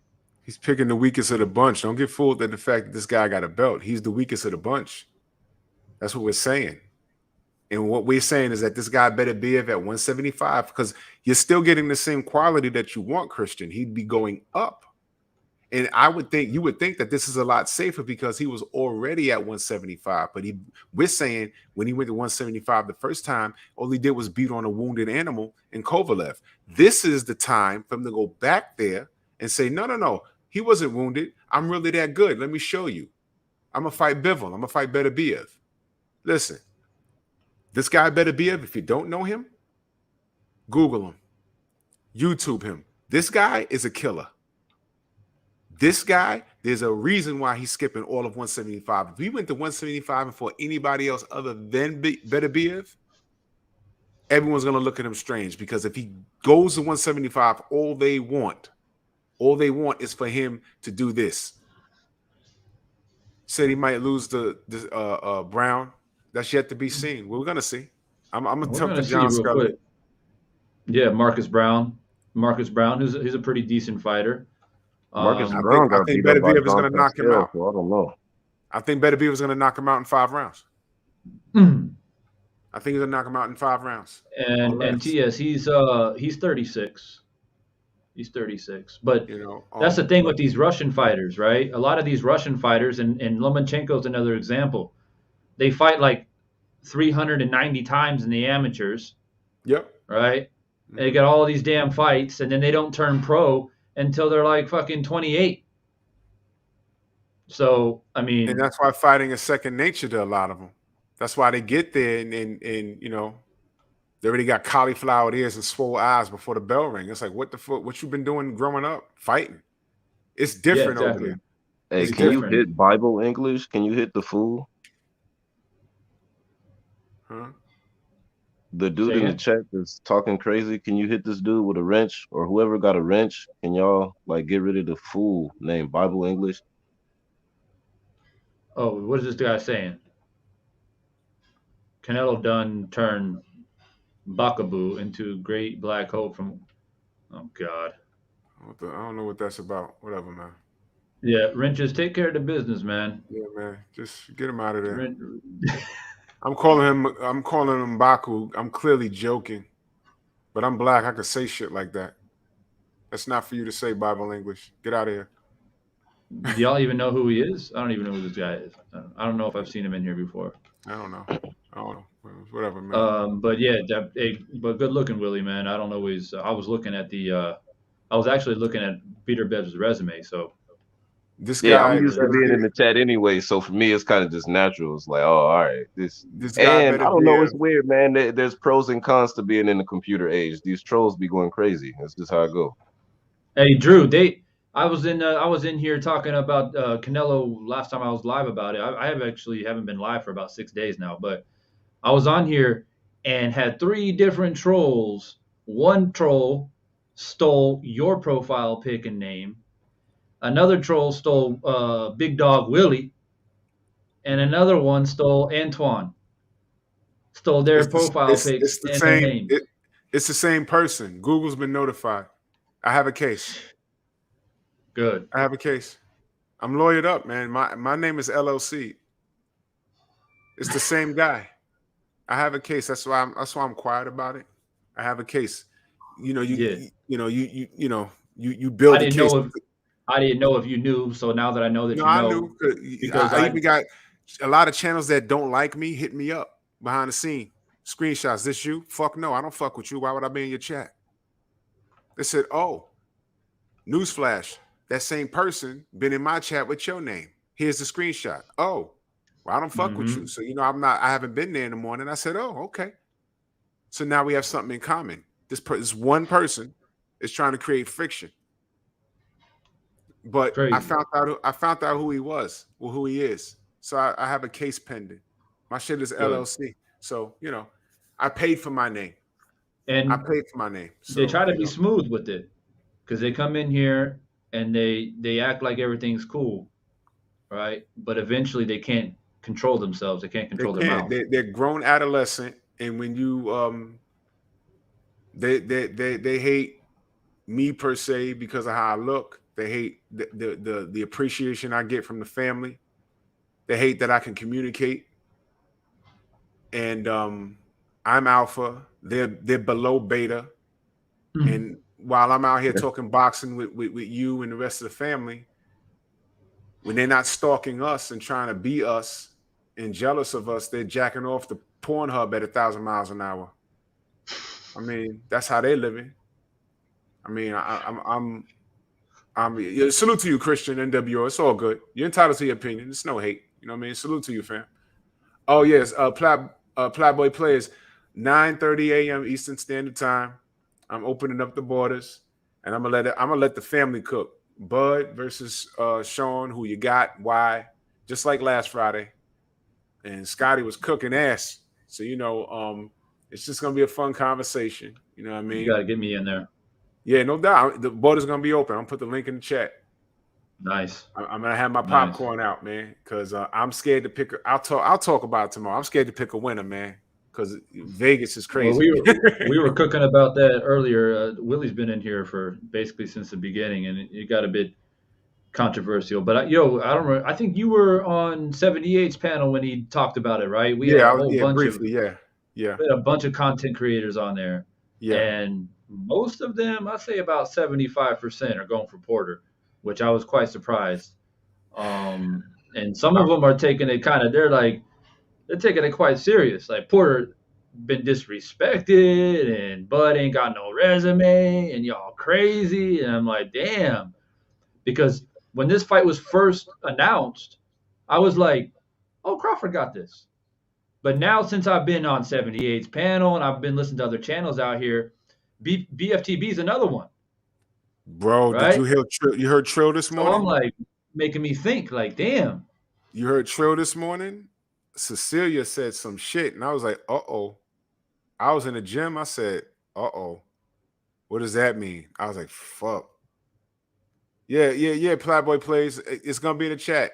If you family, you're welcome. Jay Smooth, Drew Titan LLC. That's my channel. Drew Titan LLC. I was like, uh-oh.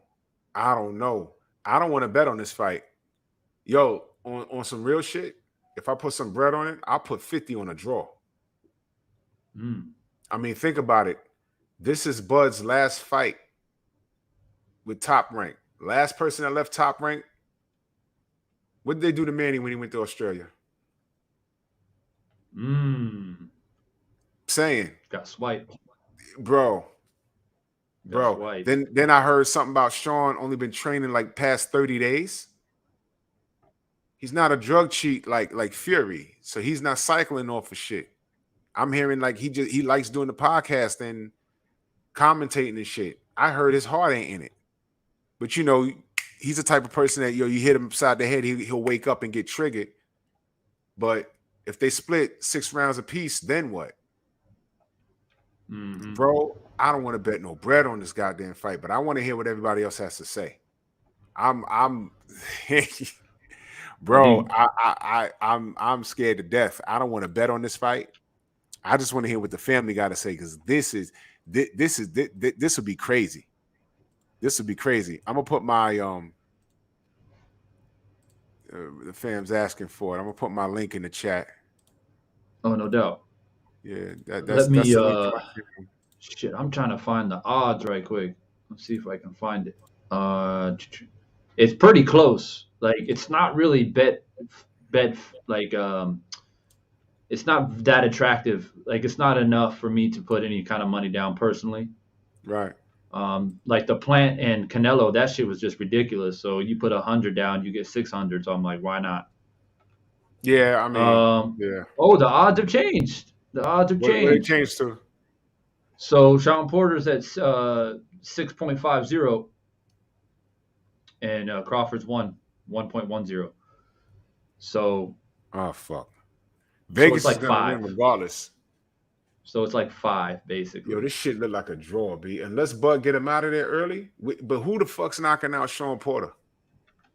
Hey, do y'all think Terrence Crawford is selling wolf tickets when he keeps dismissing the Errol Spence fight? Yep, he is. He definitely is. He's getting us triggered because that just gives us more content to fucking talk about. He said it, and I'm like, I think I did a video. He said it. I'm like, what the fuck are you talking? Come on, man. He's selling wolf tickets, man. If he get in there and wins against Sean, let's say he gets in there and drops Sean twice, but convincingly, and it goes 12 and Bud wins. Doesn't that not make the case? Aren't we going to be looking at Errol and be like, yo, bro, you got to go handle this now. It's hot. Do it. And I think Errol will do it. He's not mad at Bud like how he's mad at Keith Thurman. You know what I mean? So, but I'm not betting on this fight, man. I'm scared to death. Well, here, check this out, though. If y'all want to make some money, or if you're a betting person, then I would suggest. So if you're not very smart, in my opinion, you could go for Jason to beat Demetrius Andrade, but because he's a 9 underdog, which means you put $100 down, you win 900. If Jason pulls that off. Then we got Terrence Crawford, Sean Porter, as I just mentioned, is 6.50, 1.1, so about 5 or so. You put $100 down on Sean, you get 500. Then the big one is this one. Kambosos and Lopez Teofimo. That's the big one. You put some money for Kambosos to pull the upset, you're going to win some money. He's at an 8. If Kambosos win, it's not going to be an upset. I heard something. Let me shut up, man. Boxing is. I'm never betting on boxing ever again, man. This shit's some bullshit. So if you take the risk, you put 100 down on Cambosis, you can win $800. So if you're a I betting know one person, person I that bet on wonder. Andy Ruiz when he fought AJ that night, the first time in New York. I know one person that bet on Andy. He bet $50. What do you win? $50 and he made $1,500. What? He bet 50 and made $1,500. He done paid his mortgage that week. I was bugging. Damn. I bet on Usyk Joshua, and I won $600 off that. Oh, good. That's a good look. I'm betting on Luis Ortiz for the Christian Martin fight or whatever his name is. I've seen some training footage of that guy. He's about to get his ass beat bad. Oh, you talking about Prince Charles Martin? Yeah, Charles Martin. That's his name. Charles Martin. He's about to get his ass beat. I seen him training. He about to get his ass beat for sure. Yeah, Charles is a quality guy. He scared the shit out of Dillian Whyte. But I don't think he's gonna beat King Kong either. The guy to watch in the heavyweight division is Frank Sanchez. That's a scary dude. Yeah, he the future. He could be the first Cuban heavyweight champion if Luis Ortiz doesn't get a chance to pull it off. They're looking to man, they just want these Cubans to go away. If you see how the pay-per-view set up, they got franchise on the co-main. They're setting up for the co-main to fight the main in the next event. So look for Frankie I wouldn't mind Sanchez. seeing that fight because I want to see the first Cuban heavyweight champion in history. So I would prefer it be Luis Ortiz, but hey, it is what it is. I think they're trying to cancel them out, man. Ortiz over Martin, Sanchez over Negron. The next event will be Sanchez versus Ortiz. Sanchez is I think Sanchez will win that because he's younger. Yeah, and then what's next for him? I don't know. They'll try and throw it in there with Doesn't Ortiz have a fight coming up? Who? Yeah, he's fighting Charles Martin. He's fighting Charles that's Martin. Right. Oh, Frank okay. Sanchez on the undercard. He's on the undercard. Ortiz is about to. Yeah, he about to. He gonna knock him out. I say knockout in the fourth round. I walked past Frank Sanchez in Vegas. That dude's bigger than me. Is he? Yeah, that dude's like 6'4". I said, "Oh shit!" And I didn't. You know how you don't realize it's somebody until they walk past you. Oh yeah. I was like, "Oh shit!" That was Frank Sanchez. I said, "Shit, he's big." There's a dude out here. There's a dude out here that played at UCLA and he went on to play professional in Asia. He's a 7-footer. And I used to play street ball out here in the Philippines and Thailand. And so people were like, "Oh, there's this 7-footer or whatever. He's gonna come and play ball with us, this, that, whatever." I'm like, "Yeah." But one day he showed up and I'm like, "My God, 7 foot?" Yep. This guy just put his hands up. And it's like, I ain't driving on that. That's big when it's in front I'm not driving on that. Listen, I stood next to a lot of NBA players. I've been next to Shaq. Oh my God, that dude's huge. Shaq is big. When you see him dominating on the floor, when you see him in person, you're like, oh man, it does make sense. It does make sense. And you know, LeBron James, that was like shit. I wish LeBron James grew up boxing. He's like 6'9", running the floor like that, coordinated, 250 pounds, solid. Holy cow. If LeBron James grew up loving boxing, that'd be the American heavyweight champion if he was like good at it. You know what I mean? He could have dominated any sport. He could have played football. I mean, imagine if he played soccer. He'd just run over everybody. Oh man. Animal. Imagine that. I remember when Ocho Cinco was going to play soccer. And he was just so much faster and bigger than everyone. He just didn't have the skill. You know what I mean? The skill set, yep. But he was so much more athletic and faster and stronger than everyone. But that's just the way the cookie crumbles sometimes. LeBron could have played anything and dominated it. Yeah. Period. That guy's something else, man. But I'm gonna get out of here. Yeah, that'll be it, man. It's a long ass stream today. We did 4 hours. We put in that work. For all of those who are still here, I appreciate your endurance, man, and staying tuned and locked into the conversation. Willie, it's good to have you on the panel, bro. Likewise, man. I appreciate it, bro.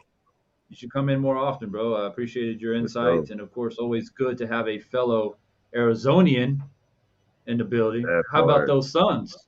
10-0 or 10 in a row? Yeah. 10 in a row. They got to play Dallas again tomorrow night. Let's see if they could make it 11. But yeah, man. And Drew is finally good. I've been trying to get you on here for a hot minute. I know you're always working late at night and stuff like that. Yeah. I'm usually on at night, so it's hard to. I usually catch your streams when it's like night my time, so it's like in the morning for you. So it's always kind of like opposite. And for me, it's hard for me to go live at night because I'm just kind of drained from the day, and it's hard for me to like put in that energy. So I feel you on why you do it in the morning, because I do it like right now it's the afternoon, but I prefer mornings as well. You kind of get up, get your coffee, and then drill it out. I do it in the morning, and then I work out real quick, and then I go to work, and then I come home to sleep to do it all over again. That's my day. That's the life. Yeah, man. That's that life. Specific volume dropping in. Salute, fam. He's coming in late.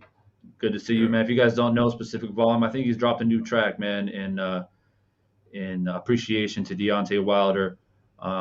Recently, he made a new track, so y'all go check out Specific Volume. If you guys don't know, I'll go ahead and highlight it up here for you guys. Yeah, go hit it up, man. And I saw some people in the chat earlier asking about Deontay, if we've heard anything about he's planning to do. I heard from what I heard, he's chilling with the family. He's cool, living life. Yeah, he had surgery on his hand. He's cool. He's healing up, and he'll be back in May. He's cool. He's chilling. He'll be back. I've been telling people, man, the day after the loss, he's gonna be back, and he's gonna be a champion again. Mark my words. I don't know. I think the Tyson Fury saga, unfortunately, is probably done and dusted for several different reasons, but we won't get into that. But I do believe that he will be back and be a champion again. So once we know anything, I think Drew and Tay, they probably have a little bit more insight to me because they're a bit closer to that side than I am. But keep you guys' ears open and your eyes peeled for the information. So we're here regardless. We're going to support him regardless, man. But he'll be back. He'll be back in May, and I'm looking forward to it. And hopefully it's a decent fight, maybe like an Andy Ruiz or something like that, to get him right back into the limelight. He is 36, right? He ain't got no time to be bullshitting around taking tune-up fights. I think he should come back and do something big and get back. He got about 5 good ones left. He got about 5 good ones left. I agree. I don't want to see him in there fight some guy who's like ranked number 15 and he knocks him out. And I just wanted to come back, fight a guy that is a credible opponent that they can sell, that they can hype. And he needs a victory, not only for his own confidence, but for the public, to boost our confidence as well in him. And once he gets another big win under his belt, once we see that confidence really soar, that's when the headlights are going to be turned on. I'm telling you. So be prepared. But gentlemen, it's been a pleasure. Appreciate you guys dropping on and having the conversation with me. And big fight this Saturday. Drew, when did you say you're gonna go on tomorrow? Yep, 9:30 a.m. Eastern Standard Time. 9:30 a.m. Okay, so that's like 10 p.m. my time. All right, I should be able to make it. So I'll swoop by, join the conversation. I'll give you my thoughts on the fight. Stormy and I are pretty much on the same page, so just FYI in regards to this fight coming on. And I'll be giving you guys my commentary and my post-fight thoughts after the fight itself, so be looking forward to that. Looking forward. All right, guys. It's going to be fun tomorrow. Oh, man, I can already sense it. Already sense it. You might have to moderate it a little bit, Drew. It gets a bit crazy. You know, I'm gonna have my popcorn out. I got my mind made up. I'm gonna let the family have a conversation, man. You know how I do. Barber talk, barbershop talk. Yeah, just go ahead. I'm just all right, gentlemen. For real, it goes past boxing. Y'all conduct yourselves like men, and I appreciate that. No doubt, famo. No doubt. Yeah, all day, every day, man. Keep it real no matter what. So you got to stick to your guns out here. No doubt. Much love, man. I thank you, man. Thank you, guys, man. Appreciate you always. Gratitude, Drew, man. Luke. All right, brother. I'll see y'all. All right, get some sleep. All right, guys. Yes, sir. Peace. For sure. Peace.